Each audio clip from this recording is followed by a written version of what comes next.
you think it's going to be? I don't want to try and predict it because I think like, I'll psych myself out when it's completely something else.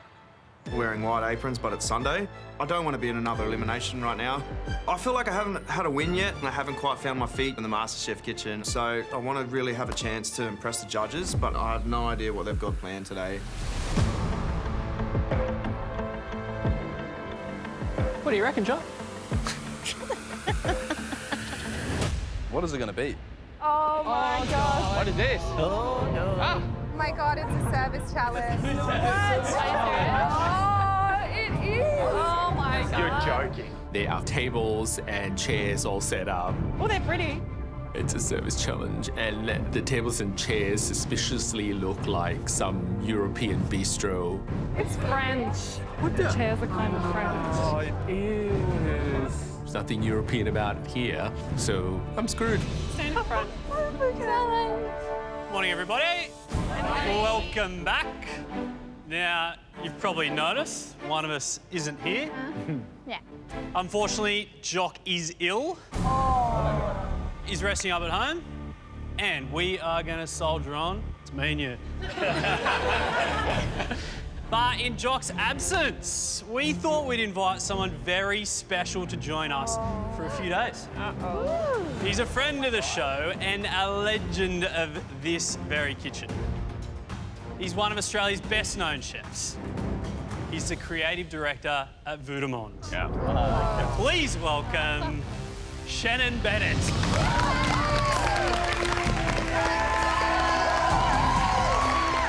I am a huge fan of Shannon Bennett. I've eaten at Voudemont and it's just next level. I don't know how his brain works, but he is a magician. So this is epic.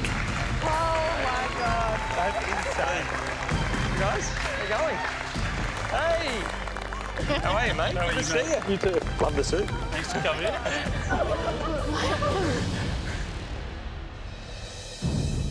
Shannon, it's an absolute delight to have you here in the MasterChef kitchen. Thanks, Mel. Yeah, it's good to have familiar faces here as well. Sasha, I mean, Julie, Billy, and I'm looking forward to meeting some new faces as well. So, yeah. Billy, Shannon was no stranger to your season. Yeah, Shannon did the immunity challenges, and it was always nice to have him here. He was always generous with his knowledge and advice, and it's quite calming. Are you saying Jock's not calming? Yeah, I'm liking this. This is nice. Max, you're a huge fan of this show. You must have seen Shannon in this kitchen many times before. Yeah, watched the show for many years and loved the episodes that you've been on, Shannon, and luckily eaten at Vue as well. So I've had that experience, which was one of the top 3 culinary experiences I've ever had. So do you care to share where in the top 3 you don't want to see? I don't have children, but if I had 3 children, they'd all rank equally, and the top 3 are... Good response. Yeah, I like it. Right, well, let's get started. It is Sunday, and we know you're expecting an elimination. But today, we're switching things up. If you couldn't already tell, this is a service challenge. And because Shannon's here, this is a service challenge inspired by French cuisine. Cool. I'm really excited for French. It sort of forms the basis of a lot of cooking. You can use French techniques in any cuisine. You've got your super fine dining, and then on the other end, you've got classic French dishes that are really rich and heavy, and you can go really any way you want to in this challenge. French cookery is about curating ingredients with great technique. So today is going back to basics, but at the same time, using your instinct, whether it's going to be bistro food, whether it's going to be fine dining food, and I suppose it's really about how brave you're going to be. I've got some rules. Each team, they'll need to cook a French entree, main and dessert for 20 diners.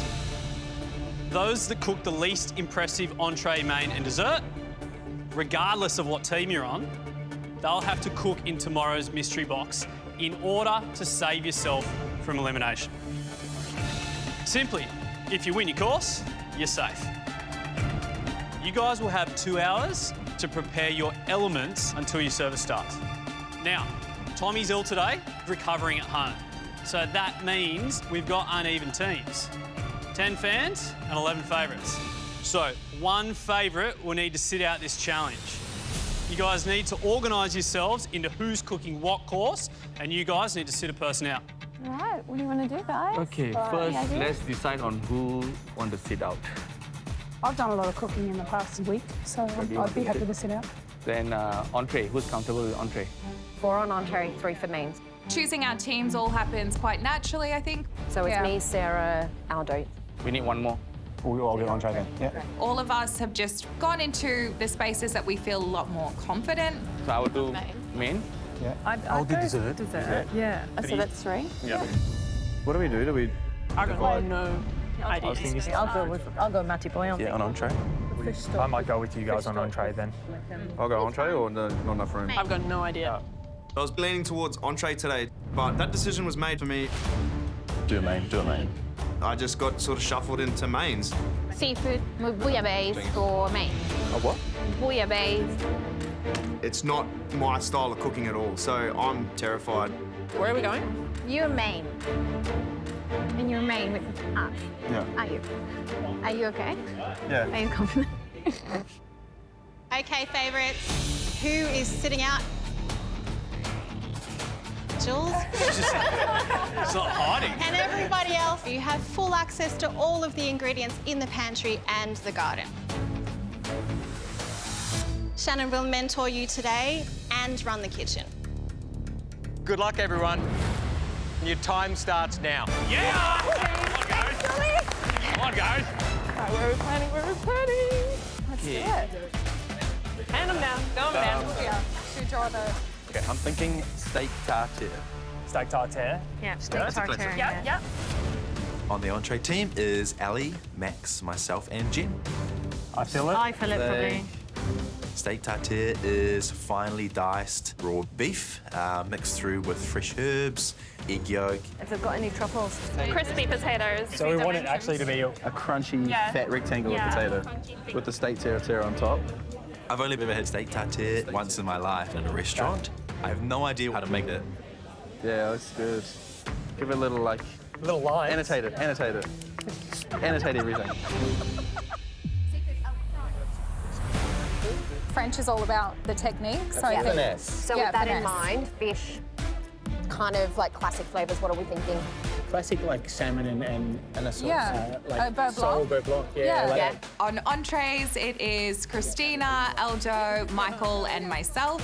I mean, beurre blanc, like it's a classic it French. is done well. It's beautiful. Yeah. Talking about doing a beurre blanc wine-based sauce, which is going to coat that salmon beautifully. Like little portion of like salmon that's just set.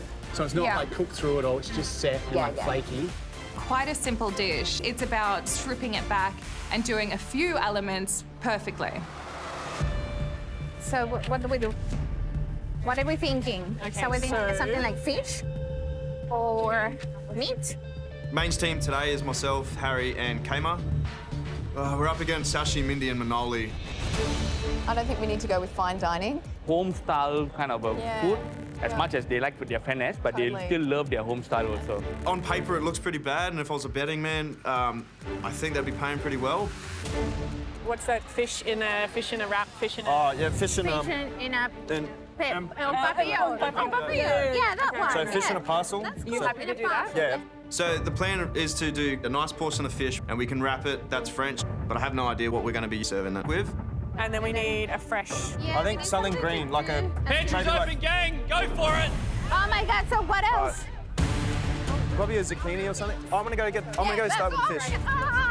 The lack of cohesion in our team today might show in our dish, but we'll just figure it out as we go. Seeing this beautiful piece of barramundi. None of the barra, mother bloke. I hope I can do this fish justice today. It's French cooking, it's refined. I don't want to hack this fish up. I want to do clean, consistent portions and steer this fish parcel dish in the right direction. Mel? Yeah? Do you want vanilla paste? Or... Yes. Yeah? That should be enough. Steph, Montana and I are essentially the same desserts team that we in the first service challenge. We won against Billy, Alvin and John last time, so I'm a bit worried they're going to step up the game. So today, our dessert needs to be amazing. I'll start separating eggs for us, Steph. Thank you. We want something rich, we want something sweet, but we also want to show lots of technique with textural elements as well as the flavour elements. I'm just like, how do you... Struggle, Samuel. Today we are going to go all out, and I know I can do a really good chocolate cremeux.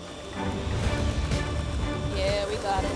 It's a classic French dessert. It's a dark chocolate, kind of ganache, but lighter, almost like eating a really decadent chocolate mousse.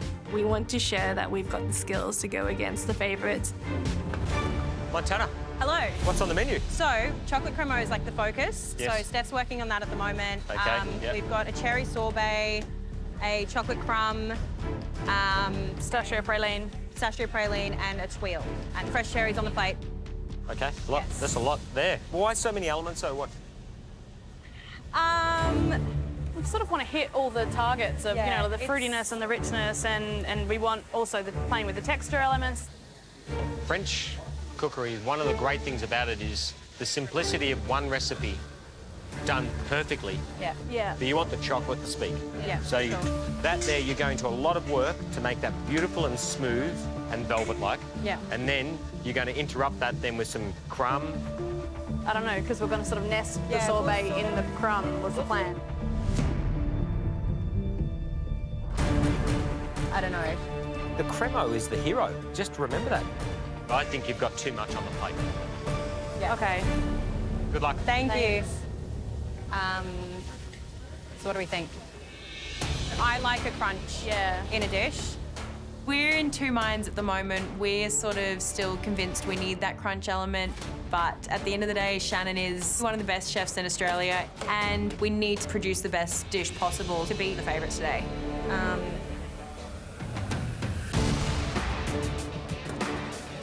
Happy with this? Yep, that was good. All right, Alvin, Billy, you're on desserts. Well, yeah, we are. What's happening? So we're doing a little tasting plate. The tasting plate? Yeah. Yeah, it's like a petit four. Yeah. Okay. Yeah, so we've got lemon tart, we've got a choux pastry with creme pat and peach compote. Profiterole filled with like a peach compote. Yeah, and a creme the pat creme pat. crackling Yeah. thing on top. Yeah. Crackling thing on top, like a... Oh, what are you going to do, sablé? Yes. Yeah. Oh, okay. Yeah. Wow. And we've got a macaron, a Calvados apple macaron. That's another recipe in itself, so that's Yeah. like, wow. So, got to hustle. Okay, all right, wow. You are ambitious. Any advice? Don't do it? Starting with fans. I told them French food is about being restrained. Ambitious, skillful, and you're passionate, right? Uh-huh. But you are now opening yourself up to so many elements here of failure. Yes. Yeah. And you've given the judges more room to have a go at you. Everyone, you've had 30 minutes. You've got another 90 minutes before the first entree is served. Let's push it. Come on. Thanks, Chef. Thanks, Chef. Go, guys. Okay. On entrees, it is Aljo, Christina, Michael, and myself making a beautiful salmon dish with a beurre blanc sauce. Let's see. How's the wine? Aljo and I are making the stock for the beurre blanc, getting the bones from Michael and Christina. Do you mind just chopping those up a little bit more? They'll get more flavour. Yeah. It's all about the flavour. It's getting that right hit of, you know, the vinegar coming through. For me, I think it's all in the technique. It's all in being precise. I came 9th in season 6. I think people would remember me for my passion for Indian cuisine. Straight out of MasterChef, I moved to India to open my first restaurant. It's crazy. Since then, I've opened 3. Still running everything from here in Australia at the moment. How's everything going? Restaurants are doing well. I love Indian cuisine, but I also have such a huge passion for French cooking. How I first started off cooking was French cuisine. I went to Le Cordon Bleu and I really tried to hone my classical technique. What are you guys on the sauce or something? Yes, we're making a beurre blanc, the salmon bones we used. Okay, brilliant. So I think having that background knowledge of French cuisine combined with all the experience that I've had over the years has helped me to become the chef that I am today. Okay, so it's on. So I'm just hoping I can really prove to the judges that I am worthy of being here in the MasterChef kitchen again. Hey, Shannon, how are you? See you, mate. Okay, the favourites. Tell me what you're doing. So with the entree, we're sous videing the salmon with a herb beurre blanc. We're going to sous vide it to about 46, so the salmon just sets, so it'll flake apart. You're on the right track there, I think, from a really classic French dish. I would remove the skin first. Hopefully I can show you a technique before you do it. Yes. To take away some skills is why I'm back here, and to improve my cooking. And if Shannon Bennett's going to give you a bit of advice, you take it. OK, so you can see a line here? Yes. This is the bloodline. Yep. OK? This technique will stay with you forever. This is a way of skinning it as well. OK? And then stretch it out. And then under the skin here. Oh, Shannon, that's awesome. And there you go. You've got really nice, neat portions. Yep. All right, thank you very much. Appreciate that. I'll keep an eye on you guys. Thanks, Thank mate. you so much. That's great. Love Such that. a good technique. I know. Yeah. We're chopping a lot of things. I've given myself a blister already. We're doing all right, though. Today I'm looking after entrees. Max is working on our fresh produce for the tartare and separating eggs to the top. And Ellie and Jen are working on the potato. I've got no idea who we are up against today. I haven't paid any attention to them, just focusing on getting this fillet prepped. To have Shannon Bennett in kitchen today, it is a bit of an honour because I've eaten it at Vue de Monde, which is one of Australia's premier restaurants, and loved it. So I really want to put up an amazing dish to win against the favourites and impress Shannon and the judges. All right, Max, what's happening? We're going to do a steak tartare, crispy potato stack. Crispy potato stack? Yeah, some shaved truffles on top as well. With a sous vide egg yolk on top, basically confitting them slightly so they've got a slight skin on them. Well, yeah, go for that. As long as you can execute them. They've got to be perfect. Yeah. Have you done that before? I've never done it, no. Yeah, OK. Never. I think your presentation is going to be crucial to this dish. And one of the other things is that you know that you can execute 22 of those plates. Yeah. Yep. So. Yep. Focus and good luck, guys. Thank you so much. No problem. I'll come and check in later. Yeah, definitely. Thank you. Okay. Steak tartare to me is quintessential French cooking. If we do simplicity but we nail it, it's a great dish. It'll be a great dish, which is what we're striving for. We need to get that fish rolling. Yeah. So I'm in the mains team with Dan and Kmart. We're still going to do the fish and parcel and then the green beans with potato. We are still trying to work out what we're doing to be more traditional French. We're going to have to stop for a second and just kind of work out how we're going to pull it all together. Hey. So what's on the menu? Tell me. So we're doing on papillote. On papillote? Yeah, so fish in a parcel. Yeah, nice. Yeah. With some green beans in there and some nice crispy goose fat potatoes. That's probably what we're leaning towards. Yeah. So you've got the entree doing their beef tartare with crispy potato. Yeah. And then you're doing crispy potato for the main course. Yes. What about French mash? Yeah. You could do an amazing, Cornell side dish of pomme saline. How do you feel about that, Harry? Happy? Yeah, we're doing mash. Yeah. So fish in a parcel. Have you tried this technique before? I've done it with paper bark and banana leaf and stuff, but not like this. But I assume it's very similar. Very similar. Yeah, that's good. Yeah, I can show you. I actually use tin foil. I find tin foil's easier. This is a great learning experience. Getting mentored by one of the best chefs in Australia, so I'm just trying to absorb it like a sponge. Another 2 sheets on top. 2 pieces. And then folded on each side. Yeah, beauty. Right, and then you'll get a much better pillow. Thank you. Okay, Cheers. no problem. Thank you. Good to meet you. I'm in charge of the fish and fanging for a win. We're on a roll here, so we've finally figured out what we want to do. I want to try and prove that I can cook some good food and I want a little bit of redemption from the first service challenge. You know, I'm going up against Sashi again, and he's the man. So hopefully we can beat the favourites today. Everyone, you have 1 hour to go. Come on, guys. This is the potato worker. I think we should patent this, Chin. Well, you're totally nice. Yeah, you like it? John, they look amazing. They're still a bit sticky, do you think? It's okay, because I think when you put filling in, you'll be fine. It's fine.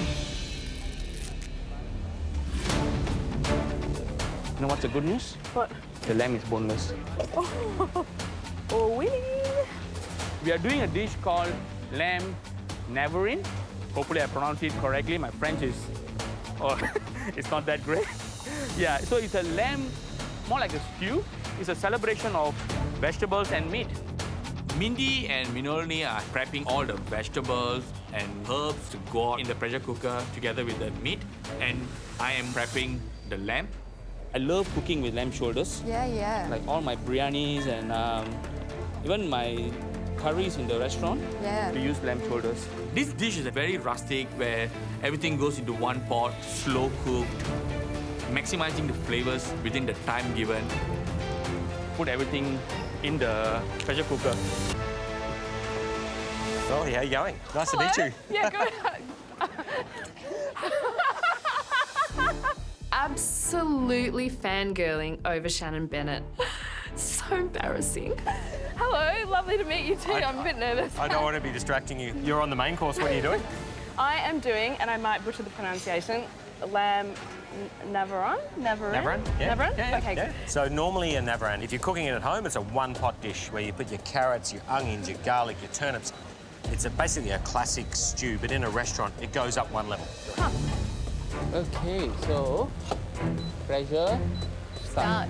Crunchy Sashi, bit of get curl. here. Yes, yes. Hey, Sashi, how you going, mate? Good, sir. How are you? Lamb navaran. Yes. One-pot dish, normally. How are you doing? Okay, so everything has gone into the pressure cooker.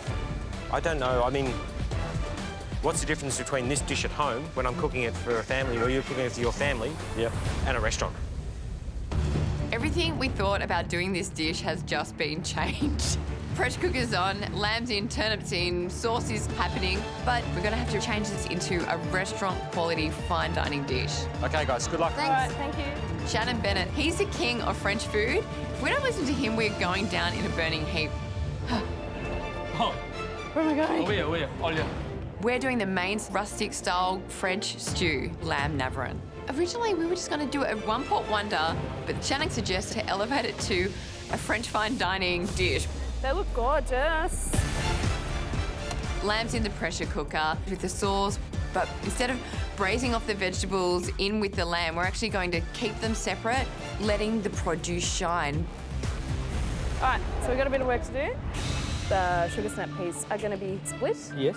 These are going to be shaved, Raw. like a mandolin. Yep. We're going to keep at least one bit of green on the carrot. Got a fair bit of work to do to make it in time for service. It's about technique and refinement and adding a little bit of finesse onto the plate. This is going to be down to the wire. Listen up, gang. You've got 30 minutes until the entrees leave the past. Come on. Come on. You can put more butter in if you want. French cuisine equals carbs and fat. This one, I don't think cooked at all. Yeah, so we'll go a bit longer. Potatoes are going to be good, Jen. I'm just going to do the truffles. Have you got truffles? Yeah. Fancy. I know. Just make it rain. Oh, I know. Shannon, come on. Dying to hear what they're cooking. Oh, fill us in. Really good things happening. Should we start with the fans? What's their entree? It's beef tartare. And then on top of that, they're going to go with a little egg yolk and then some crispy potato. Classic. Love it. Nowhere to hide, though. It has to be, perfect texture, perfect seasoning. Yep. Is it too safe, or do you think? Well, the favourites entree is, technique-wise, a little bit more in there because it's basically a piece of salmon that is really slowly cooked, beurre blanc with some herbs. Classic v classic. I do like it. I like it. Moving on to mains. The fans have got this en paupiette technique with a piece of barramundi. You don't know how well that fish is cooked until you open the bag. The technique then comes into it because it's going to be all in how that bag rises, really. What are the faves doing? Sashi's taken charge there, doing a lamb navaran, a classic old-school stew. He's put in the pressure cooker. He's got the sauce making it at the same time. It sounds pretty rustic. To take it to a restaurant level, it's all in the way you present it with those vegetables. And to finish, what's going on with sweets? Well, listen, a lot of ambition there. I've told them, pare it back, being really confident in one or two techniques. I think that's going to be very crucial. Yep. You know, the devil's in the detail and how much they can nail the technique to make the produce sing. I reckon that's who's going to take this one out. Mate, you have some serious work to do. Thanks, guys. Good Thanks for the luck. chat. Thank you. Oh, nice. So we are doing a chocolate and cherry dessert. So we've got the chocolate cremant as the focus, cherry sorbet to go with it, fresh cherries. They're beautiful cherries. And then we're tossing up on a crunch element. We've got a pistachio praline, we've got a chocolate crumb, we've got a tuile, we've got creme fraiche. I just think we need to scrap something because he's literally Shannon Bennett. Mel, Steph and I think we're all sort of the mentality that more is more rather than less is more. So I think the challenge for us is going to be deciding what to take off rather than to put on. So Nick's the twill and the crumb. I get Montana has made a chocolate crumb. I've finished making the pistachio praline. Melanie's done a beautiful twill, but we've decided to ditch it all. I just am worried it's really simple. How did I end up making the sablé again? Jesus. I'm a bit worried that this is too ambitious as a dish. We're making a petit four, so these 3 little desserts. But John is very knowledgeable, so is Billy. I'm sweet. We've got the apple compote sort of happening now. The macarons are done. The choux pastry profiterole just cooked 1 batch. The tart shell is baking. The creme pat is done. I'm working on the sablé. The sablé is a little disc that sits on top of the choux pastry that melts away as you bake it and gives it that crackly sort of effect. We're forging ahead, Shannon. You're doing all 3? Yeah. Okay, so you've basically thrown my advice in the bin. No. I'm only joking. I'm only joking. They looked really good though, those macarons. Did the profiteroles turn out okay? Yeah. Yeah, they're great. Alvin, they're awesome. They're nice and crispy. Yeah. The tart turns out well. Go nail them. Thanks, Shannon. No pressure.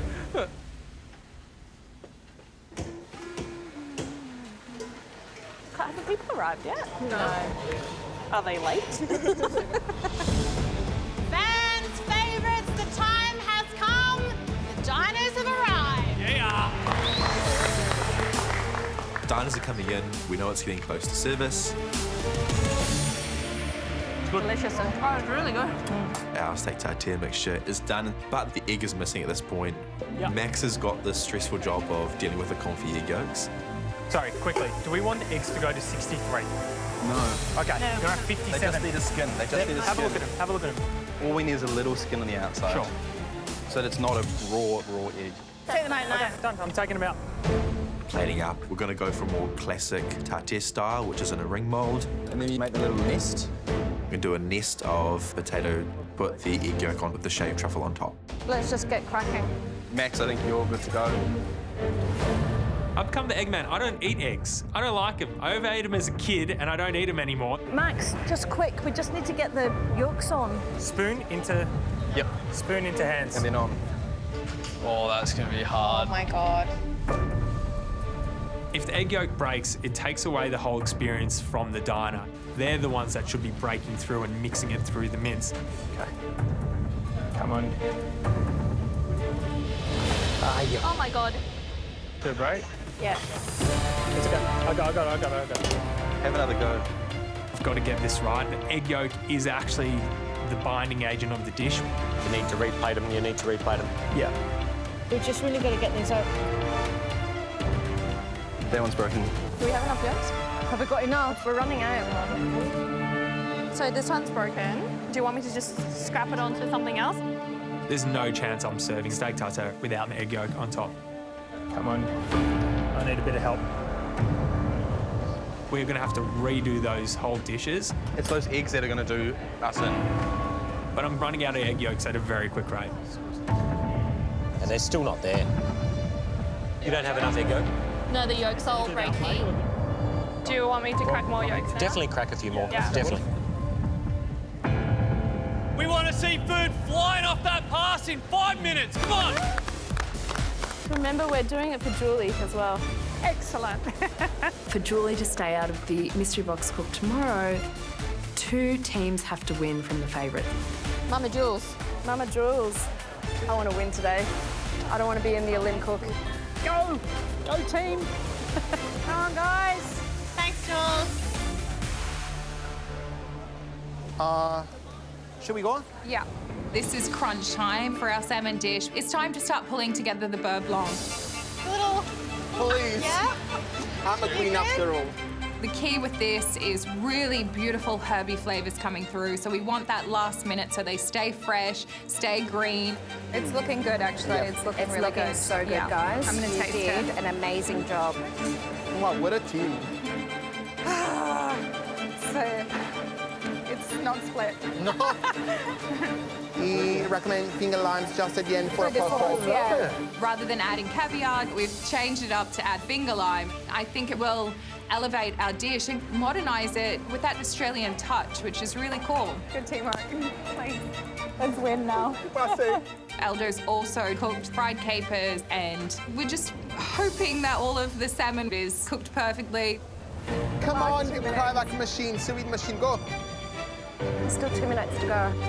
Give it 1 more minute. Yeah. It's stressing me out so much. I know. The kitchen is smelling good. We're hungry. 1 minute to go. Come on, give us the French food. Let's take it out.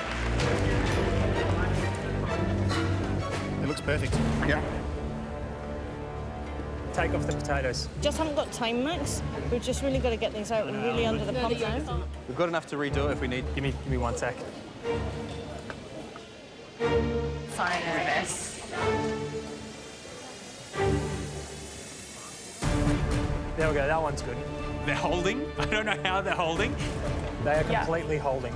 The egg gods are looking down at me. I think it was a little sigh of relief there from Shannon too. Hey, well done, well done. Jen, that one can be truffled. Yeah. Quickly and get it out before it pops. Quickly. Super fast, because these babies are going. But they're holding. They are holding. Finally, I've gotten an knack of it. Come on, diners! 10, 9, 8, 7, 6, 5, 4, 3, 2, 1. Service has started!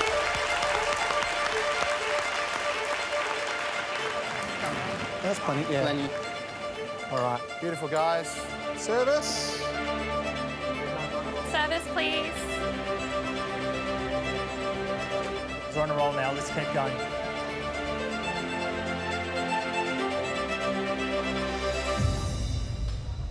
Well, what are we looking for today? It is a French service challenge, so technique, beautiful balance of flavour. I reckon restraint. It's a celebration of produce with technique, but you need to be restrained to make those two things the hero of the dish. You win your course, you and your teammates, they are safe from elimination. Truffle. Oh, thank you very much. Thank you. Right, so from the fans, an entree of steak tartare with crispy potato and, in case you couldn't guess, truffle. It's a healthy dose of truffle, that's for sure. Looks pretty classic. Egg yolk on top. Nice little nest of crispy fried potatoes. Yeah, and I must say, pretty skillful to get that egg yolk on a nest of crispy potatoes. There's a few jagged edges in there. Should we go in? Yeah.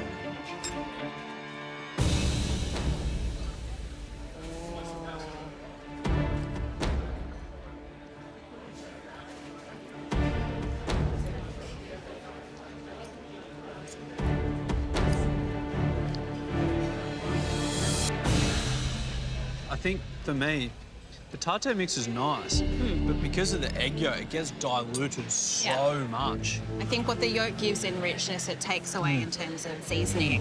We love a fried potato. The flavour of fried potato is quite pronounced.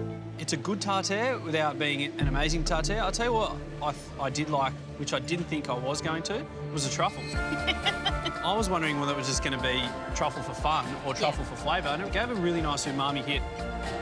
What was going to be paramount here was the balance. I really think that this is a case of tasting individual elements but not experiencing the dish as a whole, because had they have known what the yolk would do, they should have compensated by more aggressively seasoning the tartare mix.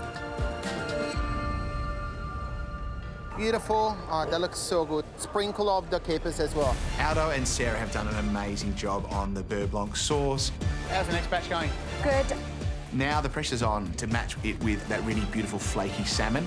Each portion has to be cooked perfectly. Is it cooked? I think so. What do you mean think?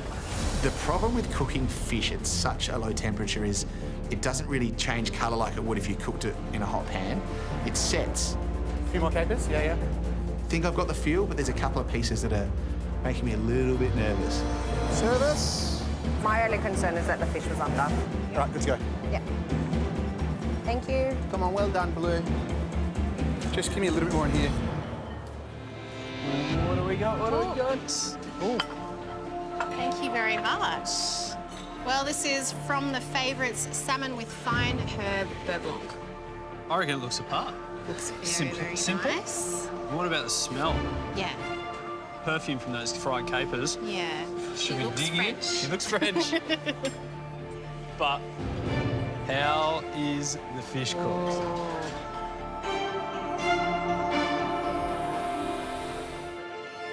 So it's supposed to be just set. Oh, yep, mine is just set. How's yours? I think it's just set.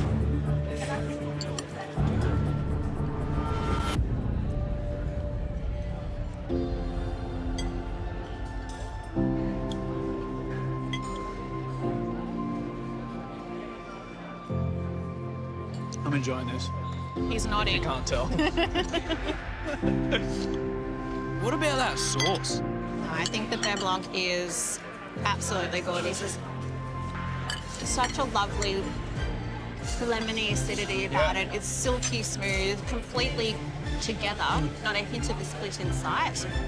And then the punctuated pops of crunchy fried capers, texture and flavour and seasoning. Yeah. Gorgeous. I absolutely love that. Like, that for me is the definition of French cuisine. There's technique, which they have nailed, but also simplicity. And who would have thought two elements could just have so many twists and turns along the way? And then the salmon, it was cooked absolutely perfectly. You don't even need the knife. It just sort of cleaves off itself. And you just have these beautiful flakes of just tender, just set, beautiful, flashy salmon. Yeah, and then you get to that fully loaded beurre blanc. Perfect texture, silky. Yeah. But then the pops, for me, of the tarragon versus the fried capers and the chives.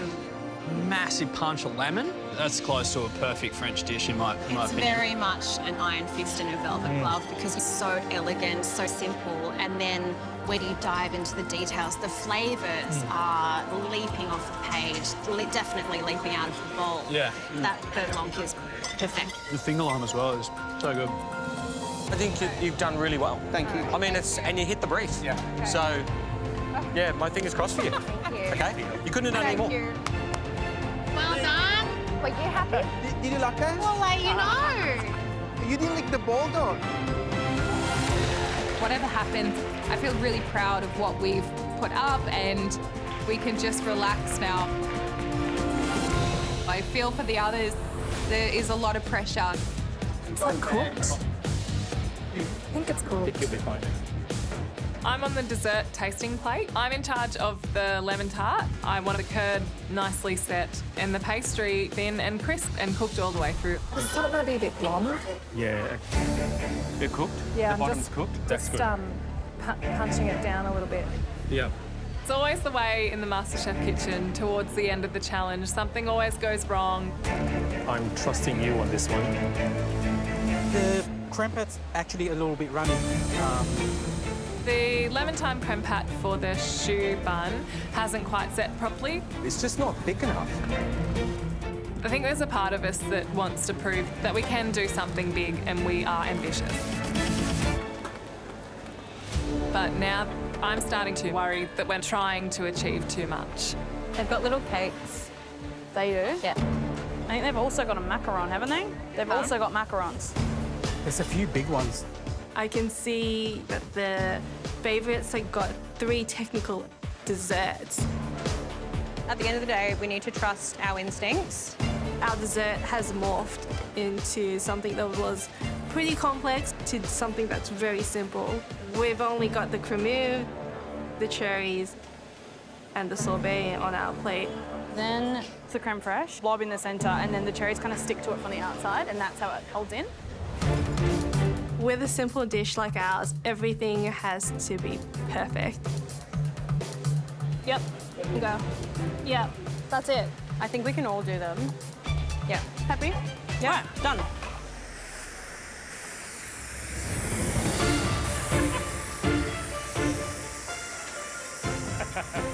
The main course, lamb neverin, from a rustic dish, we are going into a very refined concept. Isn't it gorgeous? For the vegetables, Mindy and Minority are trying to make it as elegant as possible. cooked perfectly to the crunch. The lamb from the pressure cooker falling apart, cooked perfectly. Now I'm going to strain the liquid to be reduced to get a nice, thick, glossy sauce. Sweet. Ooh, so sweet. From my understanding, French cuisine is all about heroing the produce, and they put a lot of butter. Have you got butter in there, Sam? Butter, butter, butter. Butter, butter, butter, butter. Butter everywhere. I'm doing the main dish with Harry and Daniel, fish en papillote with green beans and pomme puree. French mashed potatoes is just so buttery. Oh my God. A lot of butter coming into play with this to make it really silky and smooth. When you taste it, it's almost like eating butter. Delicious, but still really, really rich. This is why the French can eat so much butter. Yeah. But they eat small amounts of that. So you think it's a lot, but it's actually not because you're not eating a huge portion. So there's going to be more butter than that, though. More butter. Yeah. More butter. A lot of butter. Harry's doing the dressing of the beans. There's anchovies, shallots, Capers. capers. Nice. Good. Butter. No butter. No butter. Anchovy oil, like the oil from the Anchovy tins. oil. Okay. Tarragon, Very oily. parsley. It's really nice. Yeah. Do you know how long our test has got? 1 minute 13. Yeah. Danny's taking quite a long time with the fish, but we need that main part of the dish perfect. Not too tight if you can. How did the little tester go? It's just about done. I love my fish. I love cooking it. I love catching it. So I think the pressure today it's a bit more personal. I really want to nail this fish. We put it in for 6, let it rest for 2. Doesn't sound very long. Barramundi's one of those fish you've got to cook all the way through. Yeah, no, that's not bad. Oh, I'm shaking in my boots. I've got to finish wrapping these fish up, jam them in the oven so that they're cooked for another, probably double the amount of time. We've got 20 diners and we're running out of time here. We're going to need a lot of trays. Yeah. It's giving me anxiety. Hey, Manoli, we're just going to plate up, babe. Yep. It's time to play the lamb navarin. So now I'm nervous. How do we take it from a home-style dish to a restaurant-quality dish? The peas and the carrots really quite simple. You know, we haven't done too much to each ingredient. Every single pea and carrot and turnip has to be perfect. I need a scoop.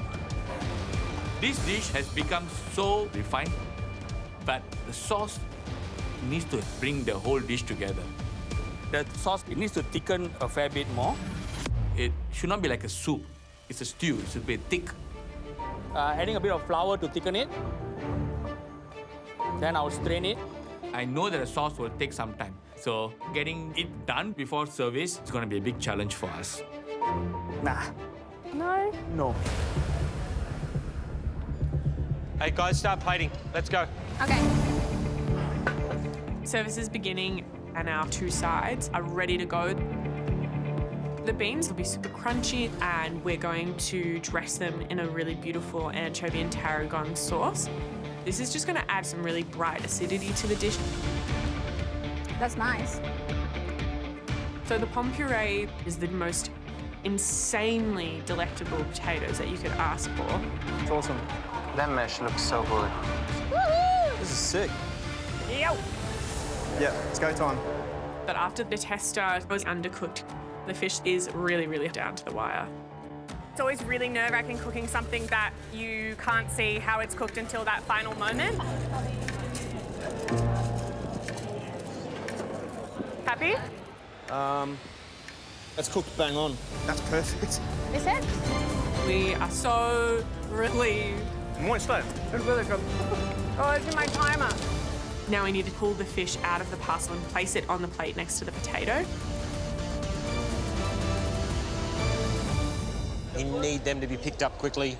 Get them out. We've got to smash it out pretty fast. And you've got to hurry. All your beautiful work is in that bag. Yeah. So you've got to hurry. Hurry. You've got to hurry. The fish is still cooking in that foil.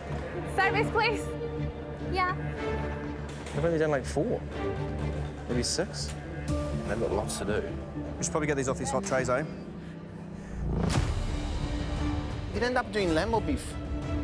Lamb. Lamb. Lamb never in. The sauce is thick and glossy. Main's away, mate. Let's go. Yes. Okay, let's do it. The original dish is need to have a pool of sauce together with the meat. But now, since it's a bit more refined, we are just coating it with the sauce and placing it nicely around. Nice. It's even more delicate than we started. Far out. It looks so beautiful. It looks so elegant. It looks very fancy, very unlikely of Sashi of doing this. At this point, I just hope all these flavors has come together properly. All right, service. Thank you. Thank you. Right, brother. Thank you very much. So this is from the favourites, and we have a lamb navaran with seasonal vegetables. How do you pretty up what is ostensibly a stew? Yeah. What do you reckon? I think they've done a good job. I think it's one thing to pretty it up, but is it going to have the same effect as that really rustic family-style dish? Let's see how she tastes. Let's go.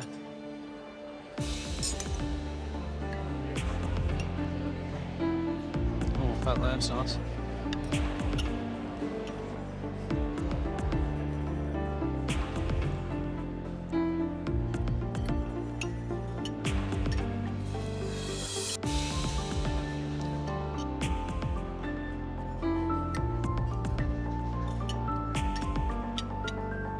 Finish that one.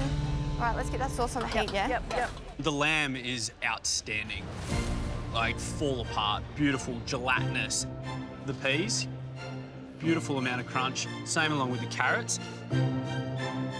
The contrast of the slightly blanched vegetables, I think, gave a really lovely crunch. I think when you have such stewed textures on the plate, you want to have that contrast. I'm wondering whether or not it's a little bit shy on the seasoning itself. For me, it could have done with a touch of acidity just to kind of lift everything up. I think they've kind of got like 80% there. I think all in all, it's a very pleasant, well-executed plate of food. Elegant to look at. Nearly there in terms of the flavour and the execution, definitely French. Right, make it perfect, mate. Go with that one. Sorry, is that stressful. There's a 2-amp fuse that's about to snap in my head, and I'm trying to just stay calm. Mate, you've got to get those out. Got to hurry. Got to push. Got to be real careful as we're pulling this fish out not to ruin the quenelle or pour juice all over it and make a big bloody mess. Got to go, got to go, got to go. I'm worried that some of the fish have been too long in the alfoil. Guys, we need that fish to go. Make it happen.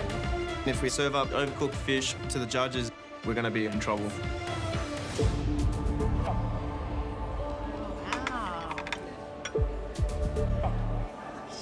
Thank you. From the fans, a main of fish en papillotes, which is barramundi served with green beans, tarragon and anchovy sauce, and a pomme puree. I like the look of it. Yeah, I think it's really simple. The pomme puree quite glossy. And then the beans look really nice as well. I can't wait to see what that fish is cooked like, because that is the thrill of en papillote. Thank you very much. Anytime. Righto, I'm going in.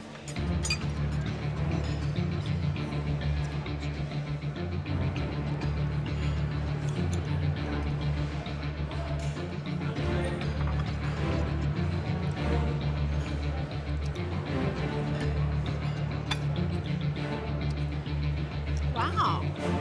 Yum. Beans are amazing. Yeah.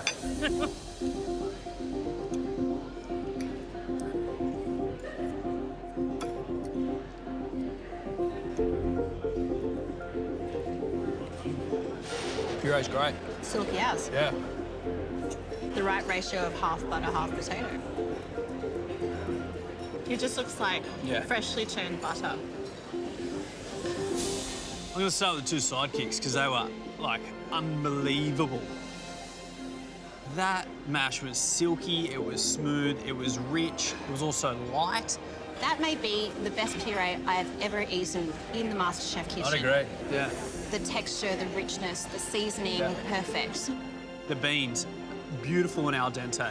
And then that anchovy dressing with parsley and lemon and just lifted everything, and that's probably what you need when you're dealing with such a heavy mash like that as well. And the cook on the fish.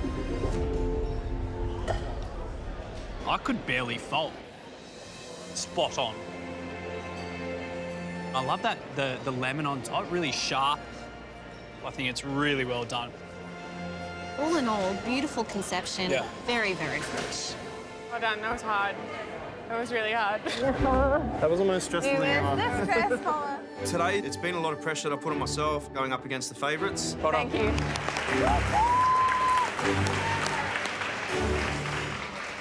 I'm cooked. I'm more cooked than the fish right now. I found that so stressful. I just need to go and steam off somewhere and go and relax. Look at the teamwork. Oh, look at the cinnamon through it. Then my eyes are watering. Maybe I'm getting emotional about the team. No, you're never emotional. So we've got all our dessert elements miraculously done. And then the calvados in the middle. Uh-huh. Perfecto. We're currently doing the macaron filled with apple compote. Sort of feels like you're eating an apple pie. Wow. They're great. John, that's really good. We've got a peaches and cream choux. We've got a lemon tart, and Billy's actually making meringue to top it up like a nice crown. Snatch that crown. We should try this. I've eaten a lot of food. Yeah.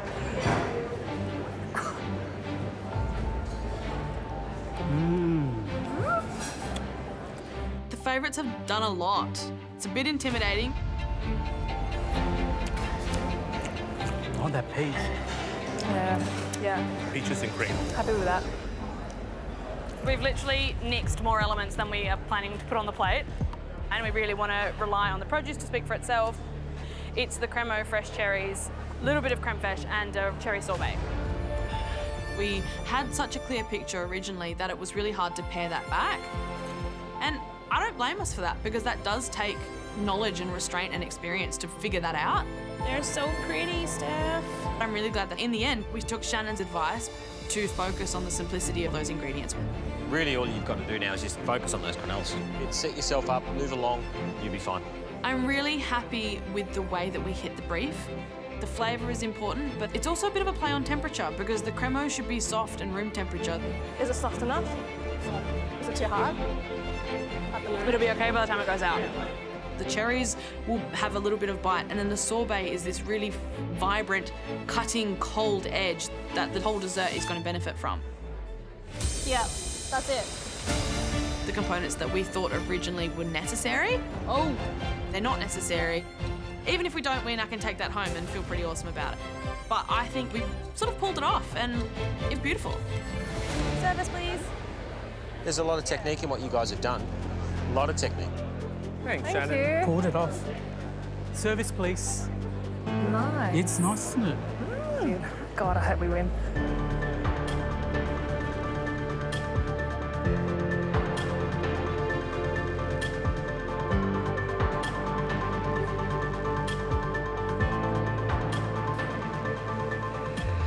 Here we go.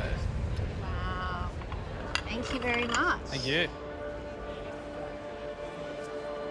From the faves, their offering of dessert, petit four, apple calvados macaron, lemon tart, and choux pastry with peach. I think there are some very generous petit fours. They are. They're very generous. But technically, they look pretty good. Nice feet on the macaron. Where you starting? Where do you start? You I take think the I lead. have to start with the macaron, right?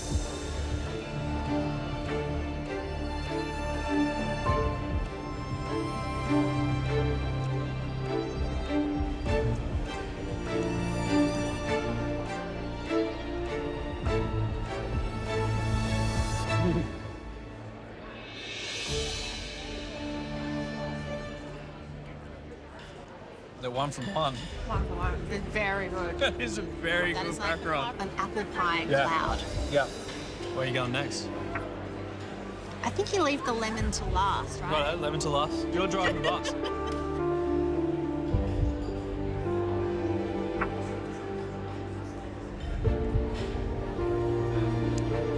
Oh, there we go. There's the peach. Yeah, I want the peach.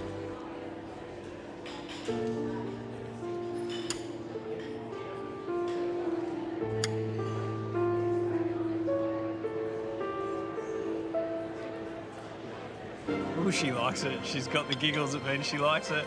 Sure.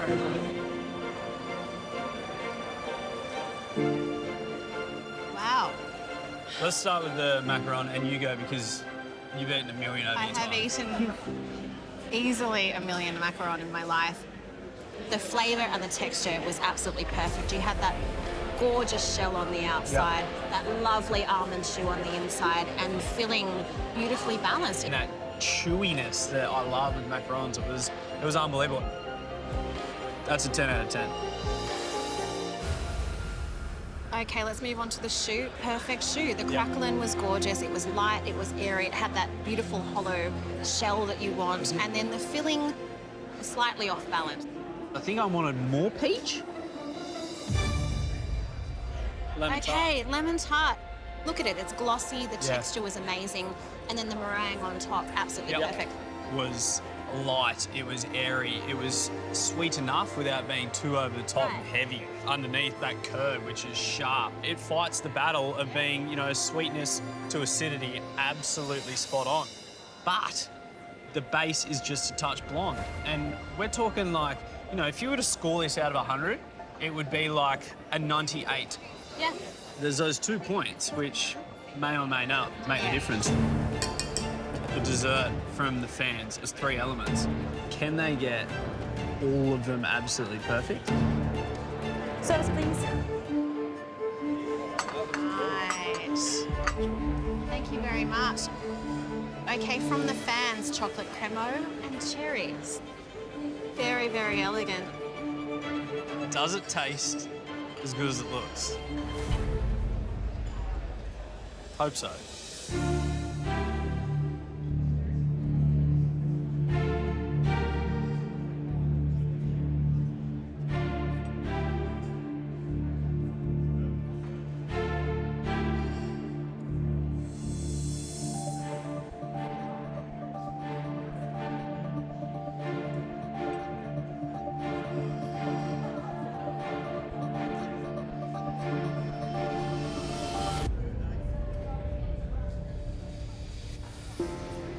Absolutely perfect. Yeah. Cremo is all about that beautifully velvety, creamy, rich texture. A turbocharged, bitter chocolate flavour, gorgeous tart cherries, and then that beautiful cherry sorbet, which was silky, it was smooth, and it was sour. Yeah. Restraint is paramount when we talk about French cuisine. I think I'm going to just say it right now. This is dish of the day. Yeah, I agree. Well, it's perfect, so easy. Yum. Service, please.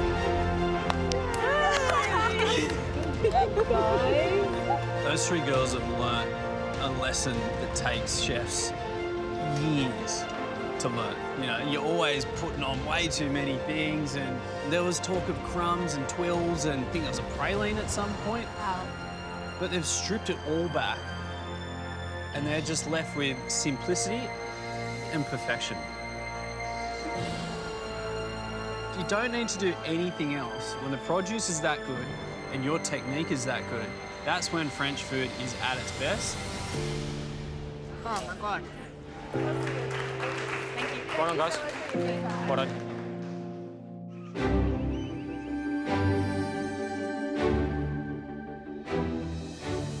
There's no denying we set the bar very high today.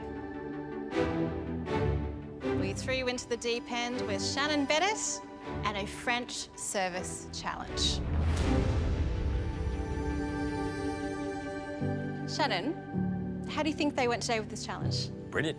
You stuck to the brief, you listened, which is really important, and you use your experience. So I enjoyed it, and so well done to you all. Thank you.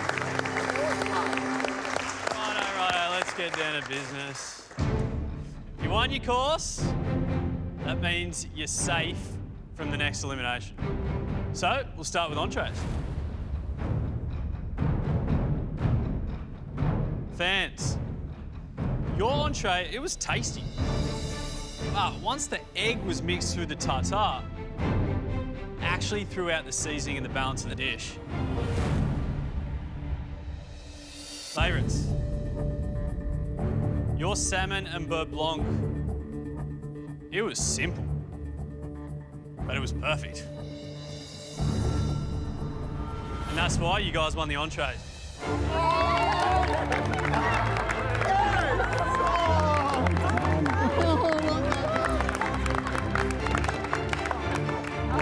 what a relief.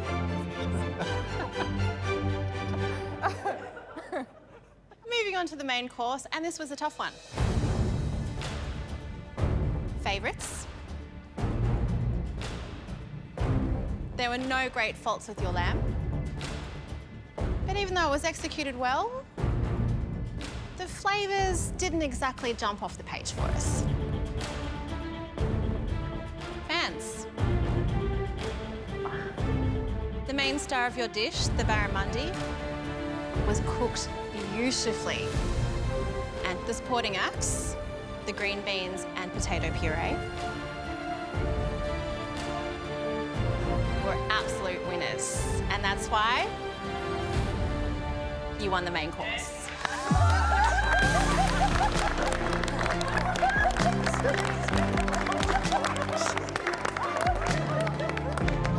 Daniel, you okay?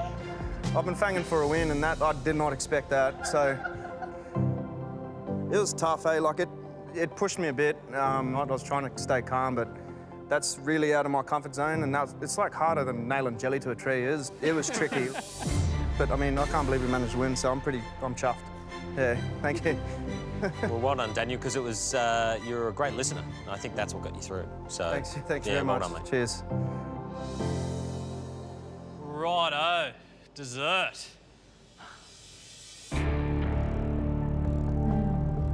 Fans, you guys couldn't have played it more simple. Crema, sorbet, cherries. That's it. Favourites? You guys bit off a lot. You made macarons, you made a lemon tart, you made meringue and choux. Honestly, we were so worried that you'd be totally overwhelmed by them. But in the end, you nailed almost every detail on that plate. It was unbelievable work.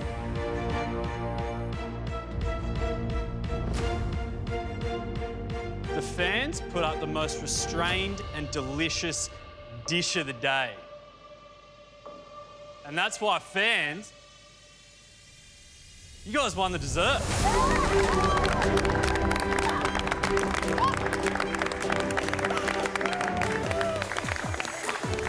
2 for 2. So stoked. Can't believe the same team beat basically the same team again. I'm feeling really, really happy. I can't really believe it. So that means Michael, Aldo, Christina, Sarah, Daniel, Harry, Kama, and of course Melanie, Steph and Montana, you are all safe. You can relax and spend the next couple of days up on the gantry. Thank you.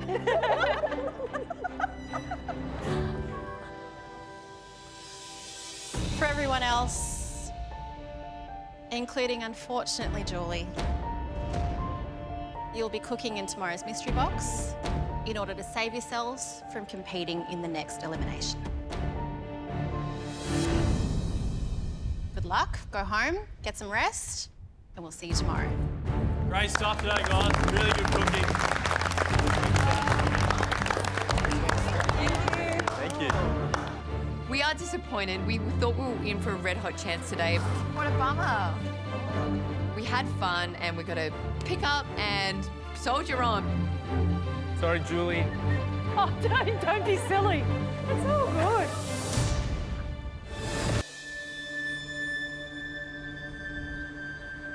We've got a quick pace over here. We've got long legs up there. Oh no. All right, come on, guys. Pick it up, pick it up. Competition has been going pretty well so far for me. I haven't had too many terrible cooks. I've started to build some kind of momentum, and I really hope I can just keep building it and, you know, maybe get to the end. Everyone's keen to get in there. Let's go!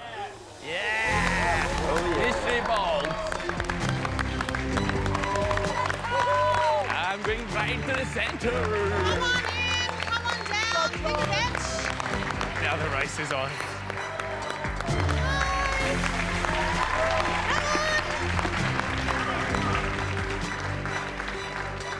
I'm always aware of the huge privilege that it is to be in this kitchen. But that doesn't mean it's easy. The potential to end up in another pressure test. I want so desperately for that not to be my pathway through this competition this time round. Hello, everyone. Hello. Hey.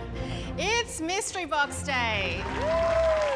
And as you can see, Shannon is still with us. And Tommy's back. Give it up for Tommy. Tommy's back. Come on. Well, you're standing here today because things didn't go quite according to plan yesterday. But today's a new day. You need to shake it off because with Shannon setting a mystery box, it is not going to get any easier.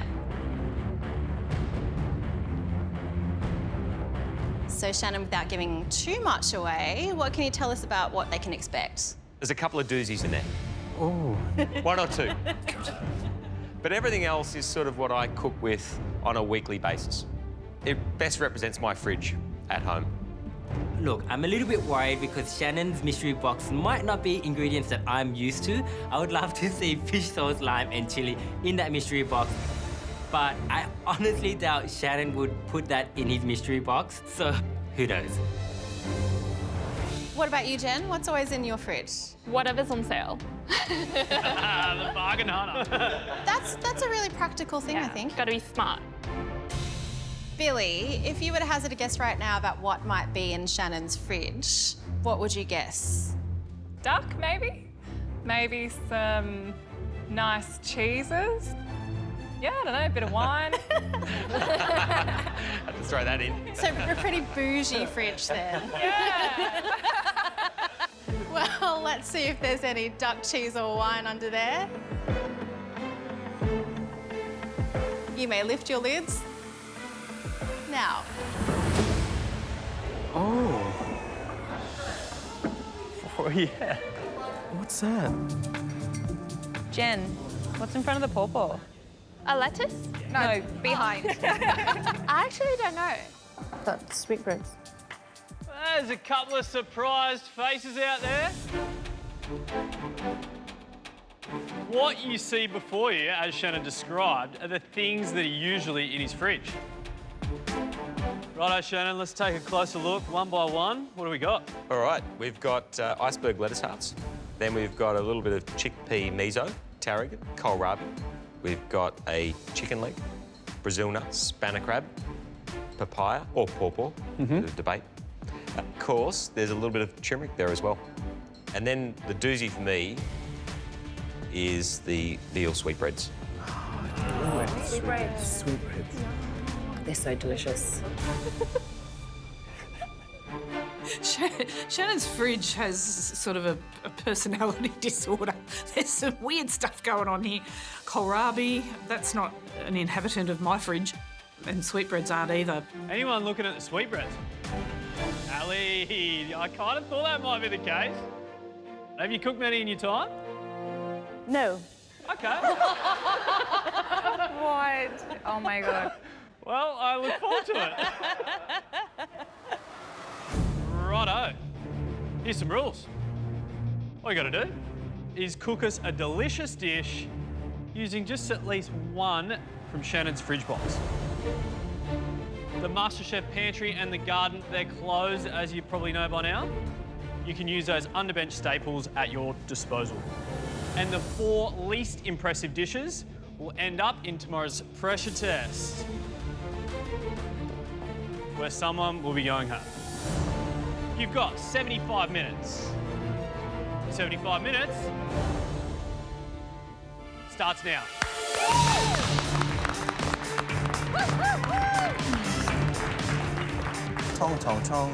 Jules, I'm gonna borrow that crab. Go for it, love. Thank you, you're the best. I'm only the second best, Tommy. Today, I'm hoping to make a egg net sort of version of sang choy bao using chicken, using kohlrabi, and also a nice little deep-fried sweetbread on top. I've eaten sweetbreads. I love sweetbreads, but I've never cooked with them before. The mystery box is quite a friendly one. There are definitely, as he said, a few doozies today, like the sweetbreads. I've eaten them once, never cooked with them, so I'm not going to touch them today. I'll leave that for Ali. So I'm going to make a take on like a surf and turf tagliatelle with crab. I'm going to try and push it a bit further today.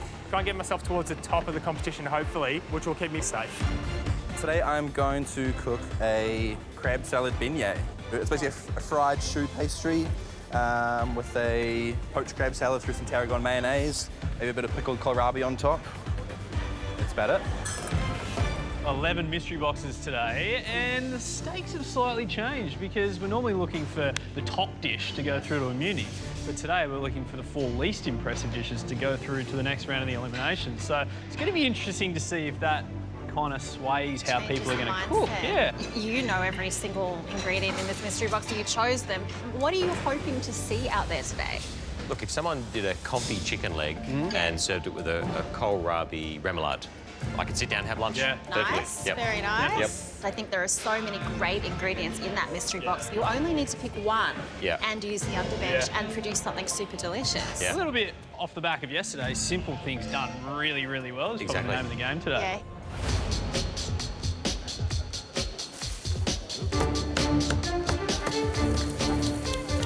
Go, Billy. Plan A is to cook some little popcorn sweetbread in a kohlrabi taco with miso mayonnaise. I'm bravely going to go for the sweetbreads, even though I've never cooked a sweetbread before in my life. I don't know why I'm doing this, but I kind of feel like I can make it work because my mum was quite kind of brave with her choice of kind of offal. Yeah, so growing up in Scotland, my mum had to be very creative with her budget, and so we did eat a lot of offal. You know, we'd have heart, we'd have liver, we'd have kidney. And I think I'm probably drawn to it due to having that upbringing where that type of food was very common. I think Mum would be really chuffed at me picking the sweetbread because it's a bit more of the challenging thing to cook. I just soak it in some milk. Sort of treating the sweetbread in the same way as I would do for a fried chicken. It's always what my mum did. It's what she taught me to do. Whether it's appropriate or not, I don't know. It's kind of risking it for the biscuit, but I'm going to try.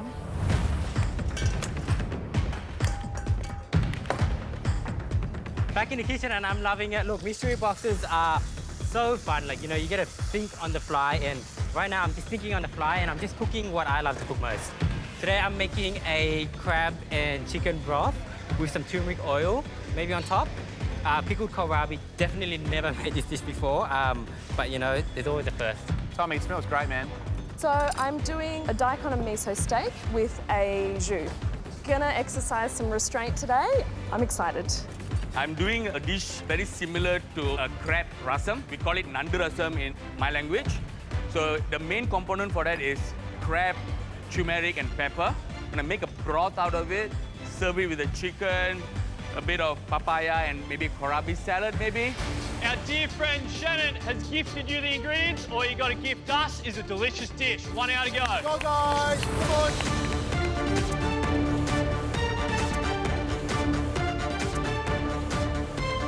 Julie?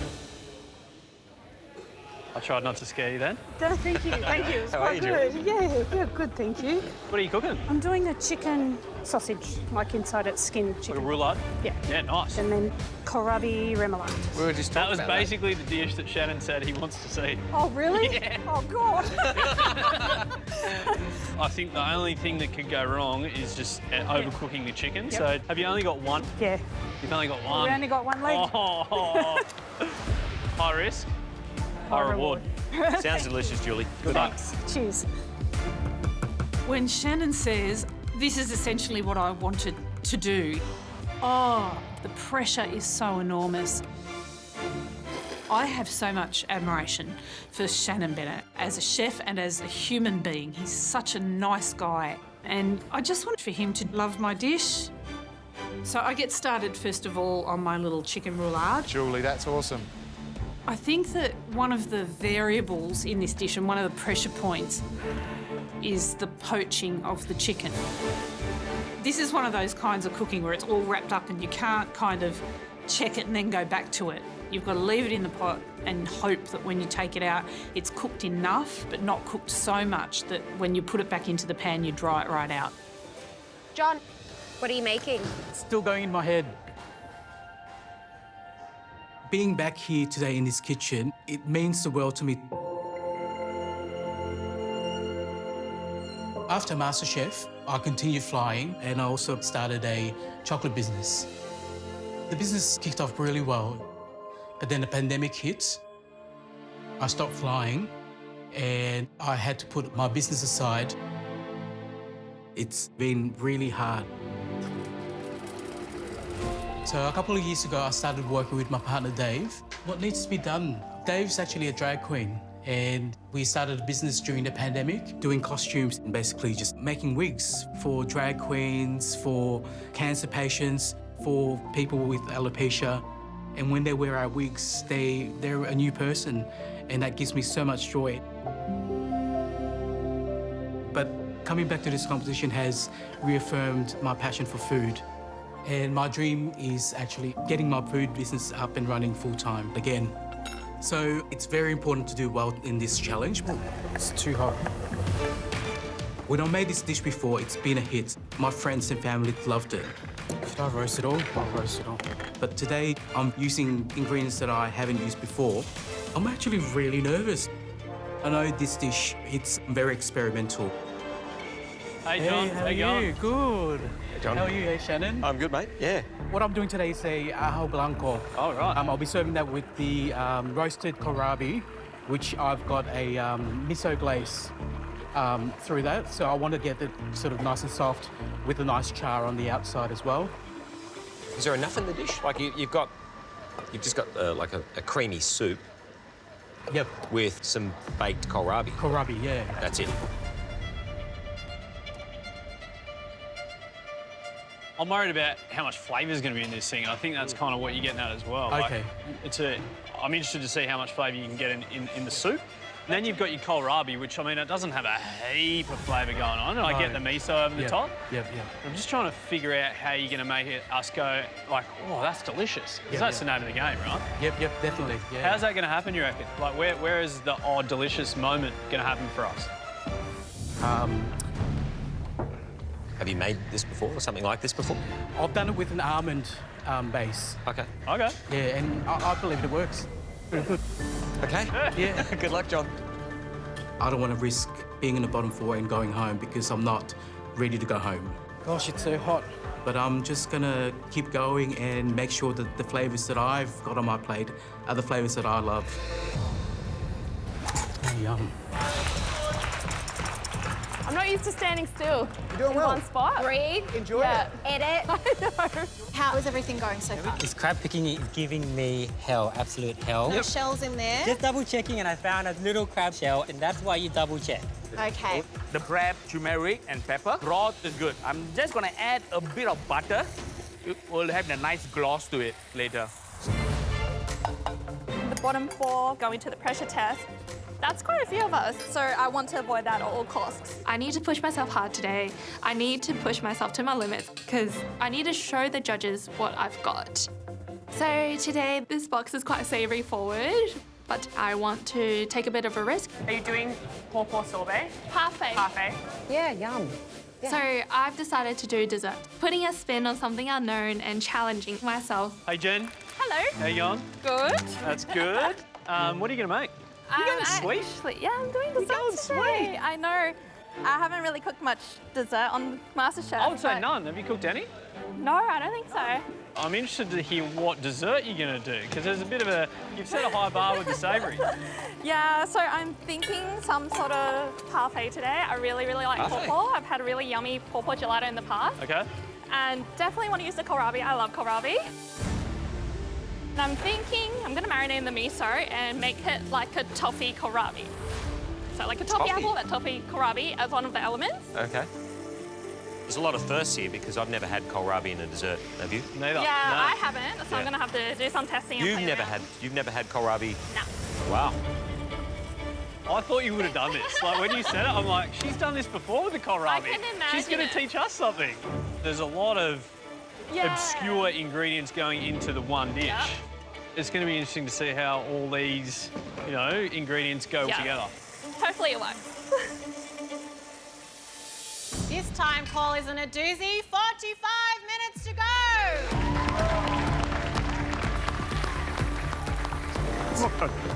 What? No, I just need to calm down. Oh, you'll be right. We got this. We got it. Manoli, that smells amazing. Oh, thanks. Brown butter. Billy, on the hand whisk. Turmeric anglaise? Gonna make a turmeric miso semi-Fredo with a kohlrabi and papaya salsa, tarragon syrup, and see how we go from there. If there was probably anyone else here in this group that was saying this, I'd be like, you're mad. Yep. Somehow Billy has this knack of being able to tie the most unique flavour combinations together. I trust your intuition, so good luck. Thank you. Trust your palate. We'll see how it goes. Yeah, thank you. Shirt keeps riding up. I'll tell you what. I'm happy with the texture of the semi-Fredo. It's creamy and smooth. So I pour my semi-Fredo mix into the moulds and get them into the blast chiller. I start moving on to the other elements. I like working next to Billy because for a person that's usually quite stressed, like me in the kitchen, you look across and you see Billy, who's not stressed but still looks like she's, you know, like has 5 arms sort of working around. Yeah, she's a big inspiration. But it's intimidating because you're competing against these legends. So my dish today is miso chicken and eggnet with pickled kohlrabi. And I'm going to play around with the sweetbreads as well. So to make the eggnet, you whisk the eggs and you start sprinkling really quickly so that you get these fine strands onto the pan. It's epic. freaking me out. Until you form this lovely intricate net. And when it does sort of happen well, it's literally like a piece of art. No, it's a Pollock. That's abstract art. That's what that is. That's really cool, Alvin. Oh! Yes, Alvin. I love it. This appeals to the perfectionist in me. I'm happy. But the standards in this competition is really high, so you just need minor flaws in your dish, and then you could slide to the bottom 4. Sell me in 10 seconds. What is this dish? It's essentially crab tagliolini with a chicken and crab broth. I hope the best for you. Thank you. Thanks, Val. Today I'm going to be using the crab, the chicken Maryland, turmeric, kohlrabi, miso and tarragon. I'm going to use most of those ingredients to make this beautiful unctuous sauce that's going to coat the pasta and should marry really well with the crab as well. As with any protein, making sure the cook is correct and making sure that there hasn't been missed shell or anything else with our crab is going to be paramount. My choux dough's finished. I've put them aside to cool down a little bit. I'm going to start working on my crab salad. Oh, God. I've never pulled apart a spanner crab before, and it's a bit of a task. Oh, I've taken the whole bloody thing with it. There is a risk of getting shell throughout your crab. So I need to be really delicate. Today I'm aiming for perfection and simplicity. Otherwise, you're going to end up in the bottom 4.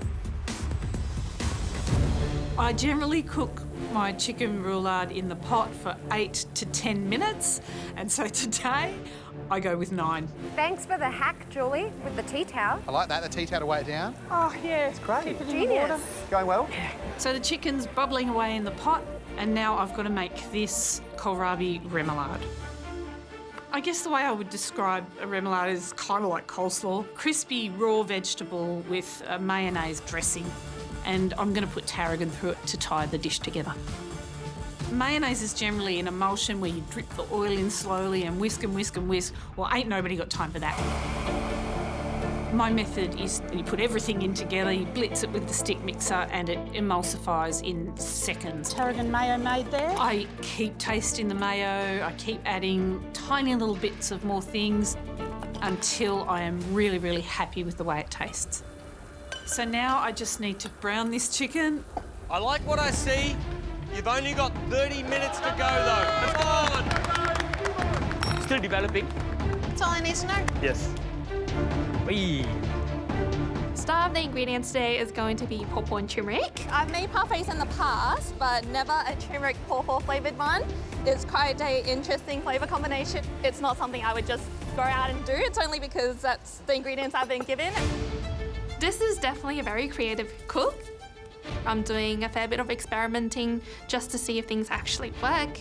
They work in my head, but that doesn't always mean they work in real life. I'm juicing my turmeric and I mush up my pawpaw flesh. I mix it through the parfait mixture and I have a taste.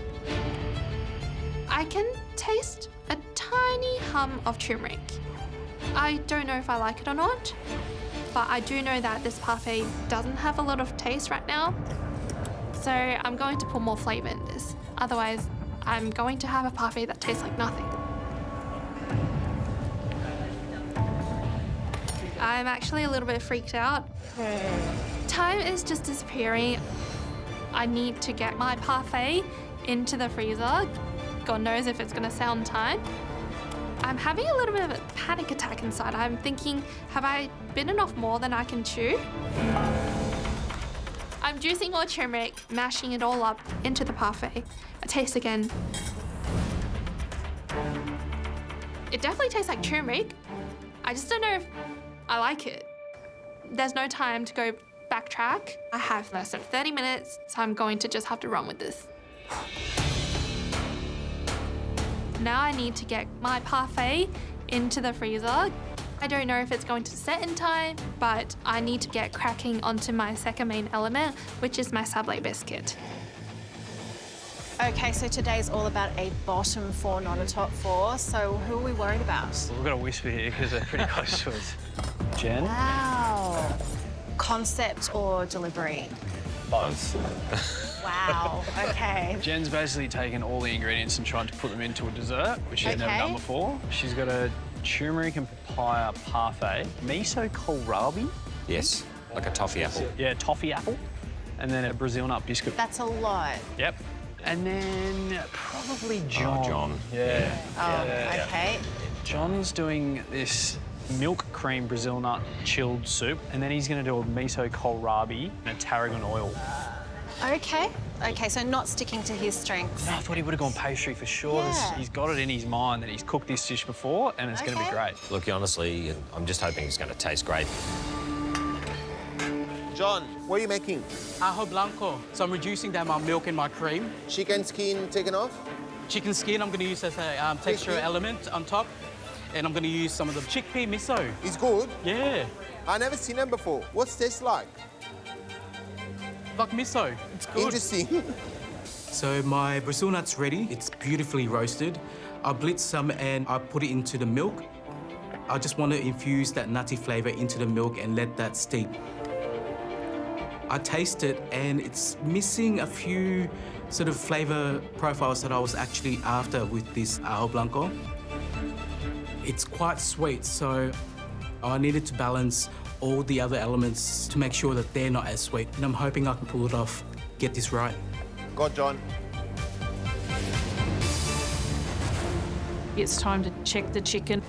I've only got one chicken roulade, so this is the main event. I'm very shaky when I unwrap it because this is a point at which it can just unroll, and instead of a roulade, you've just got, I don't know, a shredded chicken thigh and some mince.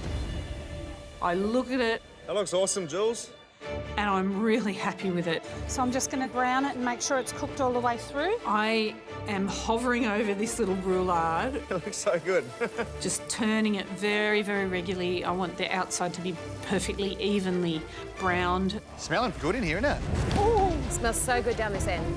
If I burn this on one side or overcook it, it's game over for me. So I'm coddling it like it's a little baby bird or something.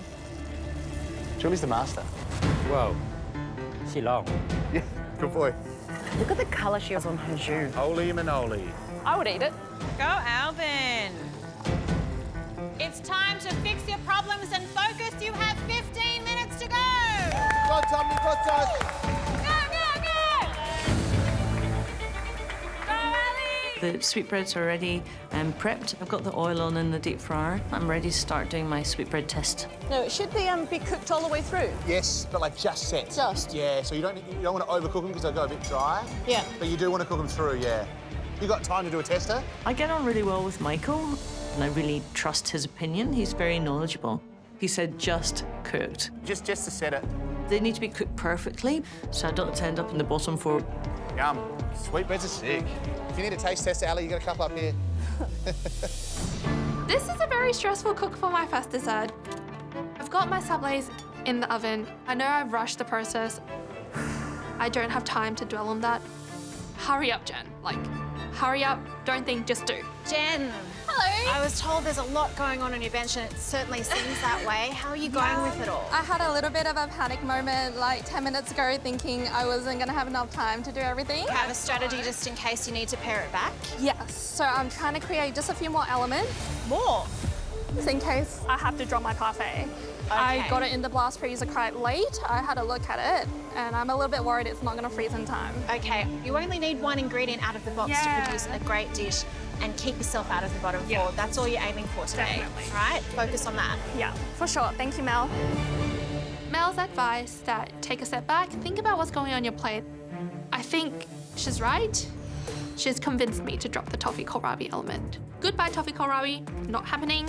But I need something else just to tie everything together. I've got a bit more pawpaw left. I think I can use that to help reinforce these pawpaw flavors on my parfait. I'm going to just toss it through a little bit of miso, a little bit of sugar, just to macerate it a little bit.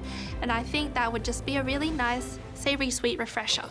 Manoli, are you going to use that butter to finish off your jus? Yep. The kohlrabi steak looks beautiful, it smells really delicious, and the sauce is tasting really nice. I feel like I would eat this dish, and I feel like that's my marker now in the competition, and hopefully that's enough. That's my crab, and it's exactly how I want it to cook. I'm hoping this ice water cools it down really fast, because that's exactly how I want it, and I'm really, really happy. The broth is almost ready. The chicken I've prepared, I'm almost there. You don't want to be in that bottom four today, and you've only got 5 minutes to go.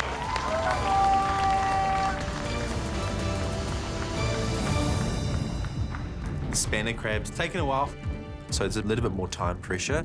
Now I've got to focus on getting these beignets right. If you don't mind me saying so, you look a little flustered. Are you okay? Just trying to get it right. Yep. Piping it out right. Yep.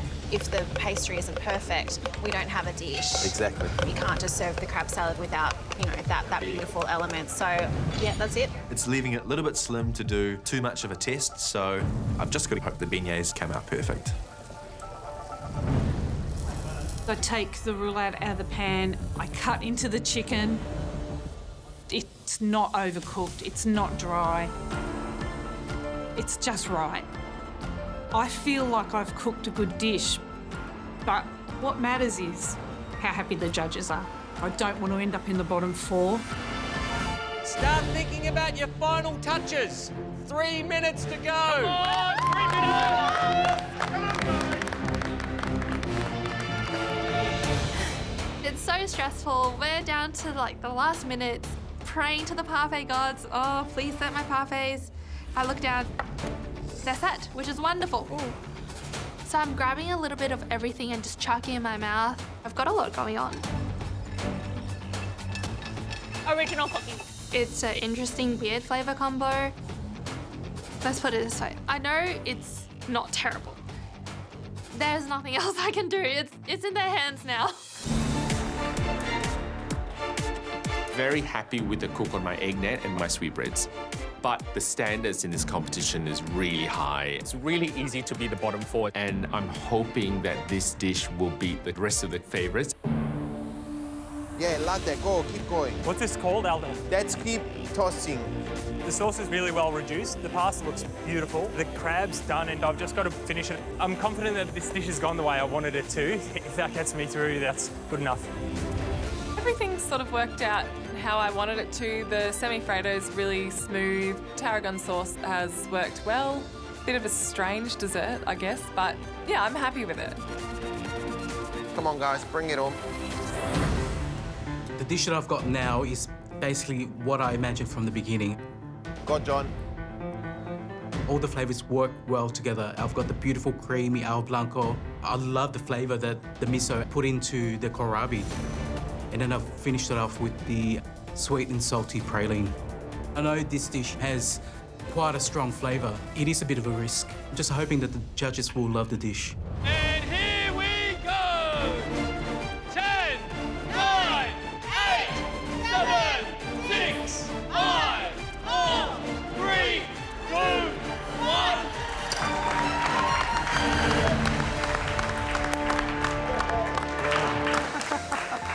Good job.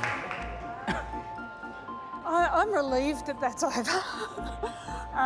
Look, I know this is tasty food, but, you know, it's not just what it is by itself, it's what it is compared to everybody else's food. So, you know, I've got hefty competition around here. My nerves won't go away until I hear the verdict, I suppose. So, fingers crossed. Well, the legendary Shannon Bennett set the mystery box today with ingredients that you'd find in his fridge or pantry. We're looking for the bottom 4 today. The first dish we want to taste belongs to Julie Goodwin! I think the pressure for me having Shannon Bennett as one of the judges today is that I've done a dish that kind of plays right in his sandpit. So it needs to be good. Hello. Julie, what have you made us? It's roulade and remoulade, so... And everything went according to plan throughout? It did, yeah. Oh, you look so shocked. You're like, it did. It's shocking.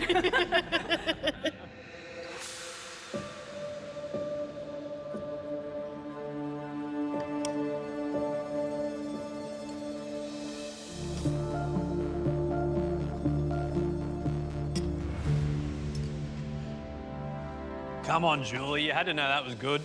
Surely. Surely. You're like, what's not to love about it? It's simple, but it's perfect. It's what we've come to love when you walk through those doors. Chicken cooked perfectly, generous stuffing in there of the Brazil nuts.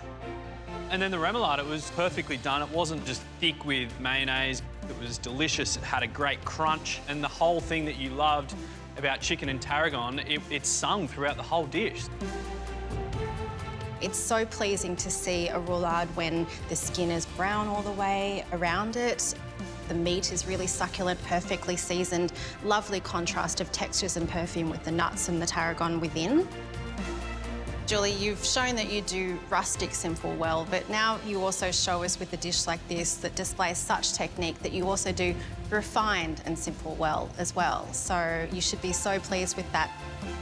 Yeah, well done, Julie. The remoulade you nailed. I really like it. Thank you. Thank you so much. It doesn't hurt my confidence to have Shannon Bennett say that I cooked good food. That's one I'm going to put in my pocket and pull out every now and again and just look at. And yeah, that's good. Next up, it's Billy.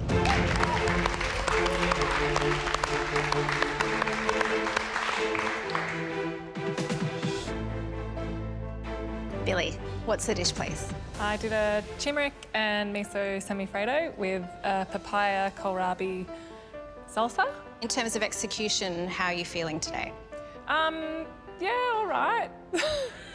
Beside the point, Classic though. Billy. It's you guys that need to like it, so I like it, but yeah. Well, I'm looking forward to tasting it. I mean, the texture looks pretty great, so...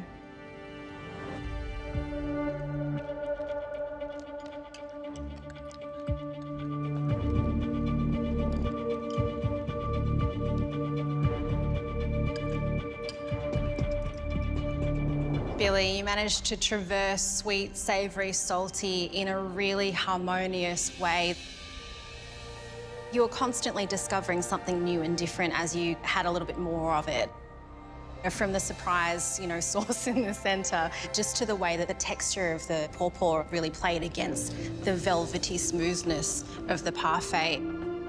There was lots of contrasting flavours and textures.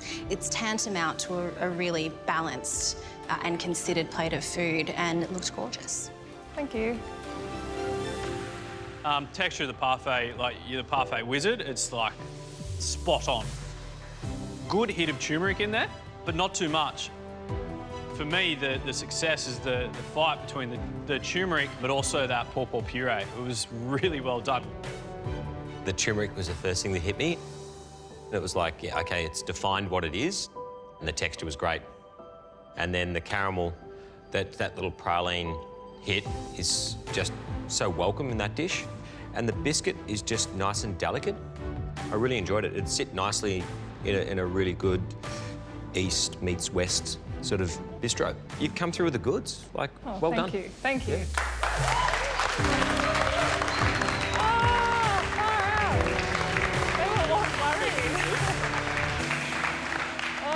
Next up, it's Tommy. What have you cooked? Chickpea and miso crab noodle soup with turmeric oil and pickled kohlrabi. Yeah, that's a different Tommy bowl of food. That is clean. It is really skillful. Well done, Hey guys, thank you. Sashi, you're up, mate.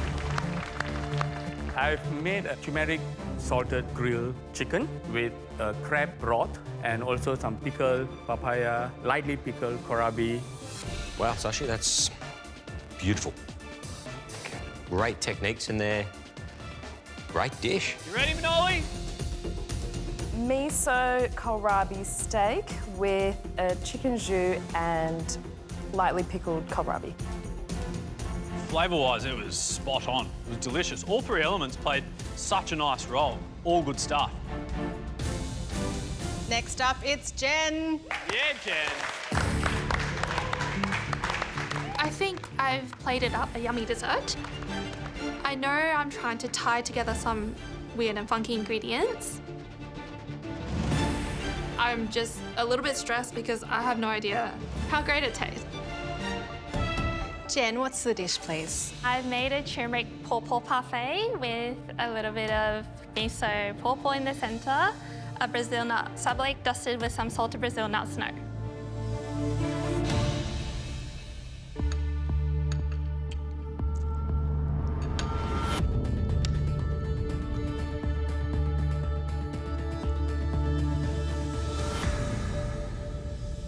Wonderful texture on the parfait. I like the play of sweet and salty. The turmeric flavour itself, I don't know, I'm finding something difficult to consolidate in terms of the balance. Papaya is sort of quite aggressively salty. The ideas are there. For me, I think the execution is what it comes down to today. And I don't know that this came off the way that you might have hoped. Thank you. In your savoury dishes, the best thing about the dishes is like there's just this boxing match of, sweet, savoury, sour. In your sweet dish, it's exactly the same, but it's not in a pleasant way when it's a sweet dish. Flavour-wise, it was a little bit of a fail. If I put my knife into a sablé, it should just dissolve, it should just break apart. Yeah. It's just not delicate enough. Yeah. From all reports, you are one of the most talented cooks in the kitchen. So there's a bit of learning to take from this. Okay, thank you very much. Jen.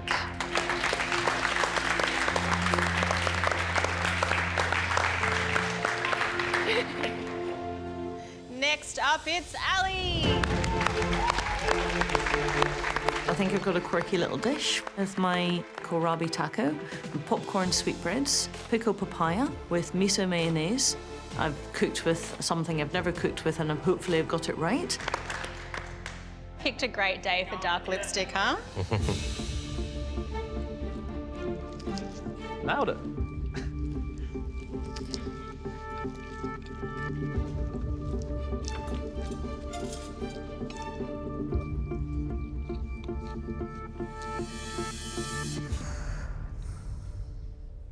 Well done. Well, Thanks very much. Overall, I really like that. I like the idea. I like the inventiveness of it. Thank you. Sweetbreads are really moist. The texture of the batter's really interesting.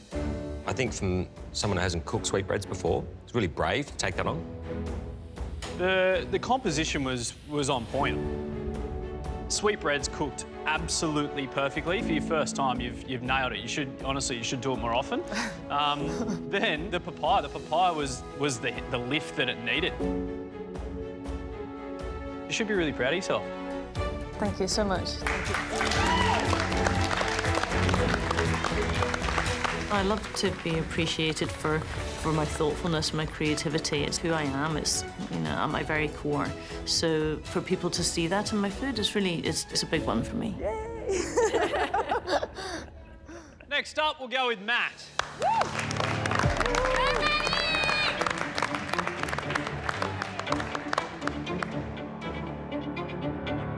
Right, Matt, what'd you make? I've made a spanner crab salad with tarragon and Brazil nuts and a beignet. Nice. And so the idea, you want us to basically rip it apart. Break it open, spoon some inside and eat it like a snack, I think. Cool.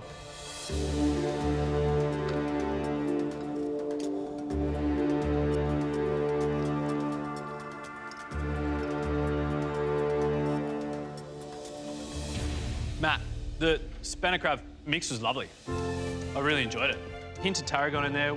I've enjoyed the toasted Brazil nuts. They gave an extra kind of fat to the mix. My beignet was a touch doughy on the inside. Sure.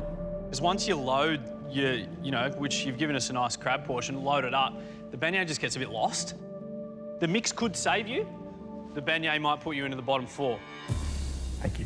Nice one, Matt. Thanks, Matt. Thank you so much. Could be safe, could be bottom 4, and that to me is a worry.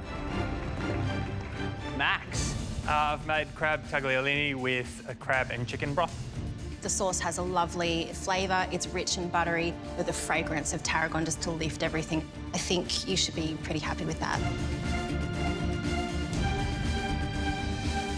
I did get a little bit of shell,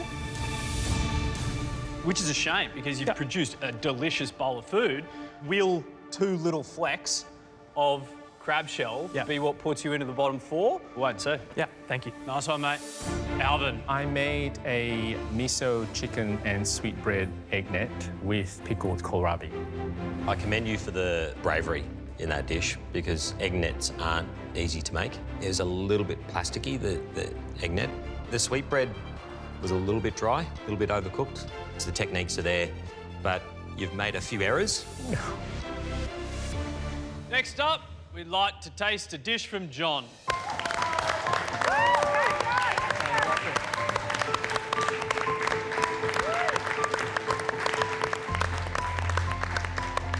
I'm putting everything that I have on that plate. I'm just hoping it was worth the risk. What I've got for you is ajo blanco with roasted kohlrabi, finished up with the tarragon oil. So I actually do this in a version where I use roasted pumpkin and almonds, and I thought that just made sense. Kohlrabi, I'll try it with that. I feel like without even tasting it, that it's either going to be like the dish of the day or down the bottom. I don't reckon this one's going to be in the middle. Please be on top.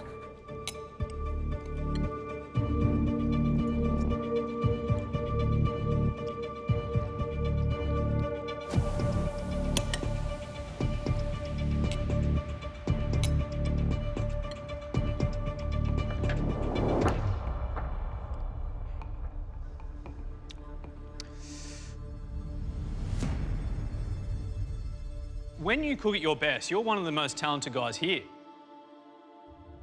But unfortunately, I think you get this tunnel vision that goes on. And sometimes it works and other times it doesn't. For me, unfortunately, everything just doesn't go together. It's just a totally different dish with the ingredients that you've had in the box. I wanted this to be dish of the day. I've got to say it.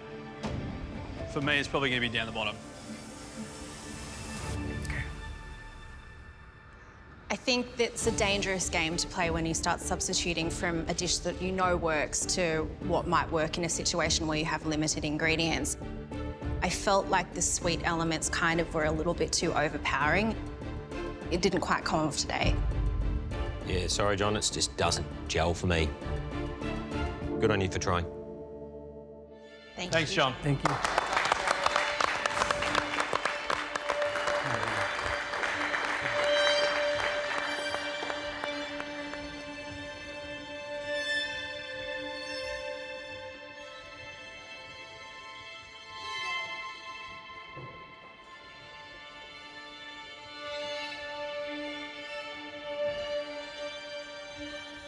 Just don't, I can't, I don't.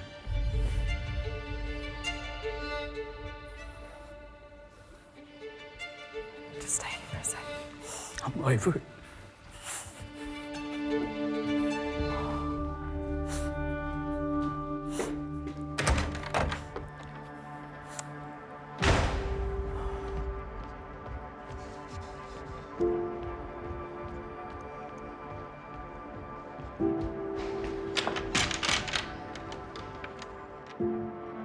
Today's the first time I felt as if I was a failure.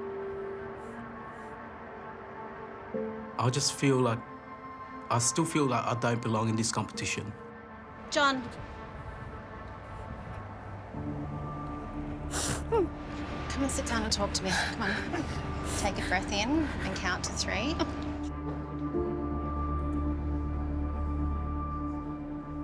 I hope he's all right. Yeah, me too. I don't actually want to be here anymore. Oh, Han, why? It's just not... I just feel like everything I do is not hitting the... Like, I'm not... That's You're not liking the dish and Oh, it's not... Han. You definitely don't need to be here. You have a wonderful life. But think about how many people love you, who are barracking for you to be back. I guess I'm thinking about my fiancé, Dave, because he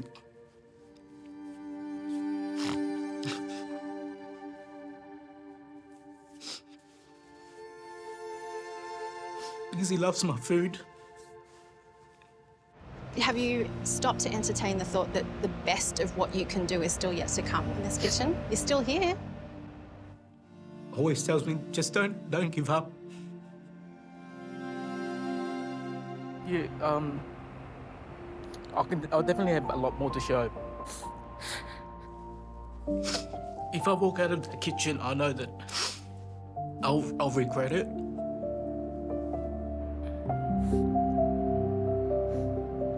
Should we go back in?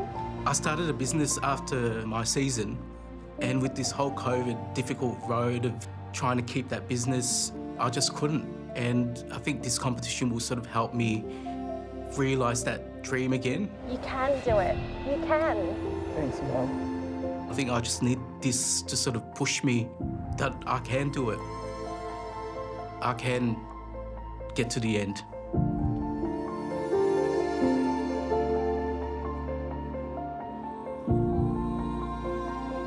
Thanks, Mel. Okay. Thank you. It's going to be a tough competition because the people that are in this kitchen are so talented. Come on, John. Come on, John.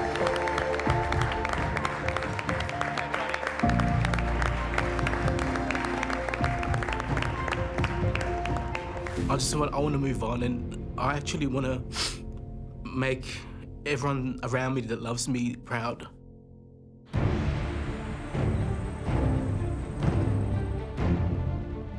Well, I don't think anyone expected to see those 10 ingredients in anyone else's fridge, bar Shannon Bennett. Your job was to take those ingredients and turn them into something that would keep you out of the bottom 4 and out of tomorrow's pressure test. Before we go any further, please, let's thank Shannon Bennett for stepping in at a moment's notice. Thank you. Thanks, guys.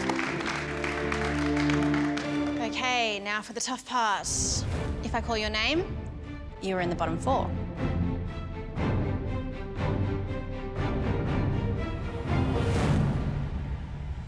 Jen, while your parfait was smooth, your flavour balance got a little bit rocky. John, unfortunately, the dish as a whole didn't quite come together as you had planned today.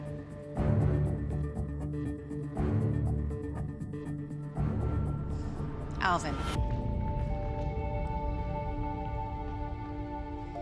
Your dish was full of flavour. Unfortunately, your sweetbreads were overcooked.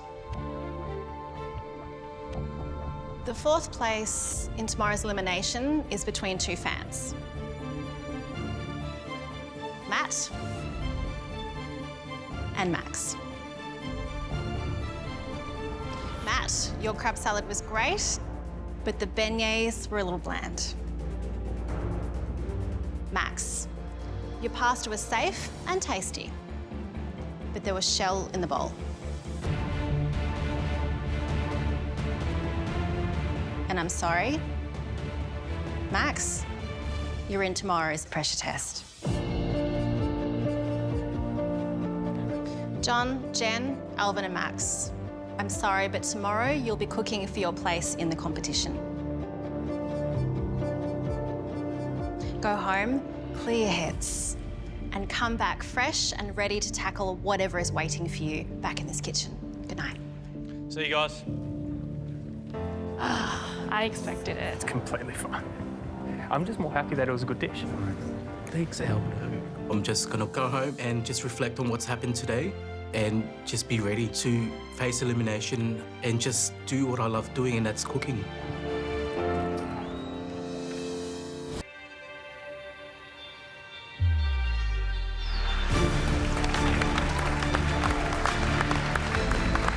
In you come. Come on down the front.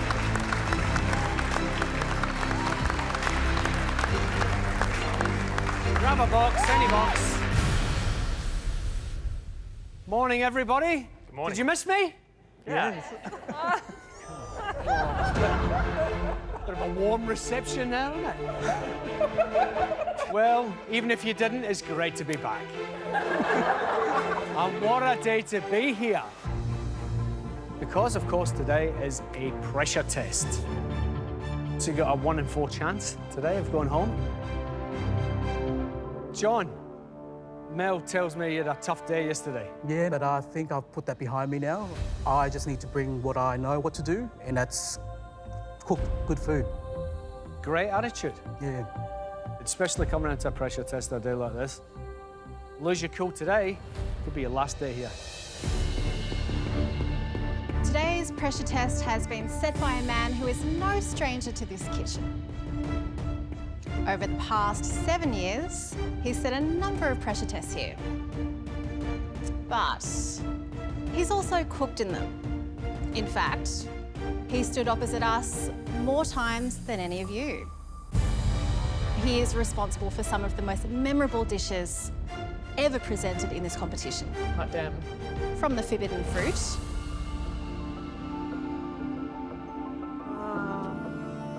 to moss. No way. To white noise. And of course, down the rabbit hole.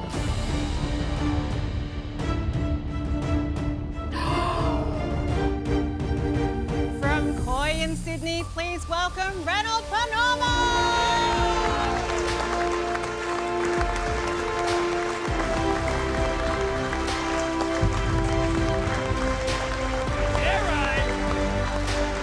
You can't be a fan of MasterChef and not know who Reynold is, and know how good he is and how amazing his dishes are. So seeing him walk into the kitchen to set this pressure test, as a fan, it's a dream, but hopefully not a nightmare. Reynold, welcome back, mate. Gosh, it's good to have you in the kitchen. I kind of miss it. Kind of miss it being on this side. I mean, it was fun on that side, but today is something pretty exciting. I'm pretty excited to show this dish as well. And before we get to that scary little thing, what's been happening in your world? Koi's going well? Koi's doing well. We've got a new flagship store in Sydney. And so it's a bigger space. We've got Monkey's Corner and Koi all in one big area. Nice one. John, you were on Reynolds' season. back in season 7. How would you describe his food? I couldn't even touch dessert in that season because he was just so good. He's intimidating, isn't he? He is. Oh, we cooked together But as I well. learned, yeah, we did cook a lot together. Yeah. Alvin, mate, you've conquered Zumbo. That's in the past. You smashed it. Can you conquer this man? I don't know. He scares me a little, actually. You were scared of Zumbo as well. I'm just scared. I'm just always scared.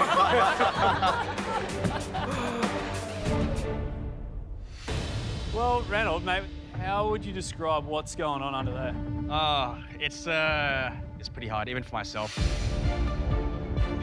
Over the years that I've kind of learned all the skills and honed it all together, I've put it all into this dessert. Ouch. Well, Reynolds, I reckon we put them out of their misery. Why don't you lift the lid and let's see what they're cooking.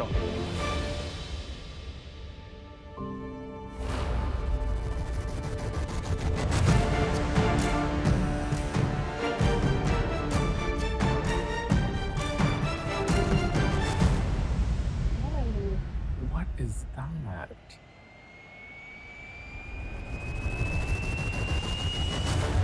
Today you'll be making my new signature dessert, Noi.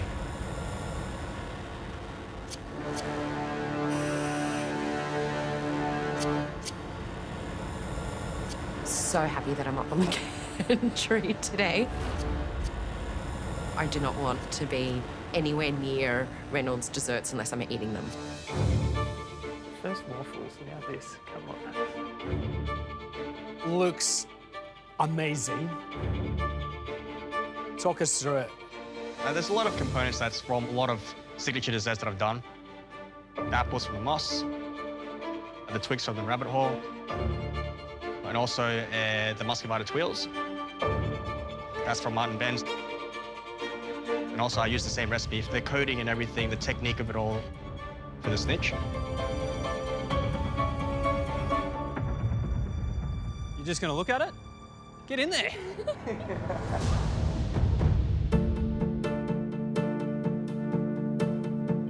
So this dessert, the main component's got 2 cubes. The bottom cube and the top cube both have different fillings with the same base. A jasmine mousse. The mousse is a whipped ganache. The top cube has a caramel apple. And the bottom is a compressed orange blossom and elderflower apple with gel.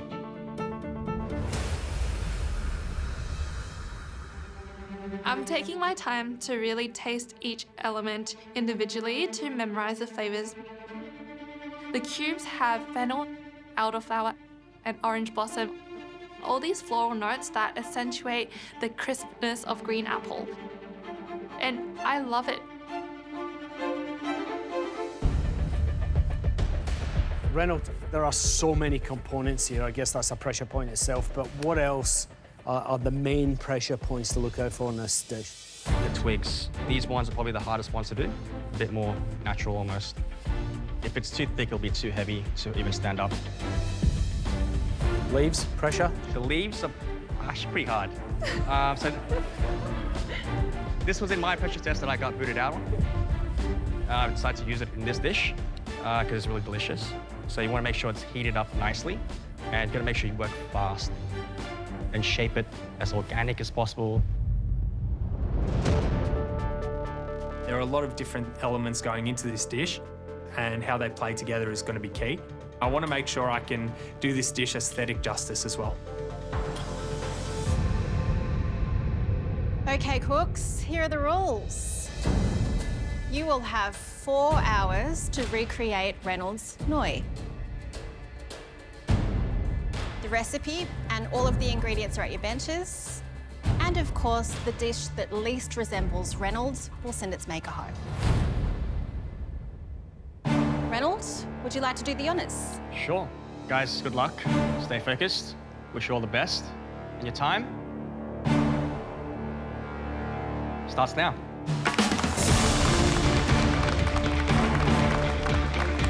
Let's go, team.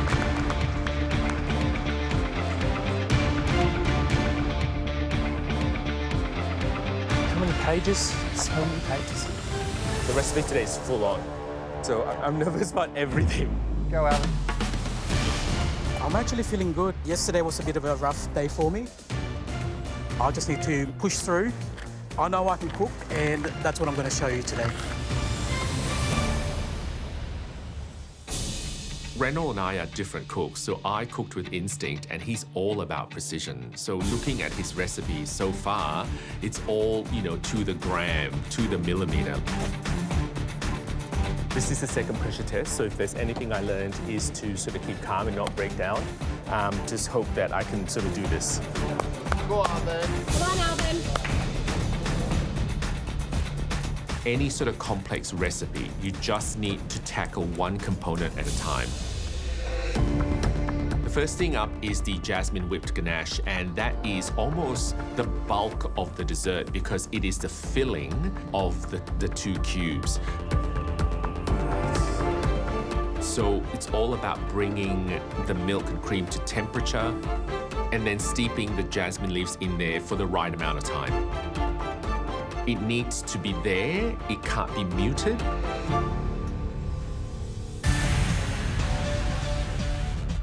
I'm really trying to take a lot from the previous pressure test and work at the pace that I did at the start. Fridge for approximately 1 hour. Max, you taste it? I'm going to taste it now. It's all about working methodically during this cook. You don't have much time to dwell on things, so if you taste something, if you're happy with it, Yeah? I think you need to tick that box and then move on to the next one. Well, Reynolds, a 4-hour pressure test. They have quite the task ahead. In this first instance, what do they need to get done properly? The inserts, they need to have time for it to set. And then the caramel apple, that takes time to get that colour.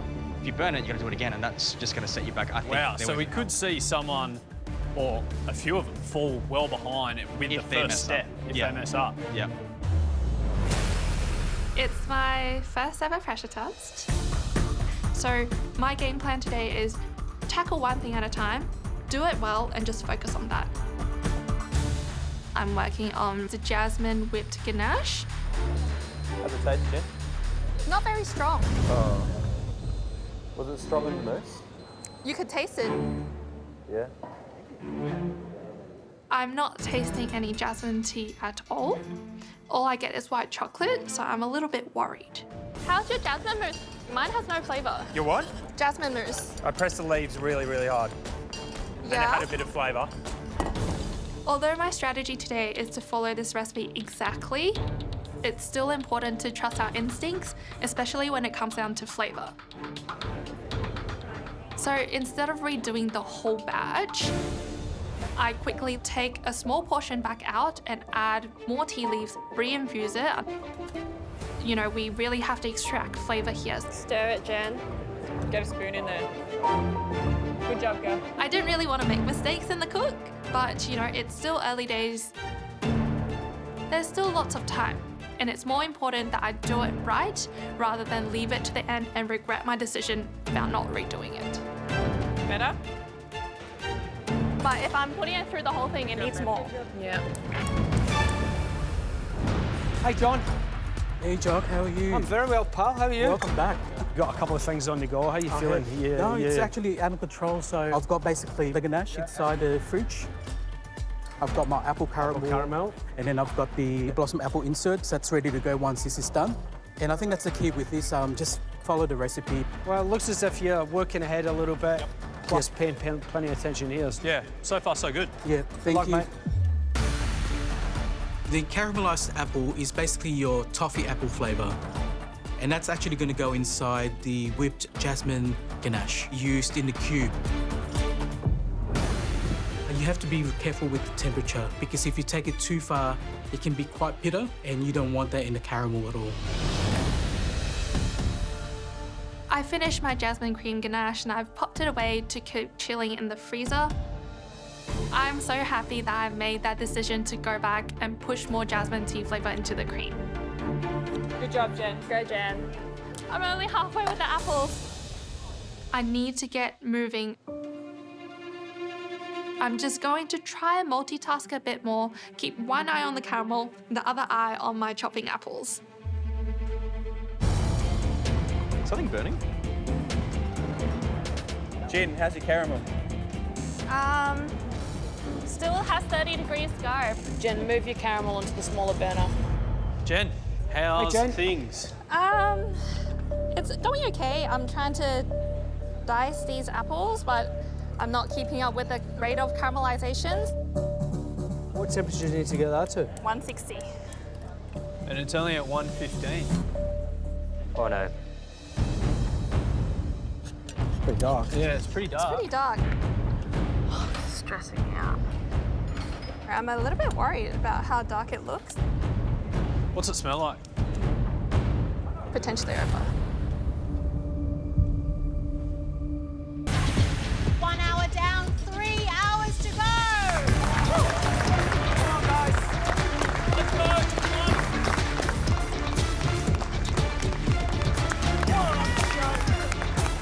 Who's in front? I think John's in front. 3 hours to go, and John is just powering through this recipe.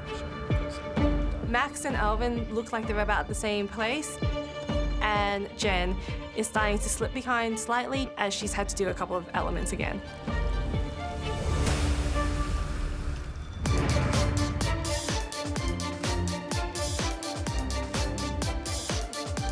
At this stage, I'm really happy with how methodically I'm working through this recipe. Okay. I'm up to my green apple sorbet. The apple sorbet was actually my favourite element to the dish when I tasted it. It was nice and fresh and crisp, and I think it really helped unify the rest of the dish. It's the element that I want to really come across as really special on my plate as well. Beautiful, Max. Thanks, mate.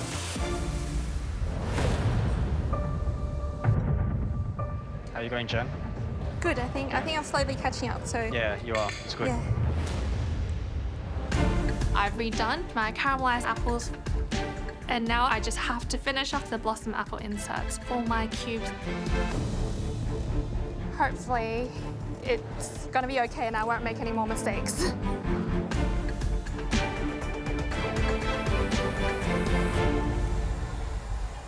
I'm powering on. Now I'm going to move on to building my cubes.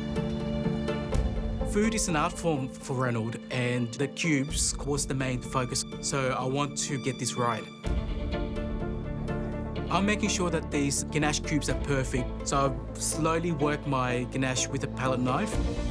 If you don't get the ganache into the molds properly, you'll end up having air pockets and it won't be a perfect cube.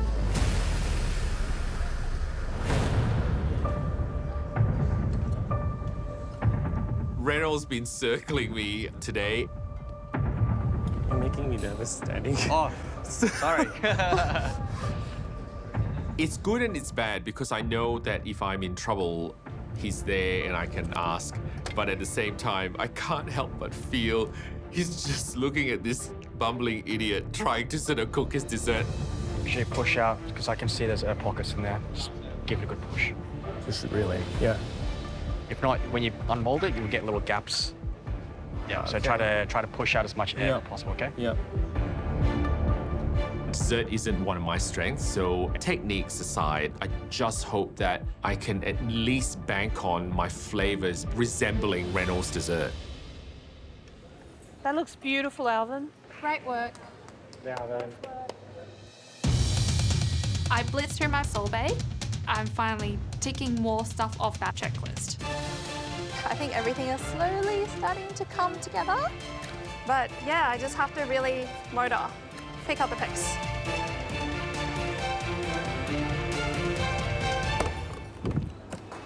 So 2 hours have gone, and I'm actually halfway through, and I've done the sorbet, and I've also got my cubes pretty much in the glass chiller with the different apple inserts. I'm moving on to making my chocolate twigs, and I'm actually feeling confident because I'm familiar with chocolate work. Basically, you just blitz the chocolate in a food processor until you get a nice putty consistency, and you just roll it out. When you're rolling the twigs, you're actually crystallizing the chocolate, so you're basically tempering the chocolate. How are you going? Yeah, good. Yeah, you're way ahead. Yeah? Yeah. Is it a good thing?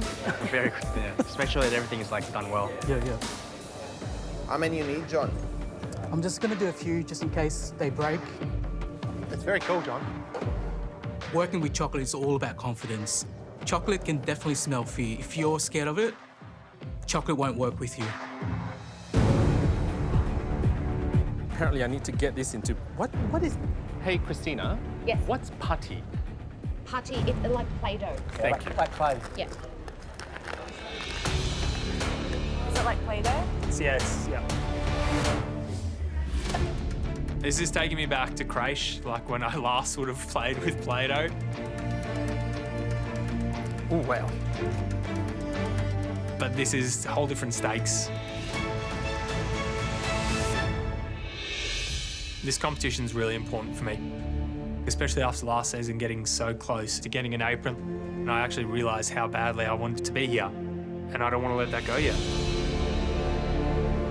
The twig that Reynolds had on his plate was really, really fine, really thin, really delicate. At the moment, I got a log. I think I'm actually overworking the chocolate. Oh, this is hard. This is really difficult. If I can just get some sort of twig-looking shapes out, they'll have to work.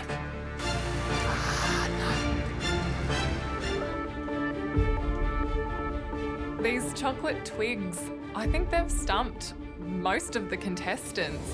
Oh, this is hard. Are your twigs snapping, Max? Yeah. Okay. Watching them try to do it and not quite get there, it's just heart-wrenching. This is ridiculous. Wow, this one's tough.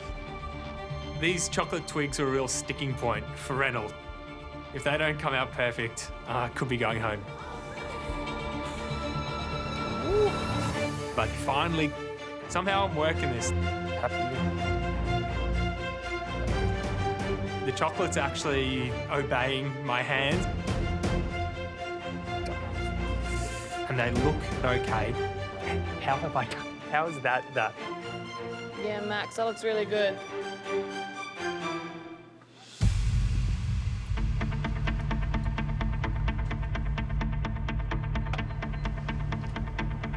How do they look? Very, I'll comment later. Are they too thick? Oh my gosh. I don't have time to redo these twigs. I need to just work on my other elements, otherwise I won't have anything to plate up.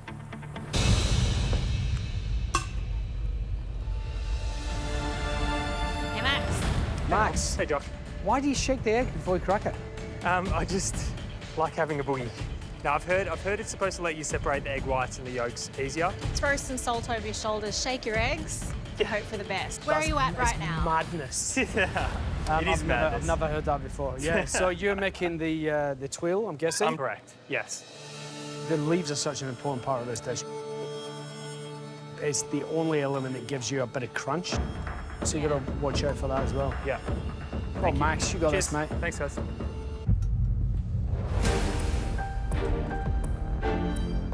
How you going, John? Yeah, good. I'm doing the twill now. Killing it? Yeah. The tool is basically a batter, and then once you've got this consistency, you use a stencil and a seal pad and basically spread a really thin layer with the stencil to create the shape of the leaves. We've all got 1 hour to go. One hour to go.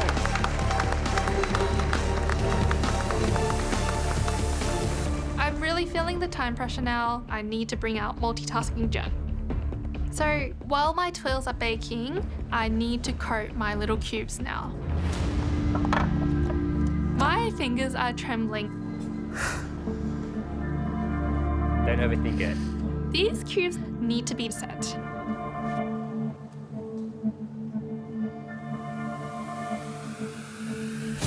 My cubes have set properly. Oppa. Opa! I'm so happy that I've gotten to this point and everything is coming together. Those look really good. Alvin's still doing his chopper. Hi. How you going? I'm really pushing this. Oh, you're supposed to make them look like twigs, mate. Don't just stop it. You've made them now, it's all right. Next step, mate, you got to make the twills, yeah? Yeah, I've got to make the twirls. It's so important to get the dish finished in a pressure test because the other contestants, they're also skilled. And you cannot afford any slip-ups. I just have to keep motoring on. It's now time to use these stencil leaf molds to create leaves out of twills.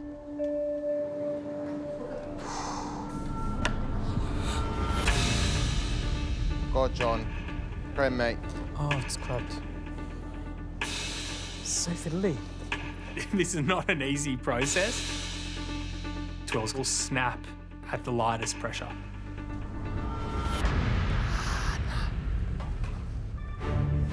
Okay. This is not working. I have a read of the recipe again, and there's a heat gun that's used to keep the leaves pliable before pressing on the stencil. No wonder it's bloody hard. Mate, these are bloody tough. You got to sandwich the... Yeah, okay. Yeah.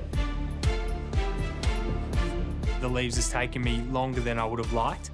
Every single minute I can have at the end of the cook to plate this all up is an extra minute that's just worth its weight in gold. Now for the next challenge, I'm aware that I am already a few steps behind. I still have to create the twill leaves and I have to dip my cubes. So there's still a lot to go. I have to hustle. It's so important to get the cubes done because I know I've done a good job with the jasmine whipped ganache in terms of flavor. But if I don't get them on the plate, there's nothing.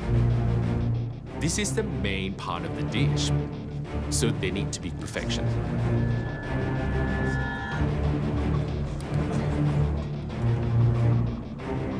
Come on, Alvin. What the hell? It's not pretty at all. Oh my God, these are nothing like Reynolds. Just need one. It's okay, just demold them all. I'm in a whirl of hurt. My cubes don't even look like cubes. I'm very determined to stay. I'm not ready to go home. I haven't really shown what I can do and what I'm capable of. Come on! Come on! But I realized that I'm really quickly running out of time. Now I have the pleasure or the pain to create the twill leaves. I just hope that I can get everything done. Yes. Go on, Alvin! Come on! Come on!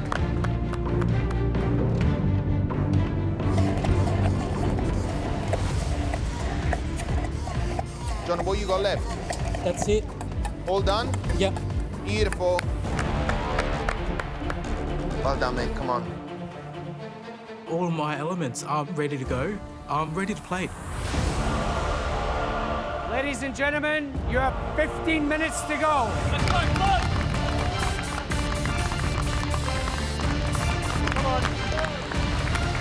Go, John!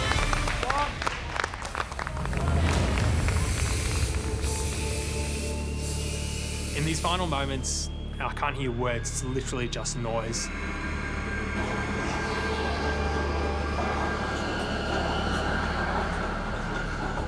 The atmosphere is really tense.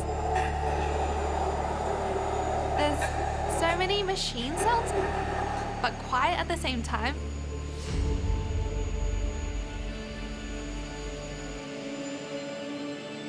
I'm proud of myself for doing a complete 360 from what happened yesterday. I think in this competition, you really have to be resilient. I can do this. I want to realize my own dream, and this is the reason why I came back to this competition. As the clock winds down, the hands are getting shakier. I haven't been able to taste the dish as a whole, but I'm so pleased with how my dish looks. I can't believe I've made it this far. I've got all my elements, and they are elements I'm happy with. But I'm a little bit worried. My tweaks are too fat. And I'm just not ready to go home today. My dish looks nothing like Reynolds, but I've tasted the elements every step of the way, and I'm almost certain that I have replicated the flavors. I might not be as technical a cook as someone like Reynolds, even someone like Billy, but I think we all have a different sort of part we play and strength that we bring. More than anything, I want to learn more. I just hope that I live to cook another day. Here it is! You got 10, 9, 8, 7, 6, 5, 4, 3, 2, 1. That's it!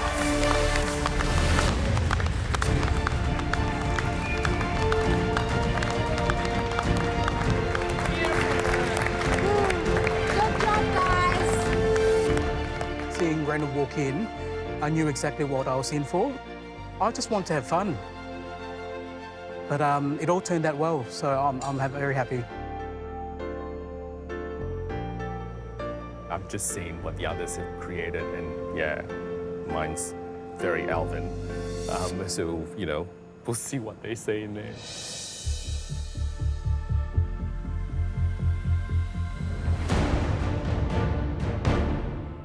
I'm actually excited to serve this dish because I know that I put everything into this creation. All the elements tasted really good. Being back here today in this kitchen and not giving up, it's made me realise why I'm here, to really show everyone what I'm capable of. I'm so proud of myself, and I'm here to stay. Big smile from John there, love that.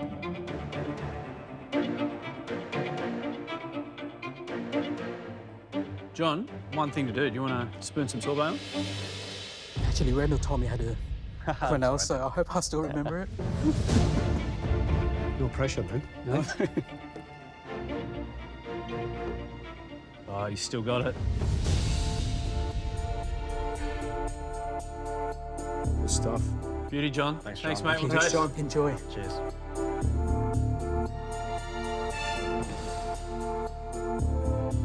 What do you think of that, Reynolds? Looks pretty good. Twigs are nice. Got a bit of natural shape. Do the honours, Reynolds. Get into it.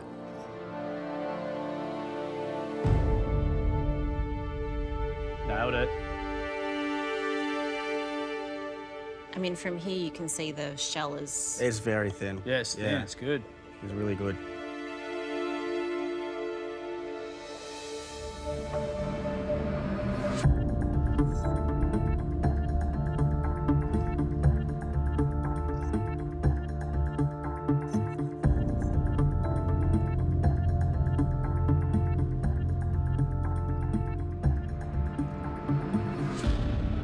The chocolate twigs were really well done. Yep. You know, especially watching him make them.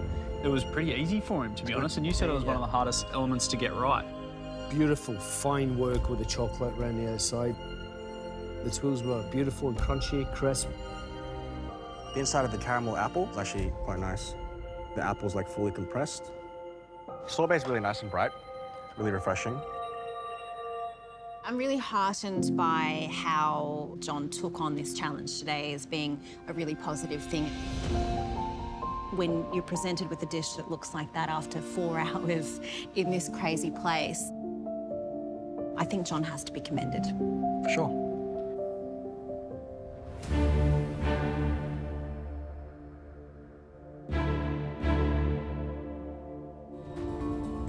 I'm really happy with my decision to go back and push more jasmine tea flavour into the whipped ganache, and that I did my caramelised apple again. However, I'm worried about whether my tweaks are too fat. potentially I could be the one going home today.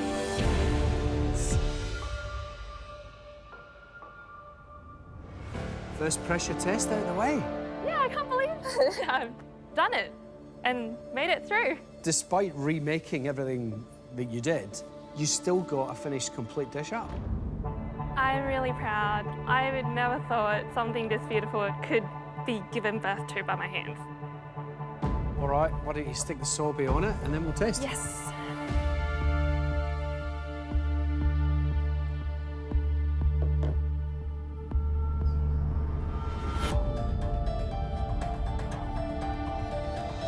There you go, Jen.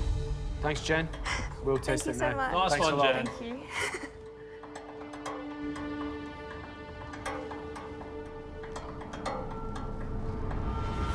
Chocolate twigs are pretty heavy. Yeah, they're logs. Yeah. Chocolate branches. Branches. They're lucky to be holding up, actually. Chocolate trees. Well, there you go.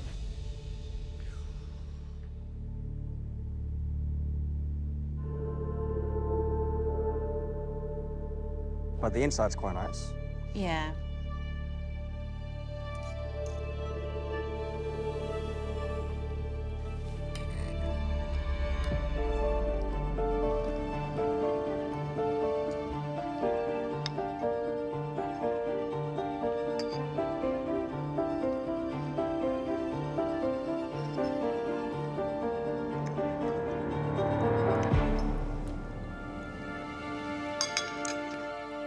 I think she's done an absolutely amazing job. Beautiful jasmine flavour through it. I love that sorbet. I mean, that in and of itself had a great amount of acidity to give it that lift and that refreshment. I actually really like the way she treated the apples. Even though they're slightly a bit too big, they're actually not overcooked for the caramel apple.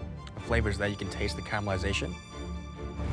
The apple blossom insert is delicious. Super fragrant and light and bright. The little twill, the flavour is really nice. The twigs are quite big.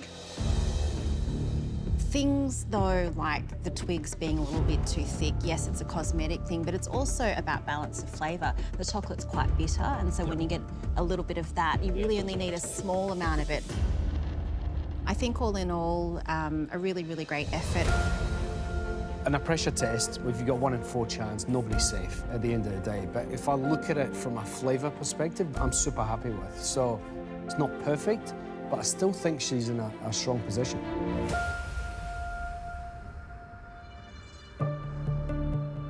I'm not sure if I've replicated all the elements enough to keep me safe today, but I've replicated them to the point that I'm happy with. The thing that I'm most proud with on the plate is that green apple sorbet. I've done my absolute best, which is the only thing you can do here. All right. Hey. Max. Max.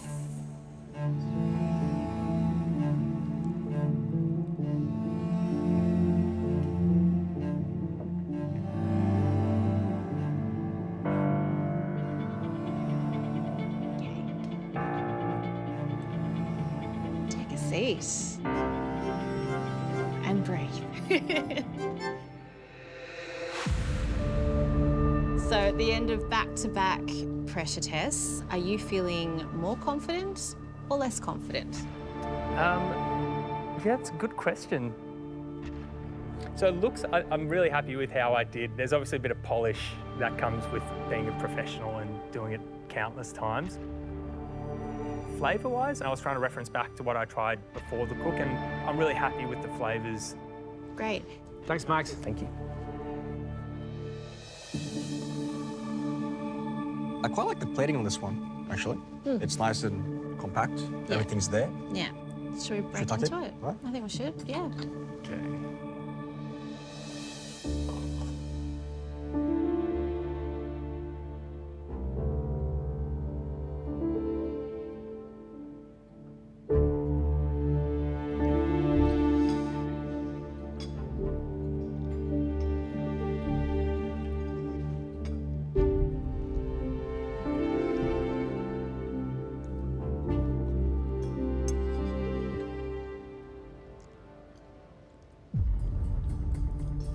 The jasmine, I didn't really get that punchy kind of fragrance throughout. It just tastes like Cream. cream. Other than that, chocolate slice and thin. Sorbet is good. I think some pluses and some minuses for me. The caramelization on the apple, it's just really not there. I thought from the visual, you could already sort of tell it wasn't quite as dark as it needed to be. I like the flavour of the twill, but the texture is a little soft. Yeah. The impression was nice, but yeah, the texture was sort of missing. And I think, Jock, as you mentioned when we went to go and visit, you know, it's the only element of crunch on the dish, and it is quite crucial that that texture is correct. Sorbet was the highlight, and it shouldn't be that way. This ate like a dish that is, you know, when you have those dishes that is more style over content. When you're looking at it, it's sort of super fancy, you eat it and it kind of doesn't taste much. It's one of those ones that I'm really left wanting more throughout each element, bar the sorbet. Are we worried? I think we are. I think we should be. I mean, as far as the dishes go that we've tasted today, that's the one that at least resembles yours so far. In terms of flavour, definitely.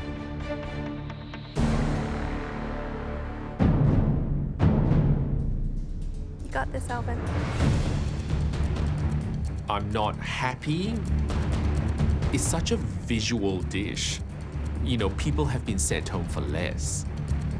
The only thing I can just bank on are my flavors, but I don't know whether it's enough to keep me in. Alvin?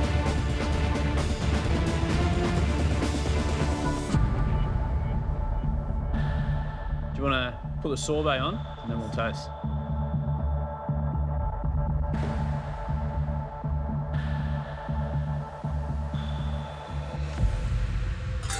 There you go, guys. Thank you, Alvin. Alvin. Thank you. Thanks, mate.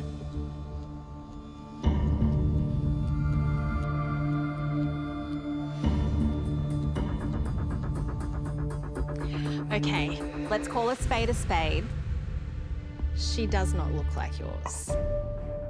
I guess we should just crack into it and taste it.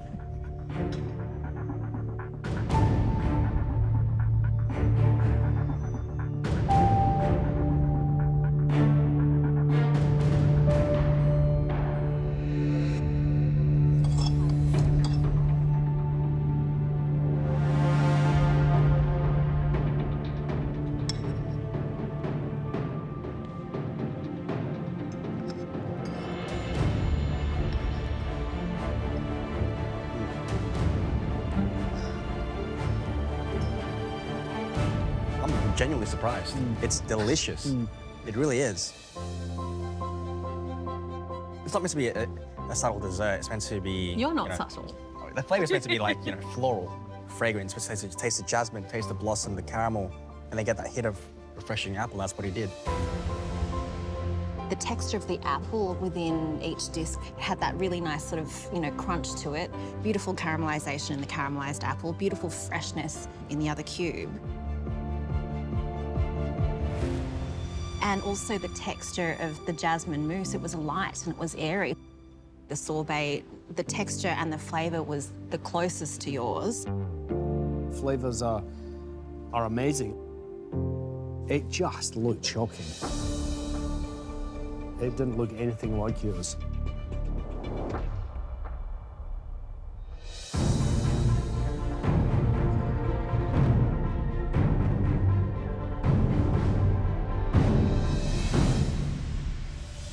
Today, we tasked the four of you with recreating a dish by Reynold Ponomo. Look, I didn't make today's pressure test easy, did I? But I hope you all had fun, and some of you actually really surprised me. And of course, I really hope that you've learnt a thing or two. Righto, gang. The good news is, 2 of you excelled today and are in no danger of going home. John. And Jen. You're safe. Well done. You can join the others. Well done, Jen.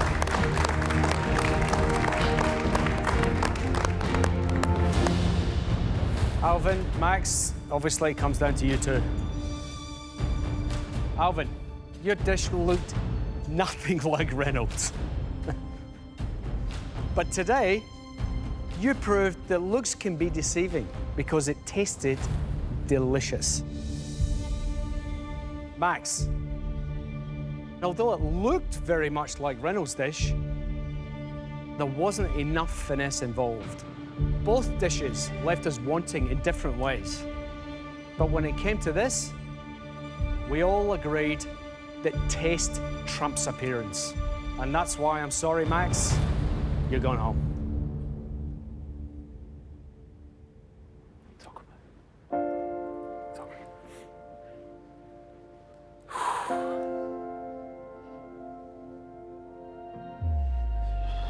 It's been a long dream, and thank you everyone for making me realise that dream, and thank you for having me. It's been incredible. Mate, you persevered to get here, you know? We seen you last year, you came back again this year, you got through, you've shown incredible perseverance and resilience, and that's gonna set you up in whatever you choose to do next, mate. It's been a pleasure having you in the kitchen, but for now, it's time to say goodbye, buddy. Thank you very much.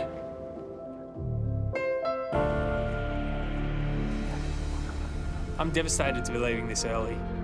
Being a part of the MasterChef competition has been a pipe dream of mine for years. The growth that I've had in my food over the last 3-4 years auditioning for the show only gets greater and greater. Hugs and kisses. Give it up for Max, everybody! It's been a long road for me to get to my position in this competition, and it hasn't been easy, but I couldn't be more pleased with where I am standing.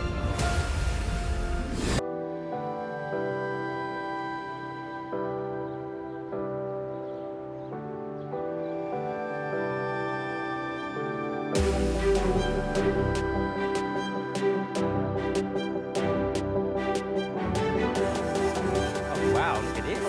Wow. Here they are.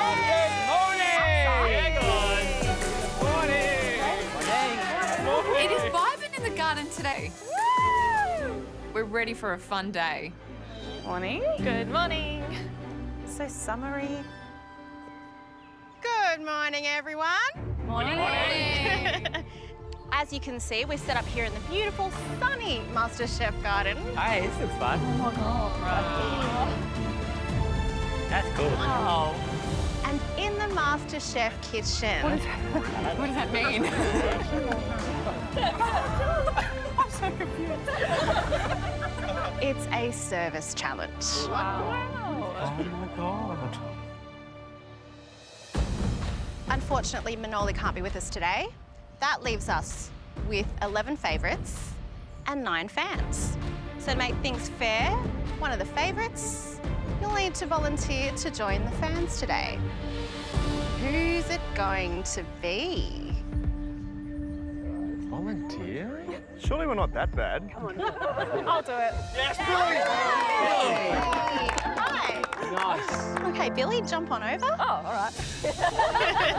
Welcome. I am absolutely thrilled it's Billy. Let her in. Come on in here. She's a sort of deadly weapon in this competition.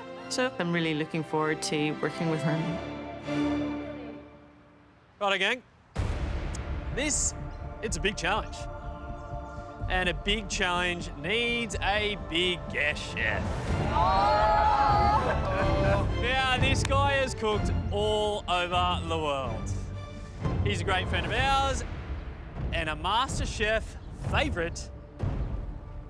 Please welcome, all the way from LA, it's Curtis Stone.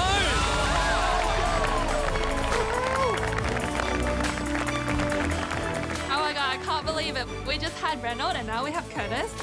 So we're being really spoilt this week. What's going on, guys? Curtis, Nice to meet you all. he's just a legend. He's huge, blonde, handsome. Focus on the food, Aldo. Just cut it off. Cut that off, please. My husband is gonna divorce me. It's not a hologram. It's actually you.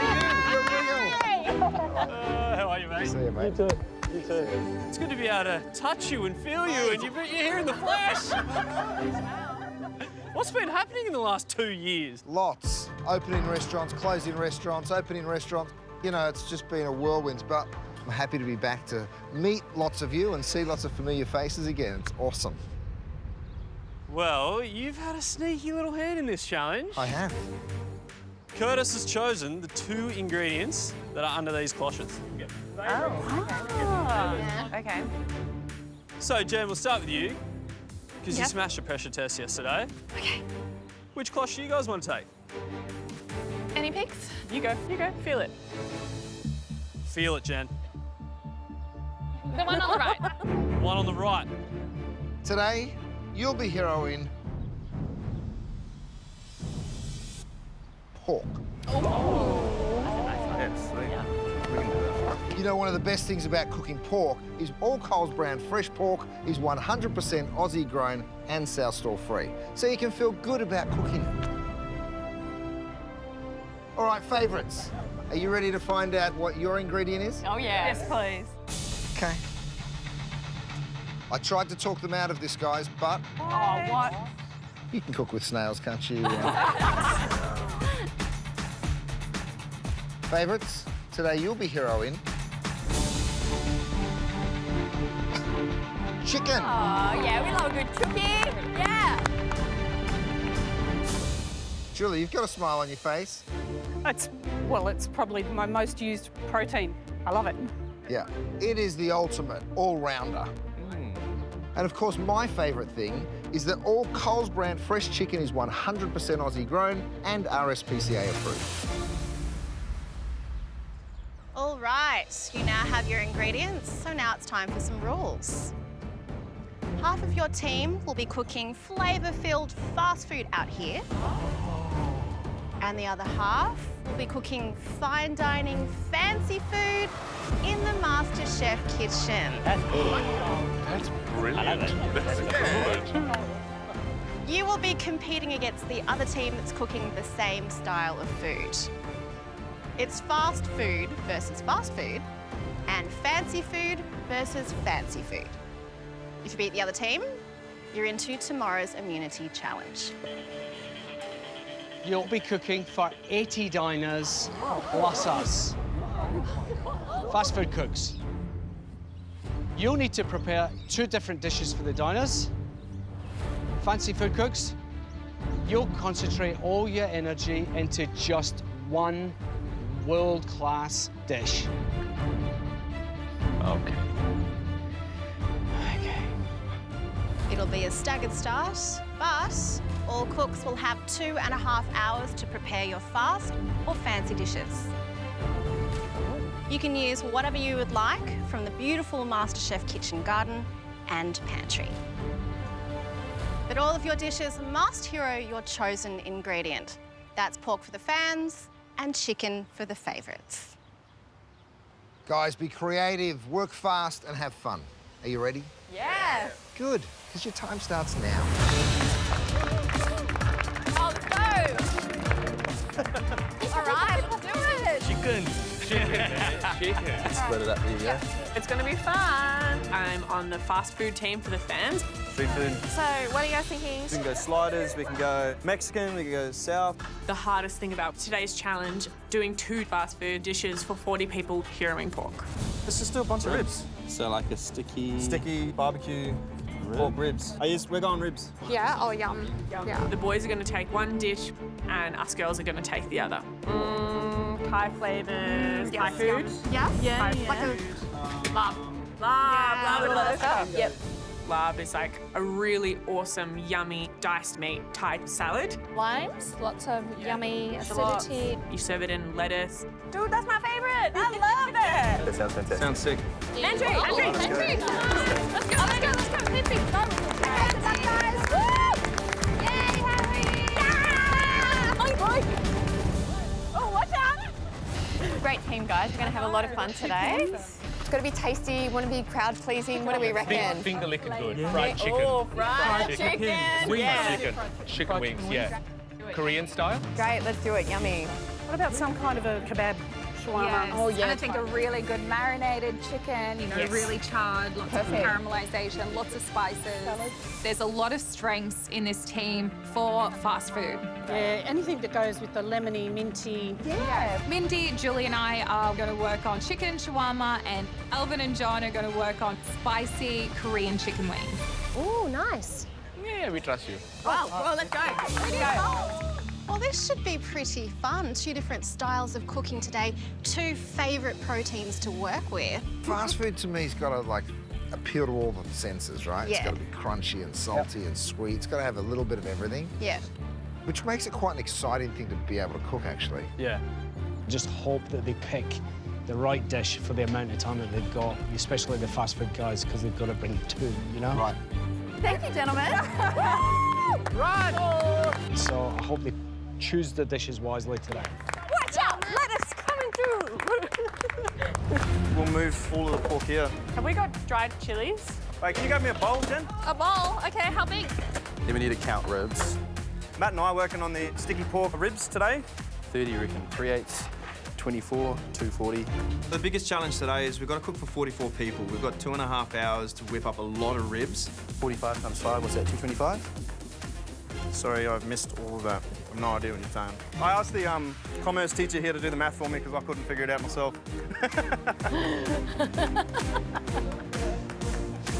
Yeah, the boys are getting the sinew off the pork ribs. That's going to be quite a time-consuming job, so they're going to really have to power through that. The way I normally cook ribs is slapping on some rub, putting it in a smoker and letting it sit for hours on end while I have a beer and listen to music. That's a lot of fun. I need help with these fibres, because they're quite tricky to get off. But I don't have time to do that. The time pressure is pretty much the preparation. It's getting everything in the pressure cooker. The only way we can do it is by pressure cooking it and then oven roasting it at the end with a nice sauce. Are we going to have time to do this, though? This is really, really risky, but as long as we nail that and we get the cook perfect on the ribs, I think we're going to be fine. This is one good dough.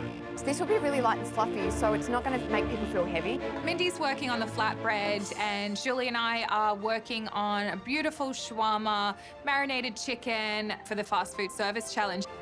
I mean, I love spices. I'm always playing around with them. I'm familiar with all spices.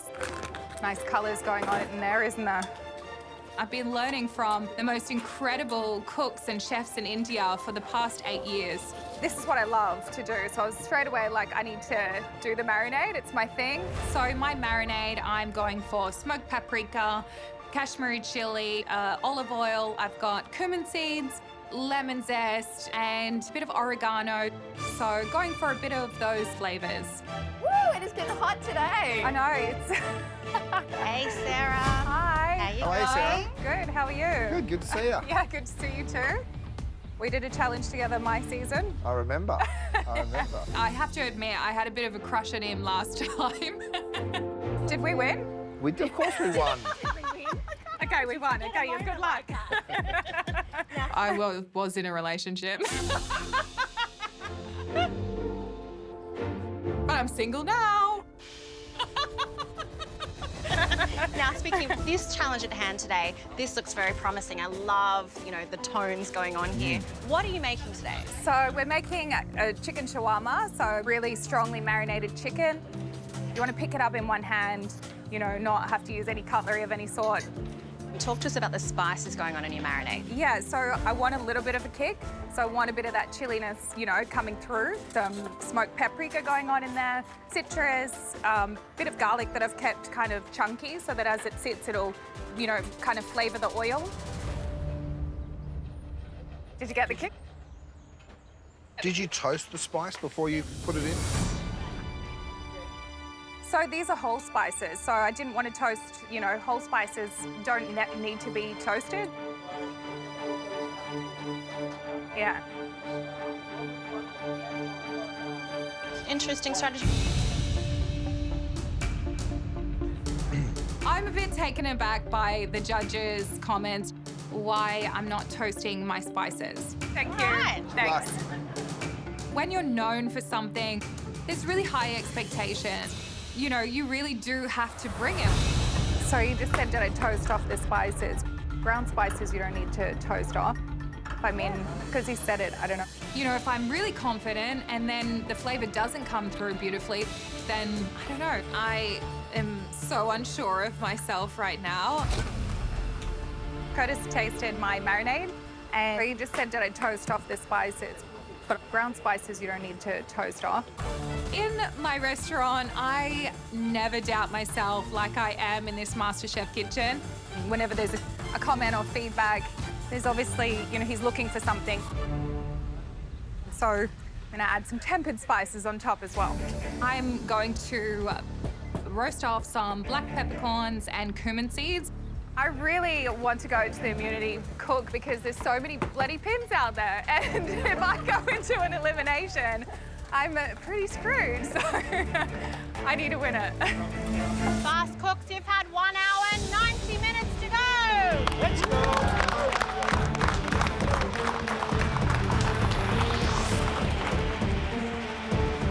Just lay them down. Just stock to cover, that's fine. It should be sweet, eh? Yeah. Salt, you've got enough salt. Chili. And don't forget that sauce of yours. All of the favourites wanted to be on fast food. Like, everyone's hands went up. Start with marinating the chicken first. Now, we're all just standing there waiting to cook fancy food. Oh, God, I just want to help you guys. Yeah, please jump in. We're up against Harry, Mel, Jen, Matt, and Daniel cooking fast food. How you guys going over there? Gotta have fun. Holding on. Holding on. Hanging in there? A bit hot, huh? The fans have so far just basically kicked our butts with service challenges. So they're the one to watch. So your Korean fried chicken, right? So the sauce is mine, yeah. The fried chicken is John's creation. Nice. So it should work. Yum. John's preparing the marinade for the Korean fried chicken, and I'm working on the gochujang sauce. Nice, simple street food. Perfect. The gochujang sauce has gochujang paste, brown sugar, lemon juice, bit of fish sauce, and a bit of ginger as well. Yeah, I think the sauce is going to be good. Like, I'm confident with that one. Nice. I think we're due for a win. I'm hoping to turn things around today. Yum. Can't go wrong with fried chicken. Yeah. It should work. Yum. Famous last words.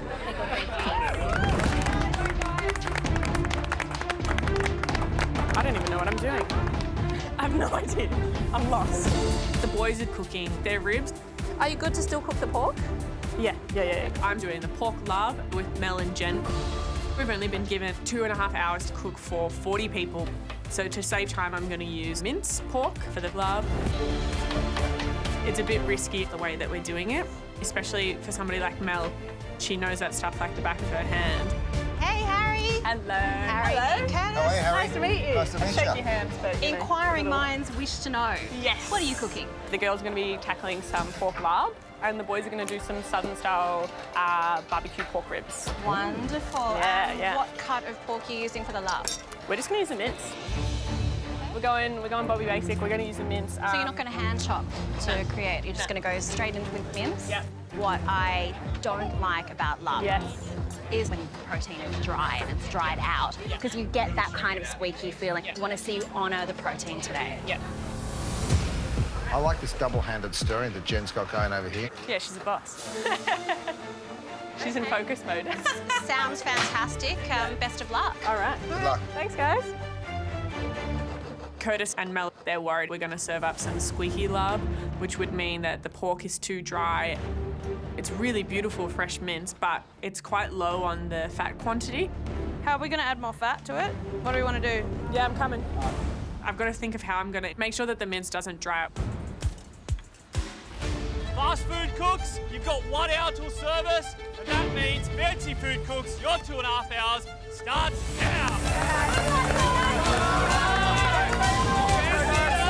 Good luck, Fancy. Oh, how pretty does this all look? Oh, it's Oh my God, it's so good. Oh, yes. Fancy. Jeez, nice table. It looks like a wedding. We've been watching the fast food team cook outside for an hour and a half, so we've had plenty of time to plan. All right. I'm going to put the aromats.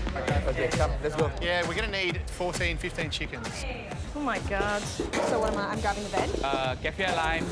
Ali, they do have phones. Perfect. Okay, great. Let's use that. Fantastic. Let's go. Let's start breaking it down. Have you taken some red chilies? No? Have you seen ginger? Yeah, I'll get them. Ginger.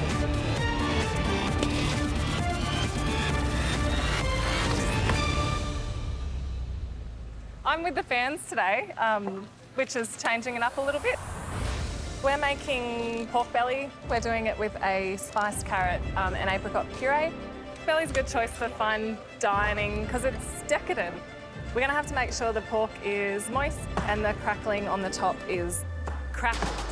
I'm just going to use this dish, Billy, to roast some bones. Perfect. I'm absolutely thrilled that Billy's on my team. Do you trim that down a little bit? I take a little. She's kind of like that typical kind of swan that kind of glides along the surface and she's so busy underneath. Yeah, so I reckon just that big. I really hope that she can help us to produce something that's a winning dish today. Perfect. How you going, legend? Oh, you're flying. How many more do we need? 1, 2, 3, 4, 5, 6. We're going to cook a fancy roast chicken today. We're going to use a bit of Sashi's influence. We're going to add some rendang flavours to what's a pretty classic roast chicken. So, chicken with a jus, but we're going to put some rendang flavours into the jus. Yeah, let's see how it goes.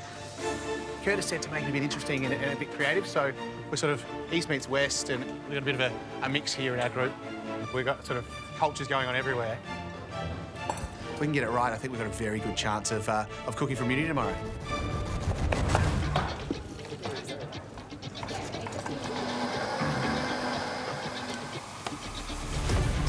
Do you want to try the chicken? How's the seasoning? That's very good. That's really good.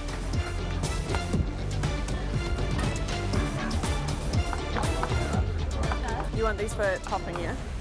And a little through the mince. We chose to do lab today using the mince pork just because there's a bit of a time crunch today and there's a lot of things to do. Do you think the mince is too lean? Yeah. Okay. Mel and Curtis, they're worried about our mince being squeaky. There's not enough fat in it. Jen, yeah? We got to put fat in the meat. I just think the next thing we need to do is, like, get back in that pantry. I think it's really important that we up the fat content. Do you know how to use a mincer? No, I haven't used it. I've used it before. right. It's really easy though, you just push it in, it'll come out. All right, let's swap. So what we're going to do is cut the fat off some other cuts of pork and run that through the mincer and then mix it through the mince. Hopefully the mince stays really nice and moist when we're cooking it on the hot plate. So fat in the pork and we're going to put some chili powder in the pork. Yeah. Can you make our chili powder? Do they need to be toasted? I think so. Okay. We have dried Thai chilies. To get the most flavour out of those, you need to toast them up, and then we'll grind that into our own Thai chili powder. Something's burning. The chili's burning. Ooh, they're burning. We have to. No. We need. The whole tent just filled with chili tear gas. Matt, give me some tongs. I'm dying. And basically gassed out the entire team. Oh my God. Just put it. Stop killing us, Harry. Sabotage. I give up. I give up. Sabotage. Fast food cooks, you better speed up. You've only got 30 minutes to go. 30 minutes. Let's go, guys. Come on. 30 minutes until serve starts, and Matt and I, we've prepped up pork ribs in the pressure cooker. That one's ready too to go? The other one? Yep. We've got a braising liquid with beef stock, a bit of pineapple juice, and some fried off onion and garlic. It's a very plain, basic braising liquid. Daniel. Andy, how you going, mate? Good, mate, you? I'm good. What's cooking, Matt? Yeah, where you at? So, we've got our pork in the pressure cooker braising now. What's that now?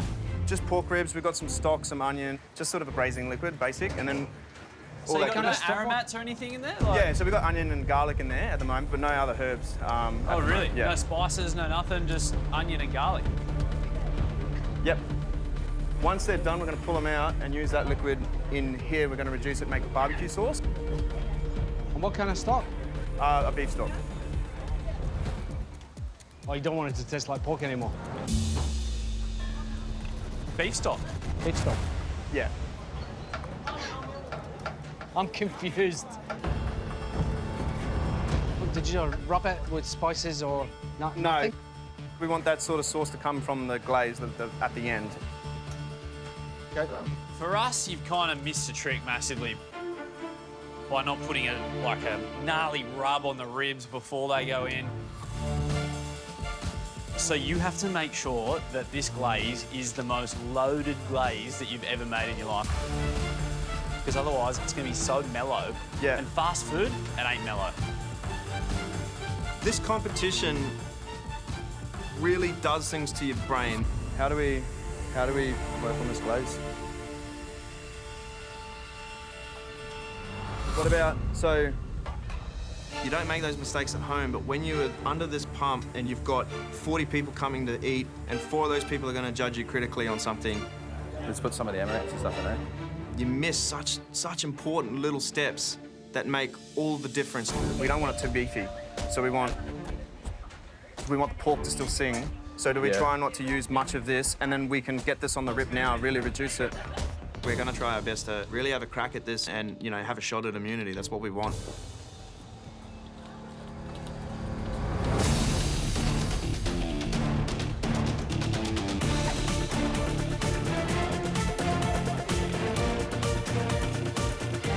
We're mincing some pork fat because the mince that we get, it's not very high in fat, and lard, we need a lot of fat to keep it moist, otherwise you're going to end up with dry, squeaky mince.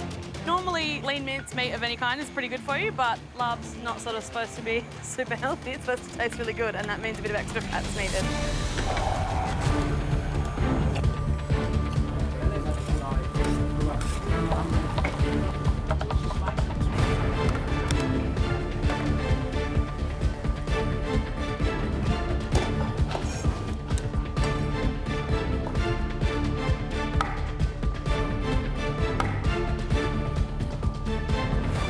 I don't know why I always get the wobbly table. Always. You always get the what? The wobbly table. Look there. It's like a Saturday night dancing.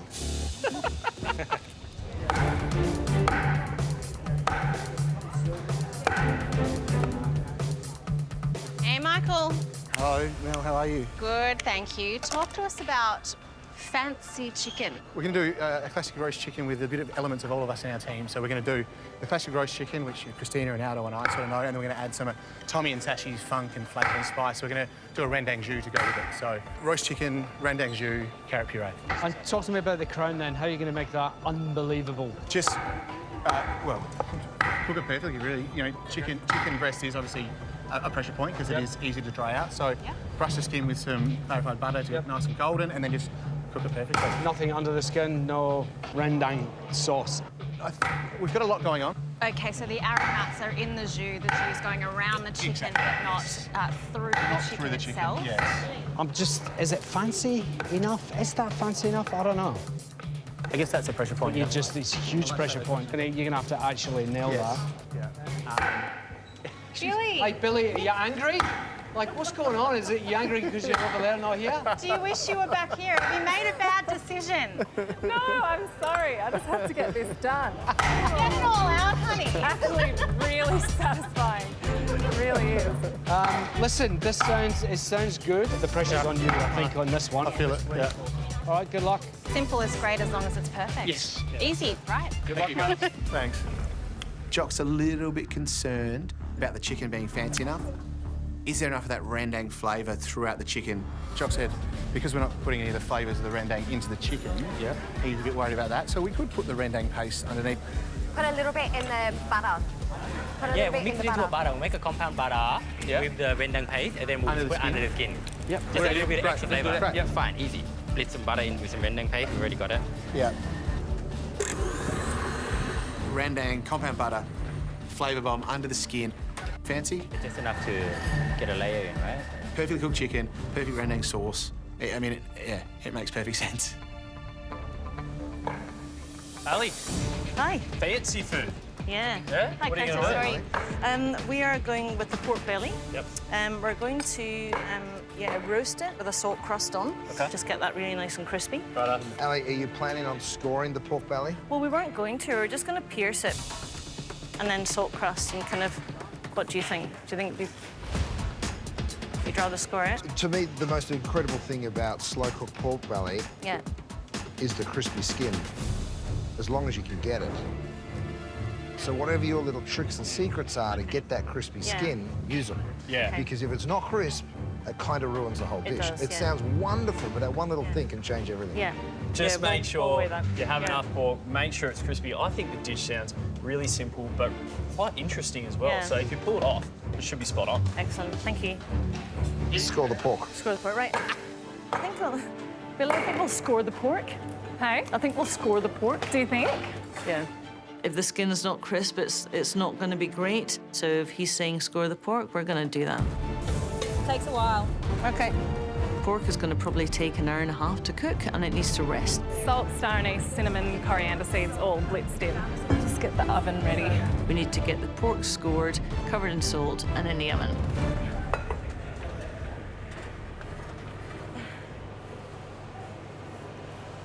Perfect.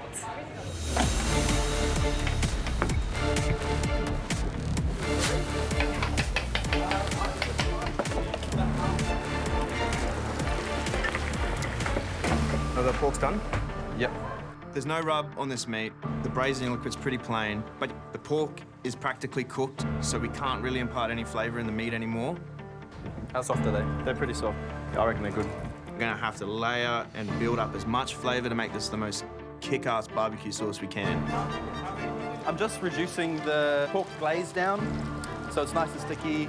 We've got all of our spices in here. We've got our sugar in here, our vinegar, our pineapple juice. So really all the flavour is coming from the glaze. The glaze is going to bring out the pork. It's gonna celebrate the pork. That's what it's about, you know? Otherwise, it's just a dried piece of plain pork, but the glaze is really going to enlighten the pork. What do you want the oven on? 200, please. Yeah. Fans' favourites, you got 5 minutes to serve us, and that means we've got diners in the house. Smile! Hello. Hello. We haven't toasted our peanuts yet, have we? Come on, come on. Diners start coming through the gates and we are nowhere near ready in my mind. Start getting ready for service, yeah? Yeah. Oh my God. Pressure is on. Finishing off a little bit of the cooking, but need to get everything ready to go. All right. This tastes really lovely, guys. Yeah. Go down, you do that. Go on that. I'll do this. Just start putting plates up. The herbs are not chopped. And start dishing up salad, bro.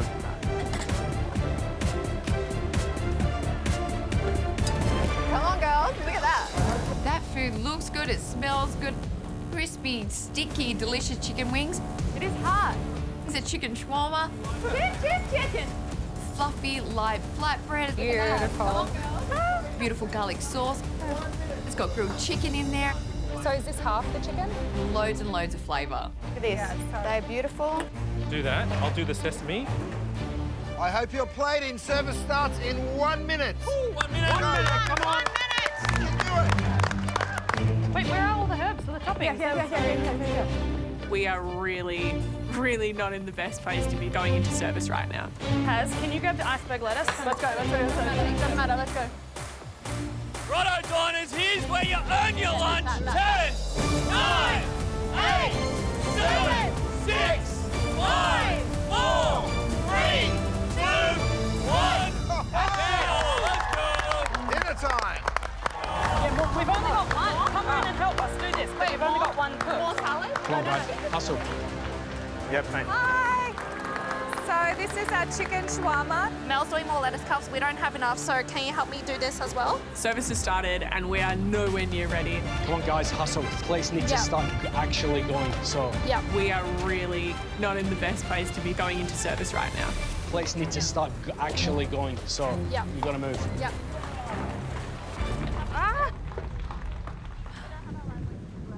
Well, service has started and right on cue, the heavens have opened. But you know what? We can't let the weather interrupt the snacks. So should we start? Yeah, bring on the snacks. Hi, spicy chicken wings with pickled vegetables. 2 more coming. Enjoy. This is our chicken shawarma. So there's a garlic sauce on underneath, and then there's a fresh herb salad as well. Okay, so from the favourites, a little bit of a yogurt flatbread with chicken shawarma and a garlic sauce, and also Korean fried chicken wings. What do you think? They look great. Yeah, that look awesome. Are we getting into that or what? Let's do it. If you walk past a street vendor and they're making this, you'd be like, ooh, all over. I want one of them. I want one of them. Thank you. Does look very good.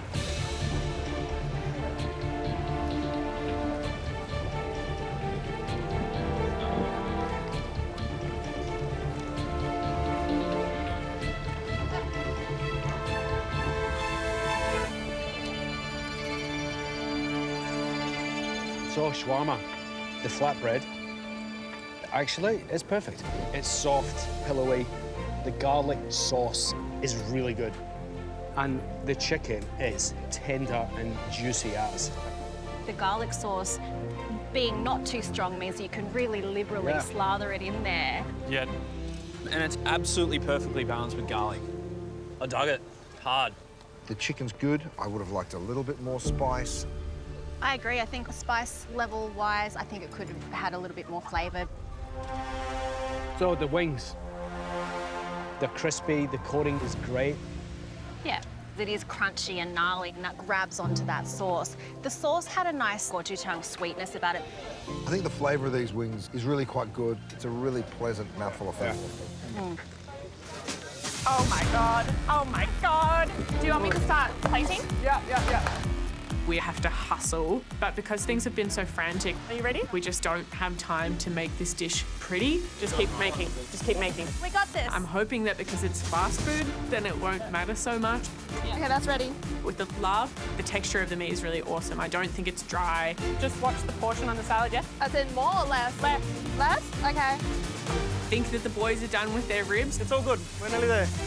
We've got sticky pork ribs here. I'm a little worried, but we worked our butts off to put more flavour in our barbecue sauce. I reckon that's so good. They're sweet and sticky, Light me up. but it's going to be quite interesting to see what the judges think. Here we go. So we've got some really yummy pork ribs with pineapple salsa, and then this is larb.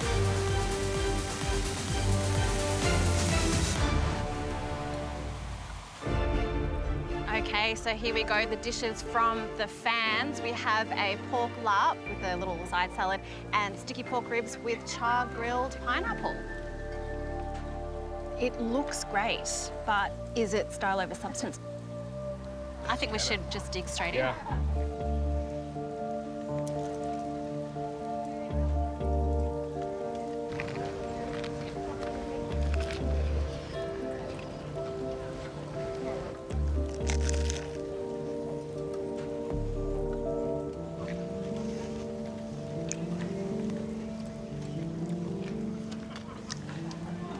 For me, a dish like larp is really all about big punchy spikes and a lot of dynamics, and I'm getting, yes, sure, succulent pork, but it's salty, but I'm not really tasting much acidity. Even just the heat in there is really not doing it for me. Mel, you're tough. I think you probably know more about larb than I do, but I like it. I mean, to me, it has a nice balance. I'm just used to it being a lot spicier than that. I was a bit worried that it was going to be dry, but it's not. Their choice to add pork fat into the larb and mix it through there has done wonders because it's kept it moist and delicious. Pork ribs, unfortunately, totally underwhelming. You can tell that they missed the trick without loading up the dry rub because they're just lacking any type of flavour. And the sauce on there was pretty tame itself. Yeah, losing the opportunity to kind of really layer lots of flavour, add caramelisation, that's a bit of a shame. I think the pork is reasonably succulent. The cook on the pork is fantastic. Yeah. I think it's better than I was expecting. Yeah. The sauce isn't horrible, but you can tell that the two things just haven't really melded together. We've had our fill of all the fast food. I reckon we should hop inside and get around some of the fancy stuff. What do you reckon? Yeah. I agree. Let's Let's go. go. There's a few more. No, this is it. This is the last ones. John, last four. We're done. I just need one more for this round. That's all tasting. Excellent. Enjoy. Thanks, guys. One more is coming. We've done quite well to feed 40 people in 2.5 hours.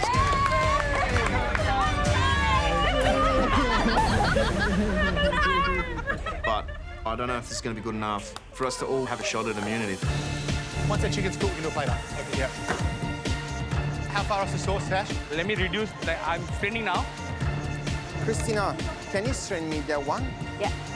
We need to season it and we good. Whoopsie!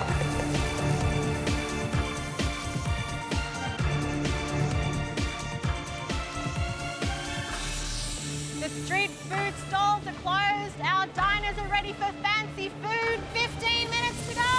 Let's go, guys. Let's go. Here they come. I love when the diners walk through the door. It's the exciting time. It's when you start feeling alive as a cook. All right, guys, let's go. Gonna push down. Yeah. All right. Hopefully we've cooked something fancy and amazing. That's what you're going to need today in this kitchen because across from us there's 5 amazing cooks cooking something pretty exceptional. Oh, yeah. Flambe, Ellie! I think it's all coming together really nicely. It's beautiful. More salt. More garlic. Lily's made a lovely silky vegetable puree. The pressure cooker's going with the pork stock for the jus. Just take the bottom one, just careful, it's super heavy. We're going to check the pork belly. We've got a bit of an issue with the pork. It's not really cooked through. Right, can we pull it down now? Yeah. Okay, we'll just get him back in the oven. We're gonna have to crank the oven up a little bit. Where's the other pork? Ali, what are you doing? Yeah, we're just getting this pork back in the oven now. Are we going to get crispy skin? I'll say yes. Curtis said this whole dish hangs on the crispy skin. I hate to burden you with that right now, but man, I'm worried about that. We'll cross fingers for the pork. How's the rest of the dish looking? Everything else is great. Okay. Got a horrible feeling in my stomach. I'm gonna try and get it really crispy, because if it's not, then we might as well pack up and go home now, quite frankly.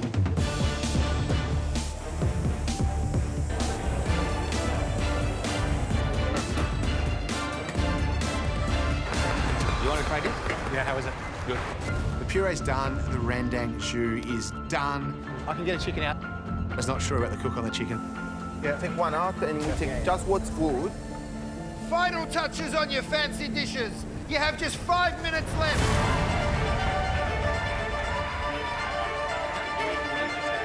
You need help taking them out? Yeah, do you want to grab this side, Tom? I'm going to help Michael take the chicken out of the oven. So we're taking them all out now, yeah? Yeah, man, yeah. They hit the temp. The tray is kind of buckled from the heat.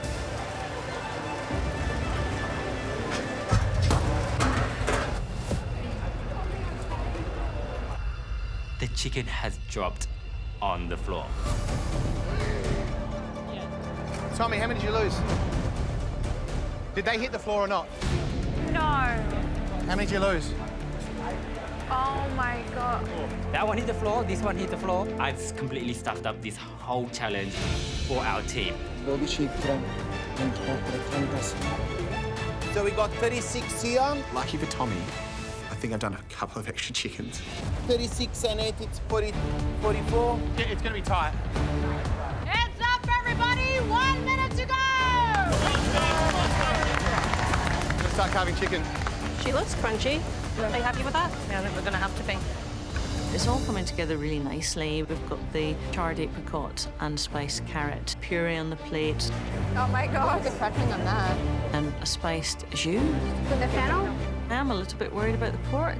It tastes really nice and the fat's really rendered very thin, but I'm hoping it's enough. All right, we ready, Sash? Yep, you're all good to go. You guys jumping in? We've got less than a minute till service. Try to get on one line. I think we've got enough chicken. You slice them like a madman. Aldo, start plating coconut and carrot puree. Nice, looks good. Sashi will put the chicken on and garnish it. Okay, I need a carrots now. But it's not the fanciest plate up ever. I think the more we plate up, the better you get. Sauce? We need sauce in this one. I think if it's delicious, though, that rendang butter, we'll have a very good shot at cooking for immunity tomorrow. We want fancy food on the pass in 10, 9, 8, 7, 6, 5, 4, 3, 2, 1. Let's go. Service. fancy food, eh? Oh, yes. Let's do it. It's fair to say that they've both had their fair share of problems today during the cook, but you know what? Both of them look as if they've got a good dish on the pass at the end, so shall we get the first one in? Let's do it. Right, is that it? 1, 2, 3, 1, 2, 3. Right, service.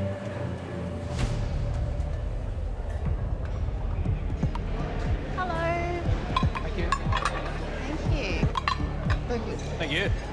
So we have pork belly with a spiced carrot and charred apricot puree, grilled baby fennel served with fennel oil and a spiced jus. Enjoy. It looks fancy. I'm gonna tick that box. Yep. Let's do it.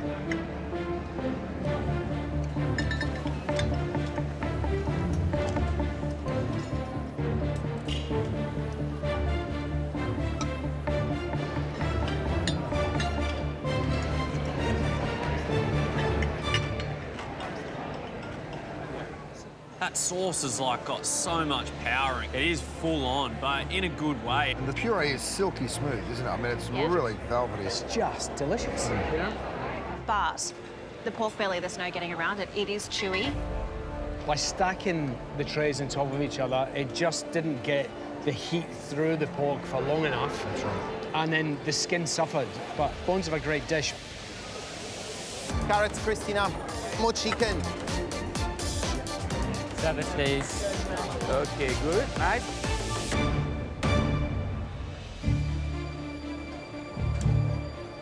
Thank you. So we have roasted chicken with rangdang flavoured jus, coconut and carrot puree, roasted carrots, and crispy chicken skin. Enjoy. Well, I think the presentation, do you think it's fine? Do you think it's fancy?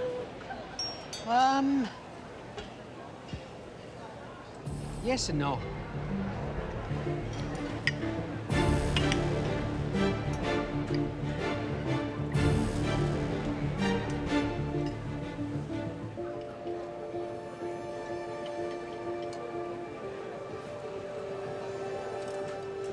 Wow.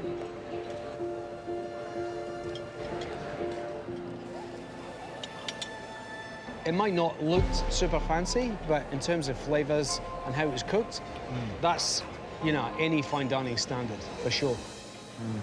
The chicken's cooked to perfection. To keep a breast that moist shows some real skill. The rendang sauce maintained its humble soul, yet was elevated to elegant heights, which I was really happy to see. Very skillful, very clever, and it's dish of the day by an absolute country mile. Here, here. Yeah.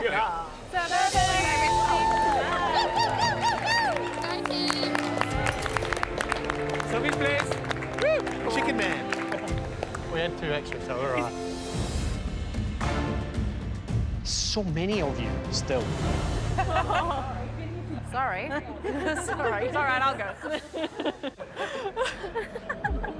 Waiting for your cuddle. There were some pleasant surprises today. But there are also some simple mistakes that absolutely cost some of you. So we'll start with the fast cooks. Fans, your lard was pretty tasty. But without a dry rub, your pork ribs, they were in trouble from the start. While I cooked perfectly, they were pretty light on with flavour. Favourites? We were so excited by the sound of your wings. I think you hit the spot. Sarah, Minnie and Julie, we all doubted that chicken shawarma. But it was delicious. In fact, favourites, if we walked past your dish at a street food vendor, we would have bought the lot. And that's why you won the fast food course.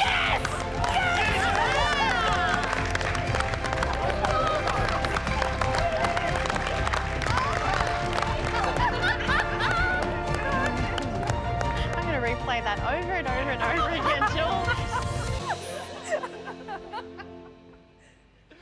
So it's 1-0 to the favourites. Now let's move on to our fancy course.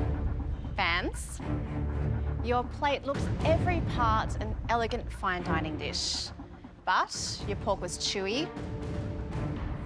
The favourites. Your plate looked less fancy than the fans, but when it came to flavour and execution, it was about as fancy as it gets. Perfectly cooked chicken, paired with elegant rendang jus, and the silkiest of purees. We were blown away. It was dish of the day, and that's why favourites are also won.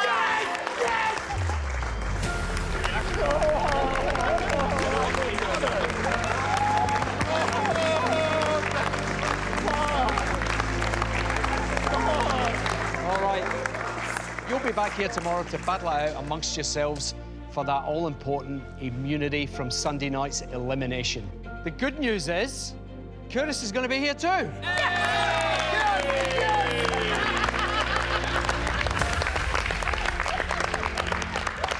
So listen, well done, all of you today. It was a huge day. Go home, make yourselves a cup of tea, put your feet up, be kind to each other, and we'll see you back here tomorrow.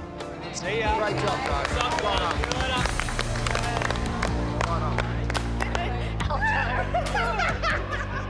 Okay, maybe my crush is back now.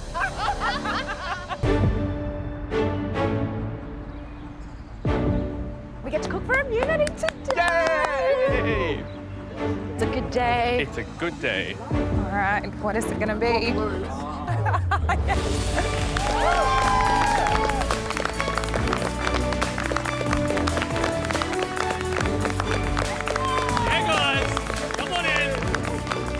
So the top of the room looks like people have thrown cloths over their furniture and moved out. It's just all this draped stuff. And it's always so much fun trying to work out what that's going to mean. Everyone's got a little spring in their step this morning, and for good reason. Curtis is back in the kitchen. Curtis Tony's back, and I'm super thrilled. He's just such a big presence in the kitchen, and you can't stop staring at him all the way. Sorry, I got a crush on you, Curtis. Today's challenge is all about the two most integral components of cooking in this kitchen: time and ingredients. Oh. Here's how today's challenge is going to work. Hidden behind us are a range of ingredients. All of you will start with 60 minutes on the clock. And every 3 minutes, we will reveal another set of ingredients.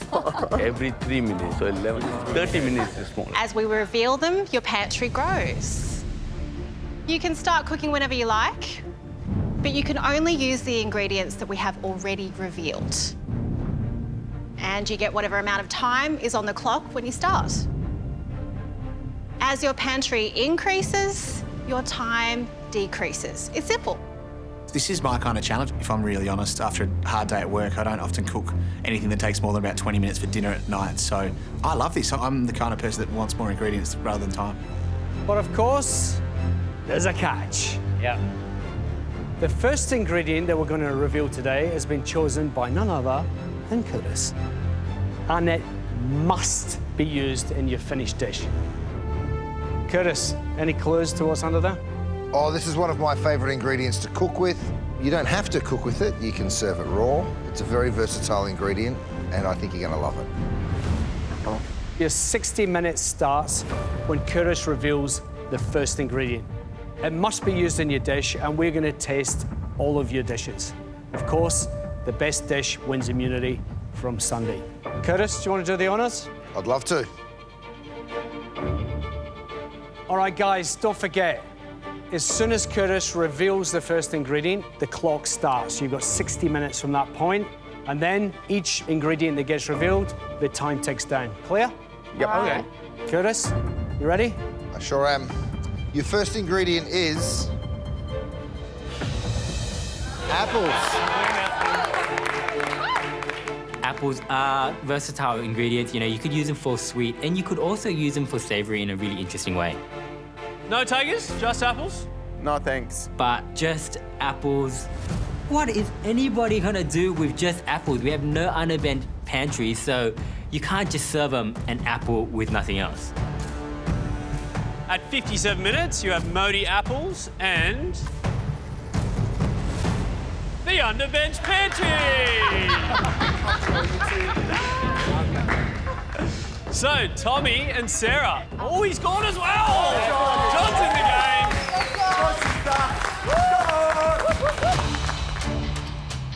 game. Sarah, John and I have 57 minutes to cook with only apples and underbench staples. I really want to push myself with these ingredients. Every minute feels like 5 minutes in this kitchen, so I need time. I need every single minute that I can get.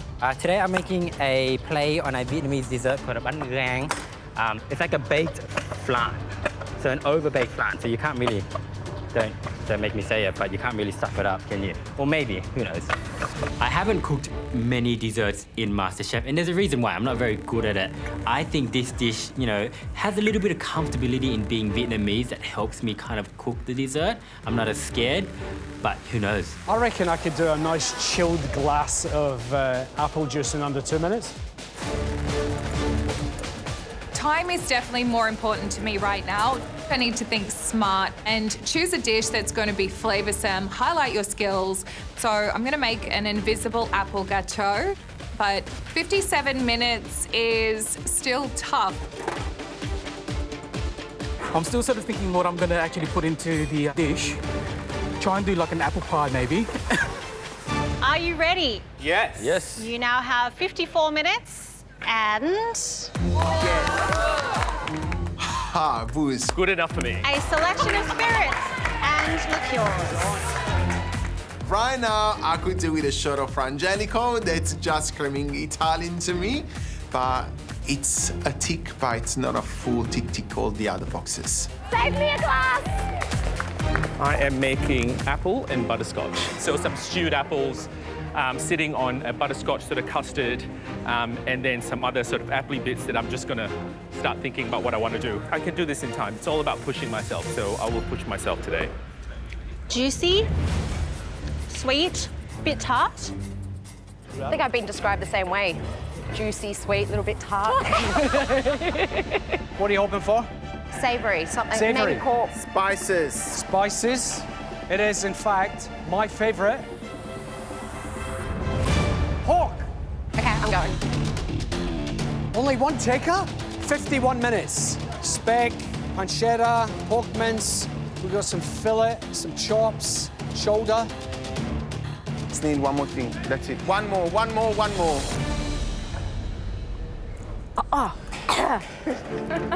What is that? Is that vinegar?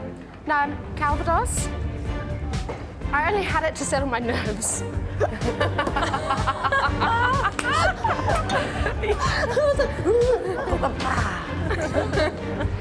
I'm thinking of doing a flatbread with textures of different apple, maybe some pork and either a ricotta or mozzarella. Yeah, nice. I'm really nervous today because I've got to get a good balance of time, and ingredients. So I'm just hoping that I've picked a good balance. Who knows? I've read a whole cookbook about $20, 20 minutes, so I'm not too stressed. When I cook at home, it's quite often in half an hour. I do that almost every night, and I do it with whatever's in my fridge and in my pantry. I'm not running down to the shops every 5 minutes to cook, so it's kind of my wheelhouse. Okay, guys, you've got 48 minutes, everything that's already been revealed, and root vegetables. Root vegetables. There's kohlrabi, there's sweet, there's parsnips, radishes, carrots, beetroot. I mean, you name it, it's here. Roots. Seriously, why you didn't give me spices or herbs? I was waiting for inspiration to sort of strike me from above. But you can do anything. With anything. No takers. It's enough for me, sorry. This is, it's called an invisible gâteau, so it's really big in Japan, but it's actually a French technique of making it. This dish it's so deceptively simple, but when it works, it's amazing. It's got these beautiful layers of apples, and when I do make it at home, I make a really big portion and, you know, I put it in the oven. It usually takes about an hour and a half. Today, I want to utilize the time and create a smaller version and make sure that I can get it cooked perfectly in this time. While my cakes are in the oven, I'm going to get started on making my apple caramel. Last time when I was on MasterChef, there was a lot less pressure because I wasn't putting my entire career and, life into a bowl of food. I was just starting out. It's a lot different now. I have done and still am doing so many things outside this kitchen. I've got my own product range, my restaurants in India, writing cookbooks, so many things, and I've never felt this kind of pressure. I really want to prove I can do well in the MasterChef kitchen. Spices, spices, spices, please, spices. Spices, spices, spices, call in the spices. I'm very hoping the next review will be spices. Very hope for cinnamon. What if it doesn't come? High is the risk, high is the gain. Hey, okay. We have some gamblers here. I'm not gonna be able to do this without cinnamon because cinnamon is a main component. It has to be spices somewhere or herbs. Righto, so if you choose to go, which means you'll have 45 minutes. You'll have all of this, and what I've got under here to cook with.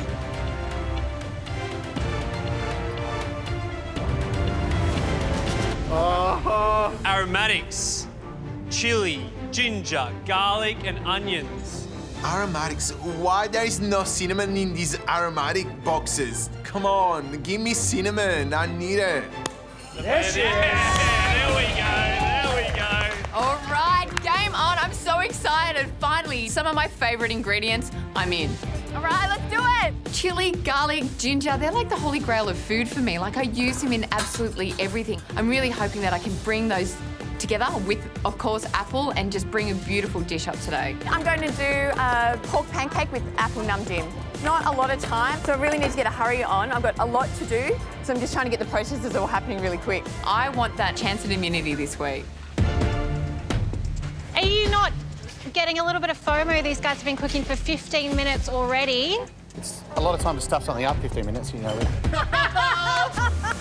Sashi, what will be the one thing that if you see it, it's game on immediately, that's it? If I see a scallop, Yep. I'll go for it. Okay, very specific. Yep. I have a dish in mind that I always want to do, an apple stew with nicely seared scallop and some roast vegetables. Today could be the day. Okay, let's see if there are some scallops under here. All right, you have 42 minutes and... Oh, Barry. Oh, Sashi, what's wrong with these? It's good to have it as fresh fruit.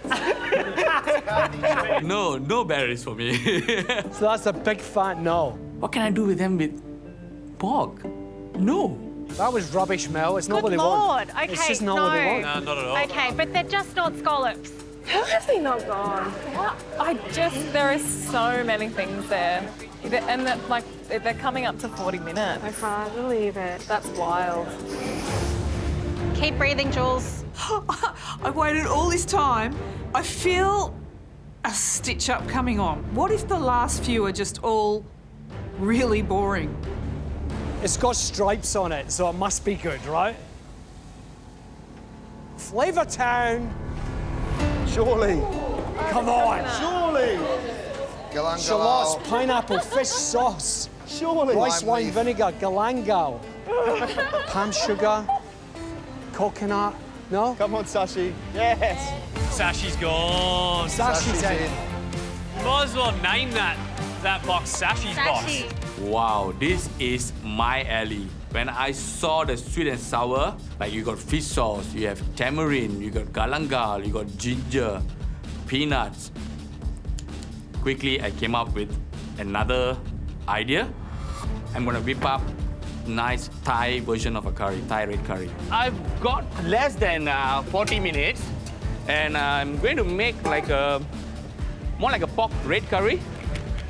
I'm using a pork loin, because loin doesn't take very long to cook.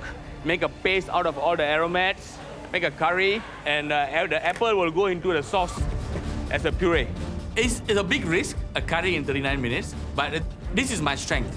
I'm gonna pack as much flavor as possible to win this. I imagine you have a bunch of 30-minute dishes that are sensational. I'm just got to think of them. Julie, Aldo, Michael, I'm not going to lie, I reckon you guys are going to stay straight where you are. Oh, God. But anyway, I'm going to add this to your pantry, and you'll have 36 minutes if you choose to go when I lift the cloth. Cabbages and leafy green. Like, if you've waited this long, you might as well keep going, right? Cabbage. Seriously. I'm gonna cry. Like, I don't understand why this is happening to me, and I'm getting so flustered. The time is ticking, and I'm not gonna have enough time to cook. Oh my God.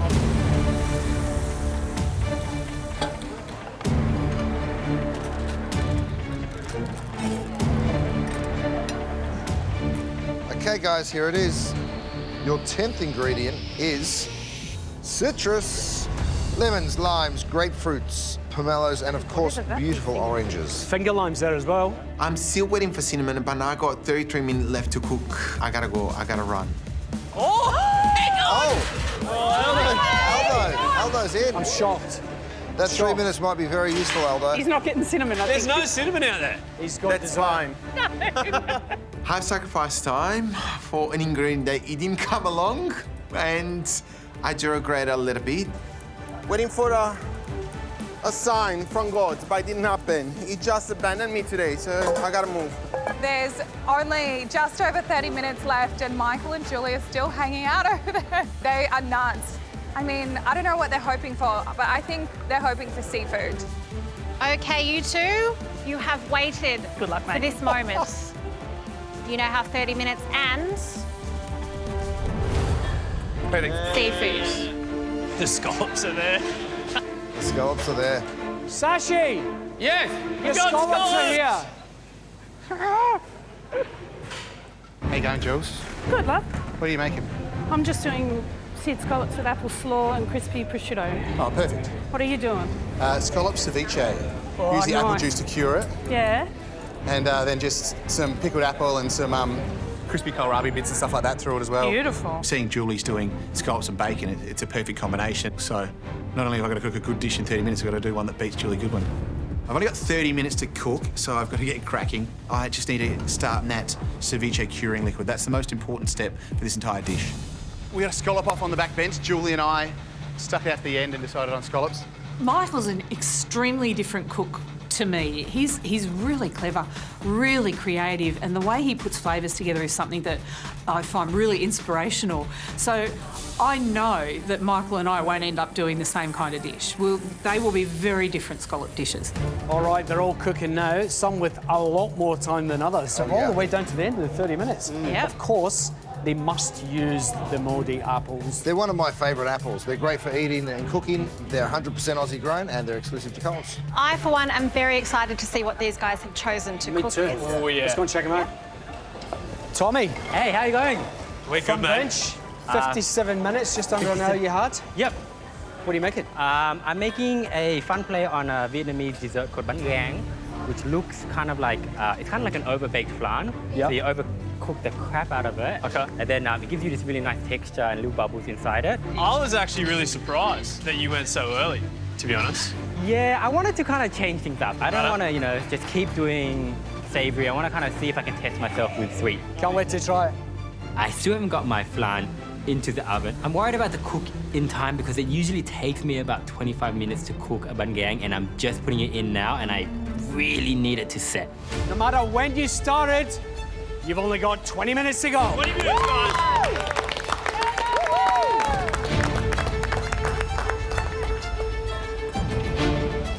Sashi. Oh, Sashi, just casual. I must burn something, you know? Aldo, what's cooking? A dish that we do back in Naples for Carnival. It's called chiacchiere, fried pastry. But I'm gonna stuff them up with a poached apple. With ingredients that I got was definitely worth to wait to that point, but I'm actually concerned about the timing wise because normally it would take me at least 45 minutes. So break it down for me. So we're gonna have the pastry, and it's got a little bit of bouzin. That's why I go with the frangelico. Fantastic. And then it's gonna be fold. That's gonna be into the apples for a little bit of sweetness. They're gonna be served with the beautiful Italian zabaglione. Okay. And that's it. No, I've never heard of that dish before. Yeah. It's always the first time. Looking at everything and making the decision right at the end, it was the citrus. You just went, that's it, that's the dish. I would have loved some cinnamon, but it didn't Yep. happen, so I gotta be happy with what I got. Will this dish be great without cinnamon? I'm getting very flustered and very angry to myself that I put myself in this position with not enough time. Come on, mate, come on. 33 minutes, it's not a lot of time. And cooking for Curtis as well. It's, oh my God. A fast cook is a fantastic cook, and you have 15 minutes to go. 15 minutes to go and my pancakes are getting rolled out. Tommy is making a cake in the oven in the same tin as me. He's making a caramel and a whipped cream as well. I feel like we're quite in sync today. You mind? Yep, go for it. This is me and Sarah cooking apples and underbench staples. We've both got cake in the oven, both waiting anxiously. So scary right now. I don't know what's happening. I know. What am I waiting for? What am I waiting for? Save us. I'm so anxious looking at the oven and waiting for these invisible gâteaux just to cook through. I want it to be perfect. Today there's just a lot more pressure. I want to win. I just don't want to open the oven even for a second. Oh God, this is terrible. This is so bad. Why? Why do people do this? Tommy, what? The texture I want from this bun gang is really interesting. It's got a nice chewy, bitey texture at the top layer, but in the middle it's got really soft and silky as well. How does yours look? It's good. I need to cover it soon, but I just don't even want to open it for a second. Oh. Why? This oven waiting game is terrible. I hate it with all my life. Oh. So at the 10-minute mark, take that out.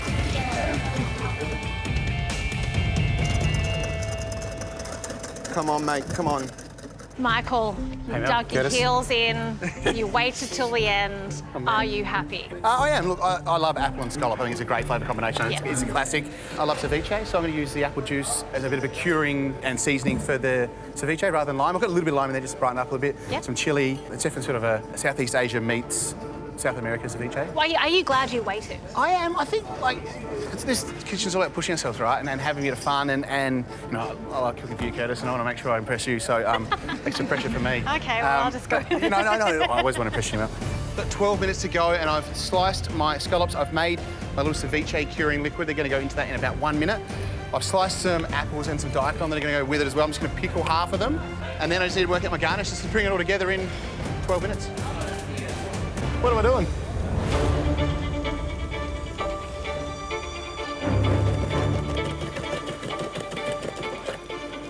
Minutes to go. I've got to cook my scallops and then assemble. I've got my slaws done, my crispy prosciutto's done, pickled apples are done. I want to have a little taste of how that all is together and then plate up. Come on, mate, seriously. I'm stressed because I know that I got lots to do and I gotta just keep running around like an headless chook.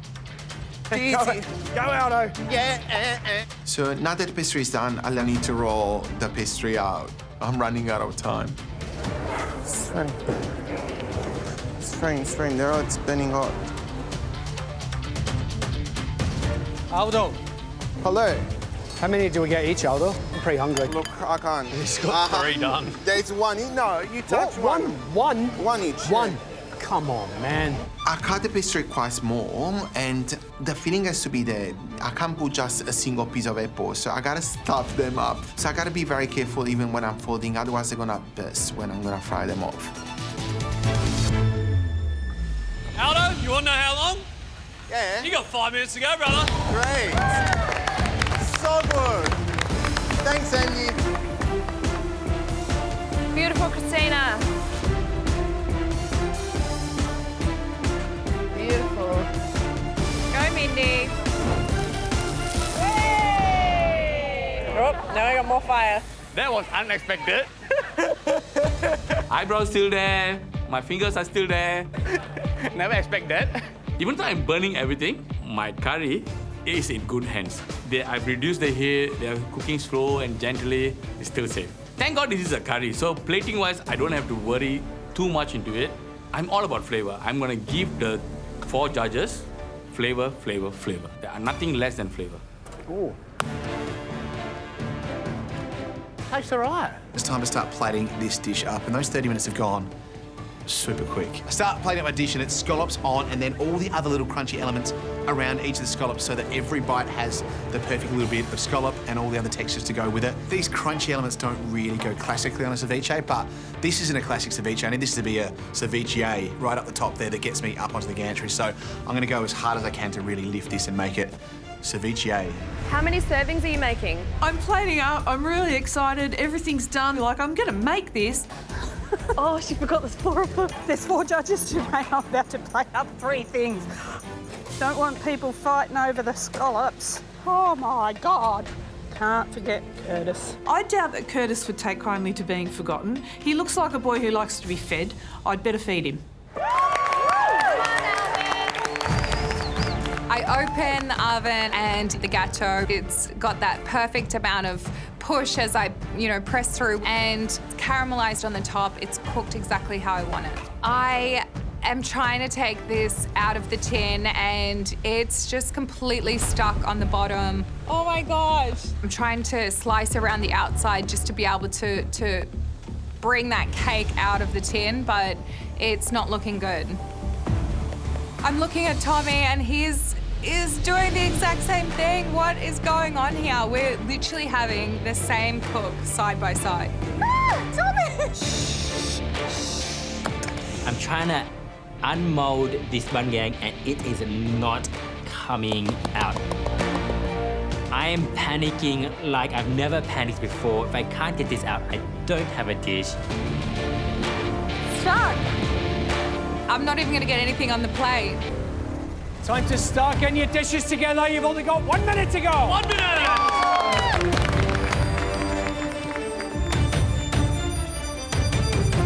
It's stuck. My cake is still not coming out. I'm so panicked right now and I can see I'm losing a layer of this cake in the bottom of the tin, but I just need to put it on the plate. Just tipping out. Oh my gosh. Half of it's, I think half of it's stuck in there. Yeah. It's stuck to the bottom. That's okay. She's all right. When the bangang comes out of its mold, it isn't the most beautiful thing I've ever seen before, but I think it will taste amazing. 30 seconds! So stressful. I'm gonna plate it up all in a straight line on just on one side of the plates. I never plated anything that small in my life, and I'm actually embarrassed of myself. But sometimes finger food is delicious. Ready or not? You got 10, 9, 8, 7, 6, 5, 4, 3, 2, 1. That was making me sweat. Tommy, down to the wire. Oh my gosh, that was too much. I think I got a shot to win immunity because Apple is there. I done in 33 minutes, so I'm very happy. Gosh, it's just so stressful, this kitchen. This dish, the whole idea of it is to have these beautiful layers of apple, and that's the texture coming through, and unfortunately the whole base layer has stuck to the tin, so it just doesn't look anything like what I was hoping to. Could definitely be what, breaks my dish.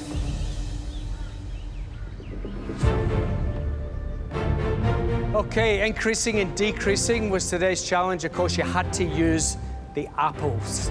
Now, the more ingredients you had, the less time you got. First up, Sashi. I know that I've done a good job. The curry looks amazing, but I don't know whether I've done enough to win immunity.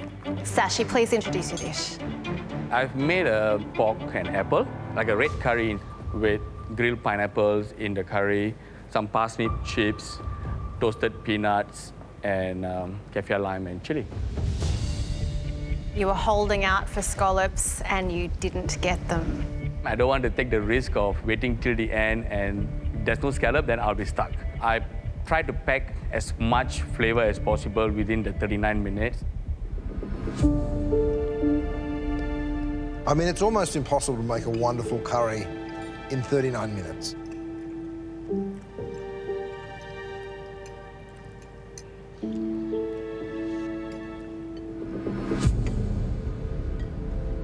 Getting that much flavour in a bowl in 39 minutes is exceptional. It is reeking of lime leaf. The spice level is just right. There's the crunch from the peanuts, the sweetness from the apple. Mate, it is a delicious bowl of food. That will undoubtedly be hanging around the top today. Sashi, it's so tasty. It really is just so tasty. The cleverness in it, you know, the parsnip chips that you've put over the top give a real earthiness to it. It is a wonderful plate of food. Thank you. Sashi, your ability to generate that amount of umami, and it's just epic amounts of umami in the dish in 39 minutes, just absolutely blows my mind. An amount of flavour and depth that, if you had to hazard a guess, would be 3 times more time to be able to do that. Once again, wow. Thanks, Sashi. Thank you.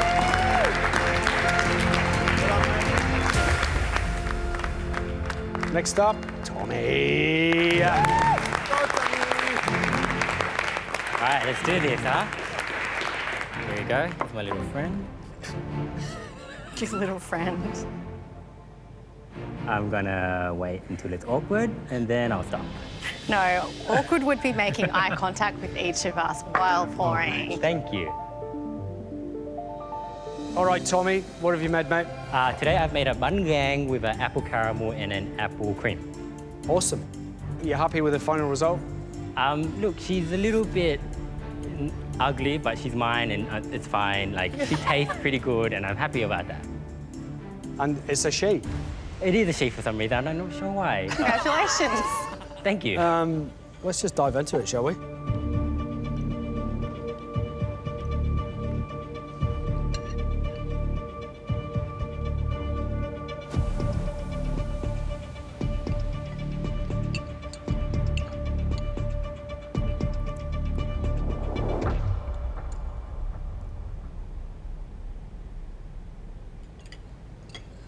Tommy. Yep. I could have eaten all of that almond. It was delicious. Thank you. Really interesting texture. Overall, I think it's just a great dessert. I love the way that you've used apples in something that is nostalgic and delicious for you yourself, and it's the perfect use for the apple, to be honest. Well done. I love that apple caramel sauce. It is so good. I mean, the apple flavour is just right front and centre. It's just delicious. There are so many desserts throughout Southeast Asia that have a weird sponge-like texture, and the reason for it is that it is refreshing in the heat. So while there are some very rich, deeply caramelised flavours going on, there's a light lift and a refreshment going on there, and I think that's the magic of the dish like this, is it's both. Thought it was a real success, and I think that you need to continue to research and do what you're doing, because finding these little gems that's exactly what they are. They're gems for you. So good stuff. Well done, mate. Thank you.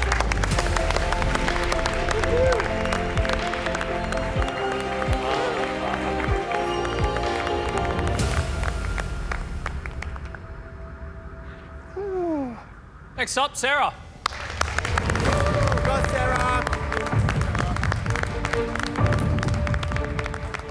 I think this cake is definitely enough to win immunity. But I just hope that the last flustered moment hasn't ruined it for me. Okay, Sarah, what's the dish? So it's an invisible apple gâteau.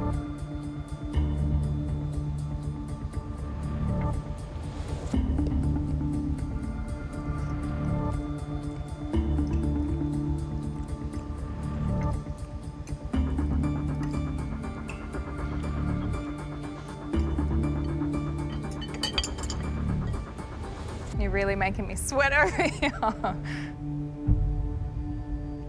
I really like it.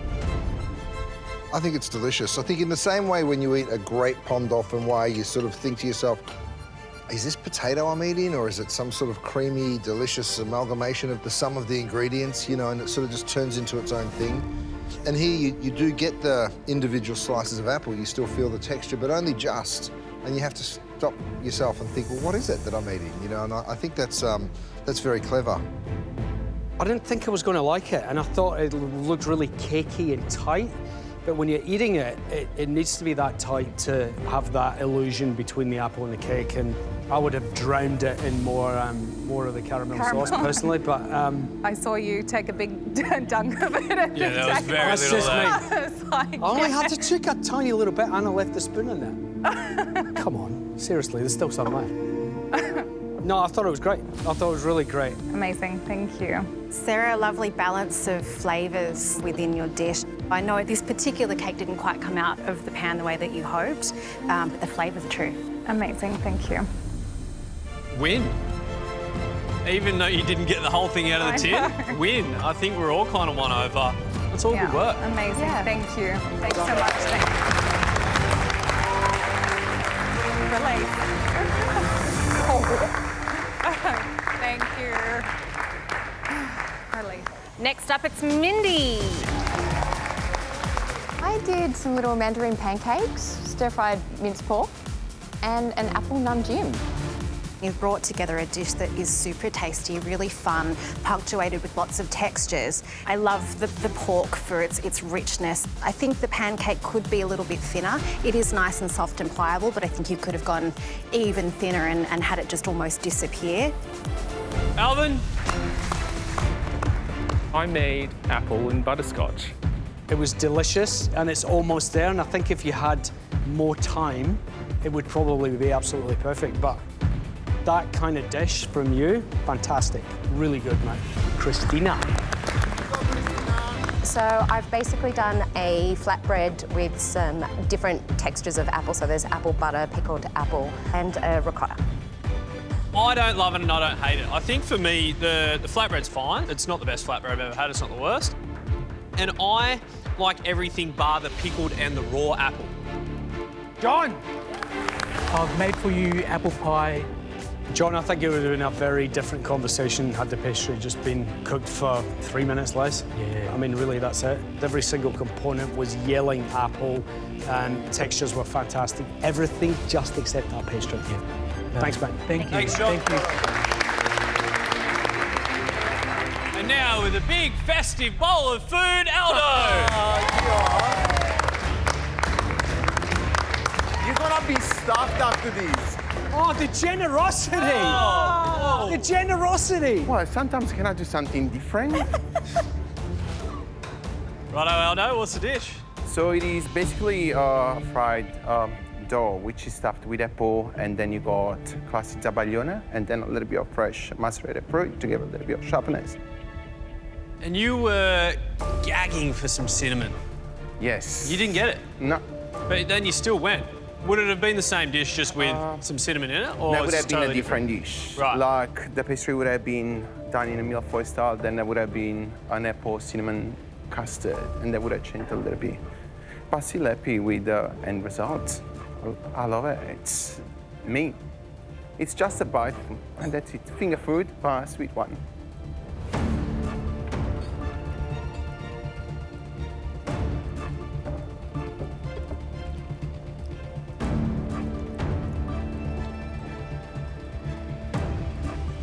Aldo, the pastry is perfect. It's super nice. You can get the zing of the zest in there as it should be. Zabaglione also is fantastic. I wish there was probably more of it and I could actually get messy. The apple mixture with the Cointreau is brilliant. I want to commend you for getting all this done. Because 33 minutes to get all that, you know, there's a fair few components there. You made dough, you made your apple mix, your zabaglione, and they're all really, really well executed. Yeah, another really good dish from you, Aldo. I think, like, yeah, I reckon you would have been tempted and tempted and tempted. If you just keep you cool, keep you calm, and go straight towards that and execute it that well, it's a big thumbs up, mate. Thank you. A small, perfectly formed little bite of joy. I loved the textures going on. You know, the pastry had that lovely kind of sort of short texture to it, beautiful sweetness. The apples had a lovely tender texture to them. I'm glad that they weren't sort of one way or another because they really lent themselves perfectly to the dish. And then the richness of the zabaglione just to kind of bring everything together. Thank you. Well done. Well done, man.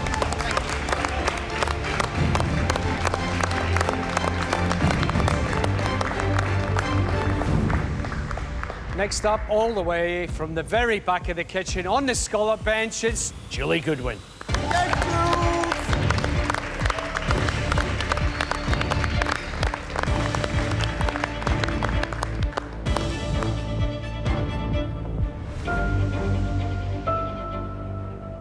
Julie, you had 30 minutes. You chose ingredients over time. What did you make us? It's scallops with an apple slaw and prosciutto. Magic.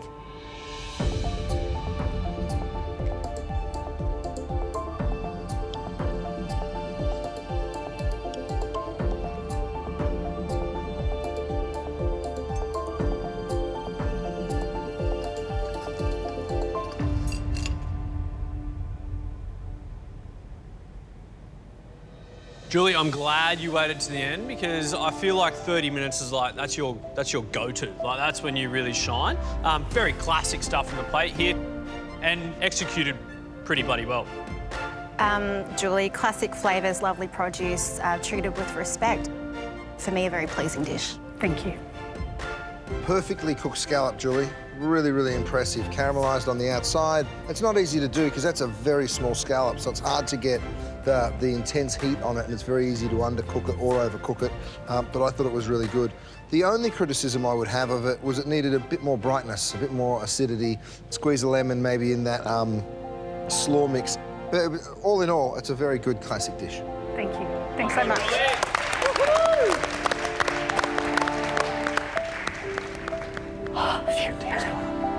Thanks. Good job. Well done, legend. Next up, it's Michael. I'm actually really happy with how my dish tastes, but the big question here, I guess, is how my dish looks visually. And if that will cost me the chance at immunity. Michael, what's the dish? So we've got apple and scallop ceviche. You stole your nerves, you stood there and you decided to wait for scallops. Yeah. Are you happy? I am. I mean, yeah. If we were eating with the lights off, I'd be really happy. But I am. It was Not that kind of show. No, I know. Yeah. Look, it was really fun. It definitely was pretty nerve-wracking standing there for that long. Well, I was really happy with how it tasted. And yeah, look, I think that the flavours work. It's not often I stand up here super happy about how something tastes. So Sure. I'm Well, pumped, you yeah. know, we love ugly delicious. So if Yeah. it tastes as good as it smells, then I think you might be, you know, right up there.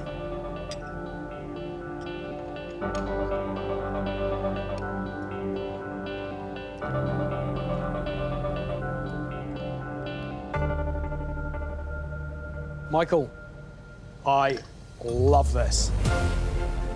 Got everything I want. It's got the sourness, it's got the sweetness, it's got the saltiness, but there's also interesting stuff going in there, whether it's the lime leaf, the curry leaf, whether it's the habanero. I absolutely loved it. Looked like a bag of... Yeah. but ate extraordinarily well. Well done, mate. Thank you. The flavours are really pleasing, Michael. They really are. You've got sweetness, spiciness, brightness and acidic notes as well. But they're no more impressive than the textures. You know, you get all of these beautiful textures that play off that beautiful, soft sort of velvetyness of the scallop. I think it's a wonderful dish. Thank you. The balance in that dish is crazy. The light cure on the scallops was genius. There's nothing worse than over-cured seafood. So for you to restrain yourself and just pop them in that lightly acidic apple juice just for 10 minutes so they set, super well done. I think this is probably one of the best dishes that you've cooked in this competition. It took you half an hour. I think that probably says where you're at the moment in this competition. You're flying high, mate. Exceptional. Well done.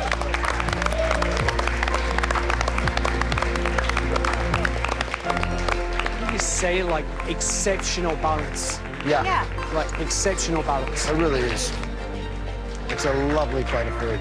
Impressive, and it also felt really effortless as well.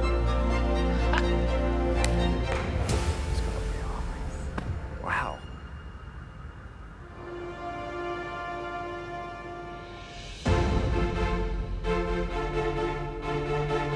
Before we reveal who has won immunity from Sunday's elimination, we have to say a massive thank you to Curtis Stone.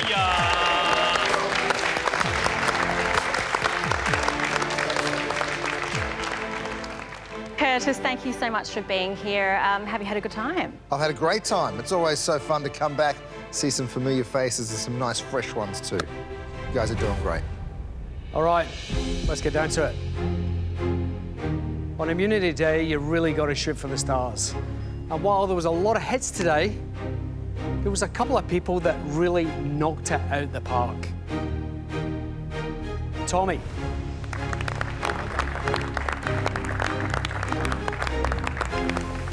Sarah. Thank you. Sashi. Really done with the curry. But look, at the end of the day, only one person can win immunity. So we're going to give it to the dish that we would eat again and again and again and again. And that dish belonged to Michael.